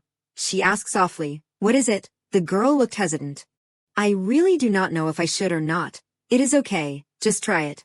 She secretly thought, if I can say it, I will answer everything. Ellen blushed, stammering and saying, my uncle said that, even if two people are married, it will take time to truly love each other. I also heard that the relationship between Argenta and Aloes was not very good in the past. Croya smiled but was a little confused. Uncle, this child has the Cardiel surname. So why is she calling Siete uncle? Could it be a collateral bloodline? What you said is not wrong. The girl continued to ask, so are MS. Croya and Duke Argenta really in love? Speaking to this point, a series of eyes looked over at the same time. Everyone was just waiting for her answer. Croya also completely did not expect the girl to ask so bluntly, a shocking statement. Everyone was aware of this moment. At this moment, Diallo suddenly stepped forward. He smiled and put his hand on her shoulder. If we did not love each other then, just being this close would be uncomfortable, Miss Ellen. Ellen blushed with admiration, her mouth eagerly asking more. Then, when did MS. Croya fall for Duke Diallo? Croya immediately fell into thought.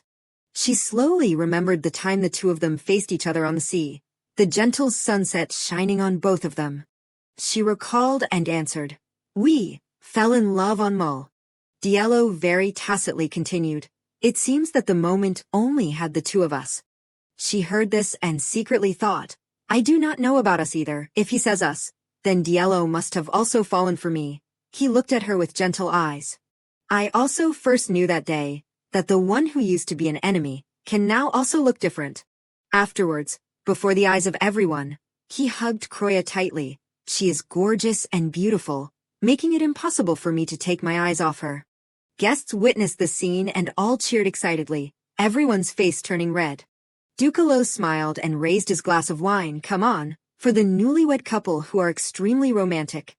Raising glasses, the sound of clinking glasses echoed throughout the hall. Croya was still blankly looking at Diallo's face. "What is it?" She blushed and thought, "It seems that he really likes me." The two went to a fairly deserted corner, talking to each other in a low voice, this time in Argenta. "Or in the desert, there are also magic monsters."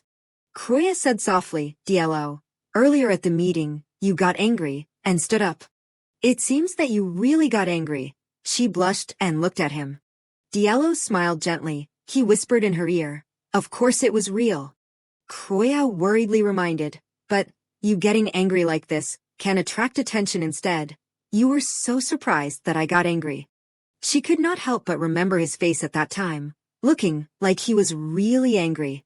Diallo gently put his hand on her face. "If they say I am not like myself anymore." Afterwards, before Croya's innocent eyes, he lowered his body. "It is because I have sunk into you so much that I can't keep a clear head. To the point that I can't see anything around me." The two people's lips were only 1 centimeter apart. Croya still had not realized the current situation, while Diallo continued to say, "To the point that I am boldly unlike Diallo Argenta. Only because I am too fascinated with you." Saying that, he placed a light kiss like a dragonfly skimming over her lips. Only a second later, Diallo quickly left. He smiled and looked straight into her sparkling eyes. Croya was so shocked that she dropped the glass in her hand. Her head was completely blank. "Have we both gotten drunk? I feel like his actions are all sincere. It is just acting. It is just acting." She shyly covered her mouth. "It seems I am drunk from something hotter than wine." Change scene. The sky was completely night. The full moon was shining down on the world. "Pentis, can you also feel it?" At the Allos family villa, the Duke twitched his lips and said, "The magic of the lily has decreased." Pentis smiled and replied, "Yes, I also see it." He excitedly laughed. "Croya, that was a success." The girl has fascinated Diallo Argenta. Pentis raised his eyebrows and said, "When the lily starts to disappear, Diallo Argenta, as the family head, will soon be unable to awaken properly." Allos was immensely proud, his whole body exuding cunning and plotting. "This time, the Argenta family will end. If I kill all those who have the Argenta bloodline, and I, Callias, the family head of the Allos line, obtain the essence of Argenta's power, there will be a strongest family head, dominating both the water and fire." Pentis also calculated with interest. At that time, pushing back Siete Cardial, who was once praised as the strongest, will be nothing. But he frowned slightly and asked, "Even if we use the power of the source, will Croya, who can't even handle a glass of water, be able to stop the sea monster?" Allos was quite concerned about this issue, depending on how much power she draws from the source, but I am a little suspicious about that part. Then, he whispered an order to the attendant standing outside the balcony. Go and immediately reply. Ask Kroya how much power she has used from the source. I understand. In an instant, the attendant vanished. Penta said sternly, continuing, she will have to check how much of Diallo Arzenta's lily has disappeared. Aloz asked back, are you going to ask Kroya directly? He immediately replied, no. Looking back at what happened at the Aloz manor, it is hard to believe. Isn't it possible she is deliberately lying to gain our trust? He agreed with this, that is also true. Then what are you planning to do? Aloz looked at Pentus, that. He smirked and said, just take off Diallo Arzenta's clothes. At this time, in the bedroom, Kroya and Diallo were lying on the bed, smiling at each other. Now we just need to get through the last day of the meeting, right? You have worked hard, Kroya. Just then, loud footsteps and voices rang out outside. Hearing this, she asked, at this hour, it seems like something urgent. Diallo immediately got up and went to the door. Let me go see. He asked the two servants outside the door in a low voice. What is the matter? The servant stammered. The thing is, the attire that you have to wear tomorrow has disappeared. Hearing this, he was slightly taken aback. Kroya in the room was also surprised. The meaning of wearing new clothes and attending the banquet is to erase old feelings and start with a new mindset. That is the last part of the meeting. But you are saying the attire has disappeared, he said silently. There is no time to think carefully and remake the attire like at headquarters. Let us try to find a tailor around here. The two servants replied in unison, we understand. Then, he closed the door and went inside the room. Kroya got up and asked, Diallo, what exactly is this? He was also calculating in his mind. Until now, I have never lost attire even once. If the formal attire disappears, then of course we have to call a new tailor. And to remake the attire, we would definitely have to measure my body again. It is suspicious that this happened, especially since Aloz is also curious about my lily. She frowned worriedly. Could it be the Aloz house? Yes, perhaps he intends to use the tailoring of the formal attire to see if there is a lily. As expected, they will use people to check in every way. That is the despicable way Aloz would do it. She thought to herself, even though I have erased one lily thanks to Neria's ability, I should not let the enemy see an opening. Before long, a tailor wearing pajamas hurriedly rushed over. He said anxiously, it has been a long time since I tailored such precious formal attire. The formal attire has to stand out. I am not sure I can do it. Plus there is less than a day left. Kroya asked in a low voice, this situation is urgent. How many years of tailoring experience do you have? He replied, 47 years, madam. That is more than enough. Then let us start now. The tailor was dumbfounded and did not know what to do. Yes, no. But, she smiled and continued, of course, the price has to be clear. We will pay whatever you ask, even if it is dozens or hundreds of times more. The tailor was immediately fascinated, his eyes gleaming with greed at the sight of money. Can you do it? Kroya asked seriously. The tailor firmly guaranteed, I will do my best with my 47 years of experience. After that, a long line of formal attires was brought into the room. A group of servants respectfully greeted them. It is a pleasure to meet the Duke and Duchess. The tailor was stunned to see the group of people. Who are they? Kroya heard this and asked, aren't they your tailoring assistants from your workshop? No, they are not. The servants smiled and explained, we are people who work at the tailoring workshops around here. We heard there was an emergency, so we came to help measure the formal attire. She narrowed her eyes and looked at the tailor, thinking, as expected, really. He walked closer to Diallo and said, well, I will start now. Please help me, everyone. The female servant smiled and replied, yes, we will start right away. Just then, Kroya suddenly spoke up, wait a moment, I hate it when other people touch my things casually, so I will measure it myself. Did you think I would let it go easily? She thought angrily, no way. Next to her, Diallo started unbuttoning his shirt, without hesitation. The group of servants quickly looked away. Seeing this, she glared at them. Where do you think you are looking? Diallo gently moved closer to her. Kroya looked at him blankly. He gently placed a kiss on her hair. Then he whispered a reminder, just bear with it for a bit, Kroya. Kroya's heart was racing. as if 1,000 deer were running wild.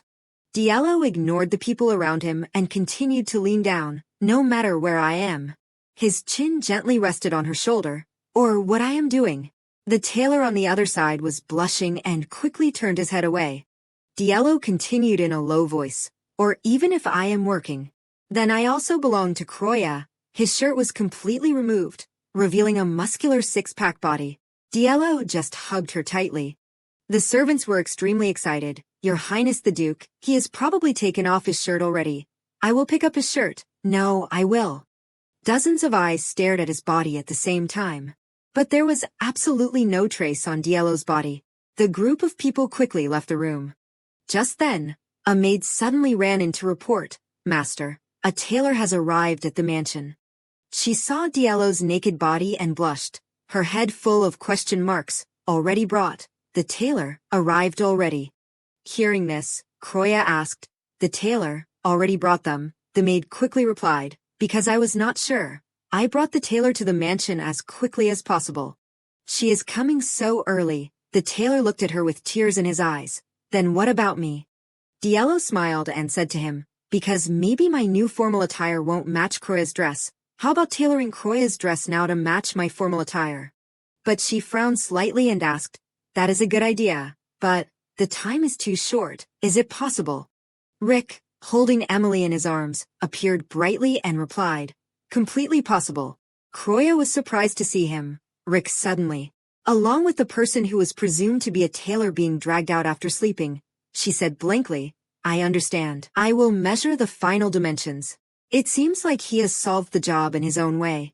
You two should cooperate on the design. The tailor and Emily looked at each other at the same time, their faces in shock. Croya looked at the tense atmosphere and thought worriedly, although it is very busy, maybe it has been resolved. She held the tape measure in her hand. Diallo, I will measure your final measurements. The tailor then said, now, please measure the neck and chest. Croya gently wrapped the tape measure around Diallo, blushing and thinking, the neck is thick and long. It is really too different from a girl's. She said softly, Diallo, I will measure your chest now. Hold your arms up. In her heart, she was extremely flustered. It is just measuring. Why am I so nervous? Hearing this, he reached out his hand. Like this, yes, wait a moment. She was almost pressing her face against his chest, and slowly reached out behind his back. Diallo unexpectedly cried out softly, when the tape measure completely surrounded his chest. Croya asked, blushing, is it too tight? No. He reached out and hugged her face, because Croya is too close to me. Diallo's face also turned red, gently hugging her tightly. Everyone in the room, including Croya, was agape, their faces as red as tomatoes. She thought in panic, it is nice to play sweet games in secret. But was not that a bit too much just now? The maid coughed softly. The Duke's measurements are done. Now we will measure the Duchess's measurements. Croya immediately instructed, please do it quickly. Diallo quickly put on his shirt next to her. He called out in a low voice, Croya. Hearing the sound, she immediately turned her head. Yes, could it be? He held the tape measure in his hand, his face showing a grievance, and said in a green tea tone, are you planning to borrow someone else's hand to measure and not mine? Croya looked at him with wide eyes, instinctively replying, that, it is reasonable, then I will trouble you. She looked at Diallo, who was getting closer and closer to her. She thought to herself. Diallo, his happy face was right next to her. Croya, her face red and her heart beating fast, commented, you are acting really well today. He continued to speak, but Croya, because you are wearing a dress, it is a bit difficult to measure, so. Take off your dress. Diallo said these words with an innocent face. Both Croya and Rick were shocked, completely unexpected by his words. Emily and the tailor were blushing. Anyone who did not know would think they were having a fever. She replied shyly, okay, I guess I have to. In her heart, she thought, even if it is just acting, this is a bit too embarrassing. The tailor coughed awkwardly. Emily quickly said, then we will excuse ourselves for a moment. She pointed at the maids. After you help the Duke, remember to report the measurements of Miss Croya to me. They replied with wide eyes, yes, I know. Unexpectedly, Diallo refused directly, no, Everyone please leave. Emily said blankly, yes, but before she could finish speaking, he interrupted. It is not just measuring. Diallo hugged Croya tightly, possessively warning, I hope I won't be disturbed. The group of people were scared away by his eyes. Everyone went outside. I am being rude. Everyone get out immediately. She saw that everyone had left and spoke up. Diallo, everyone is. He stopped her from saying more. Whispering next to Croya's ear, there are still Cardial's informants outside. She thought to herself, so it is a plot to eavesdrop on the conversation using the power of the wind. Croya cautiously said, until Cardial's informant returns, we have to leave some light responses behind, right? Of course. He smiled and asked, then, do well. Croya, I will help you take off your attire first. Like this, yes. Outside, Rick and the servants of the mansion heard the sounds inside, and were silent. Rick said to him with a green face, hey, I will report about the Duchess's measurements for them, so you can go back. He thought, don't eavesdrop cunningly, go back while I am still speaking nicely. But the servant replied with a forced smile, it is urgent, so I will wait here. He also thought, clearly more important information is needed here. Just then, some sounds that made people's faces red and their hearts beat faster rang out inside again. The two of them were startled to hear it. Stop, a little more, what is it? Are they really doing it? The sounds were getting more and more intense, making everyone unable to be pure. Rick scratched his head, his mind blank. Aren't the two of them in a contract relationship? If so, what will happen to the Pero-fake plan? In an instant, his face immediately became serious again. Arzenta is always right. The master is always right. Everything he says is right. So a eavesdropper like you must be dealt with. Rick looked straight at the servant. Look here, sir. He gently put his hand on his shoulder. Go first. While I am still using words, it is not fun to do that. Although I am completely happy, but the servant was frightened by his overwhelming magical power. His face turned pale and said, I know, so do not stand near here. The servant could not stay any longer, quickly running away from this place. Rick smiled brightly and thought, I have to report that Cardial's informant has left, right? Back to a few minutes earlier, in the room, Croya said softly, but Diallo, I am still fine since I am known as an evil woman, but is it okay for you to be so proactive? Her face was already blushing at this time. She continued, if I think that Diallo's personality has changed to a proactive direction, our plan will make everyone less vigilant. Diallo, still holding the tape measure, replied calmly, it is okay. Did you forget, Croya? I have already said it. Just think that I am so obsessed with Croya that I do not know anything else. As he said, he pressed his body against her back. Croya's face was flushed red, her heart beating fast uncontrollably, panicking and thinking, is it because of the soft voice next to my ear? And Diallo's hand touched me for a moment. She quickly left his arms, stammering loudly, just do the part that I can't measure. I will take care of the rest. She thought, as expected, it is too embarrassing, it is not okay. Croya bit her lip lightly, her eyes sparkling with an innocent red face looking straight at Diallo. Seeing this, he was stunned and stopped his hand. Then he smiled softly, yes, just do that. Instead, let me take care of your wounds. He thought to himself, you are so scared like a rabbit, I want to catch you and eat you. Then, Croya sat on the chair. Diallo next to her slowly dropped medicine into the wound on her hand. She screamed loudly in pain. Hearing her scream, he asked worriedly, is it very painful? Croya replied painfully, it really hurts a lot. You have not even dropped 2 drops yet. But Diallo teased and stroked her wound. She cried out. Croya's face turned green, and she said, trembling, okay, stop. He smiled and replied, it is almost done. Bear with it a little. Then, Diallo said to her in a low voice, Rick signal. It seems that the Cardial informant has left. Croya breathed a sigh of relief. Now I can finally breathe. She smiled and looked at him. But, your acting seems to have improved a lot, Diallo. So many times that, I thought it was real. He smiled helplessly at her. I am not very good at acting. Hearing this, Croya thought, too humble, I think he clearly has a talent for acting. So until the early morning, the formal attire for the party was completed safely, the final day of the meeting.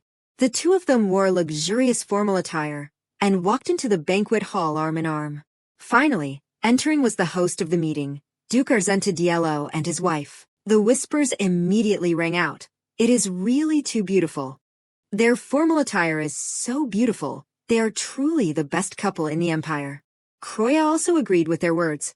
In my opinion, the formal attire is quite beautiful. It was hastily made attire. Their strength is really amazing.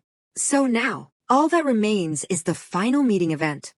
Ending the meeting in the family hosting the meeting, after showing everyone the power of the family, and ending with a blessing of peace for the three families. Therefore, at this meeting, Diallo, as the host, must show his performance. Small flames flickered on the large chandelier in the middle of the hall. Diallo struggled to reach out his hand, controlling the flames. Unexpectedly, the flame on his hand went out in an instant. He frowned, his face turning red with embarrassment mixed with helplessness. Ducalos, Pentis and other nobles all laughed. But Siete and Pharaoh did not show any attitude, still looking at Diallo. The nobles continued to laugh, looking down on him. So, until we meet again in 3 years. Diallo said softly, we pray that peace between the three families will be maintained. Then, applause rang out. Croya thought silently. Everyone is just clapping reluctantly. There is no reason why Diallo would deliberately be as clumsy as me. Anyway, the meeting full of words, enough trouble, finally came to a close. Ducalos immediately stood up. Then I will look forward to good news again. He replied politely, yes, please return carefully. Siete also stepped forward and said, we will also take our leave first. Diallo immediately turned his head to look at him, Mr. Cartiel. He gently reminded, go carefully. Siete smiled and added, but, Mr. Argenta, it seems that you are no longer afraid of fireworks now. The smile on his face quickly changed, his eyes becoming cold. Hearing this, Croya frowned and thought to herself, what is that case?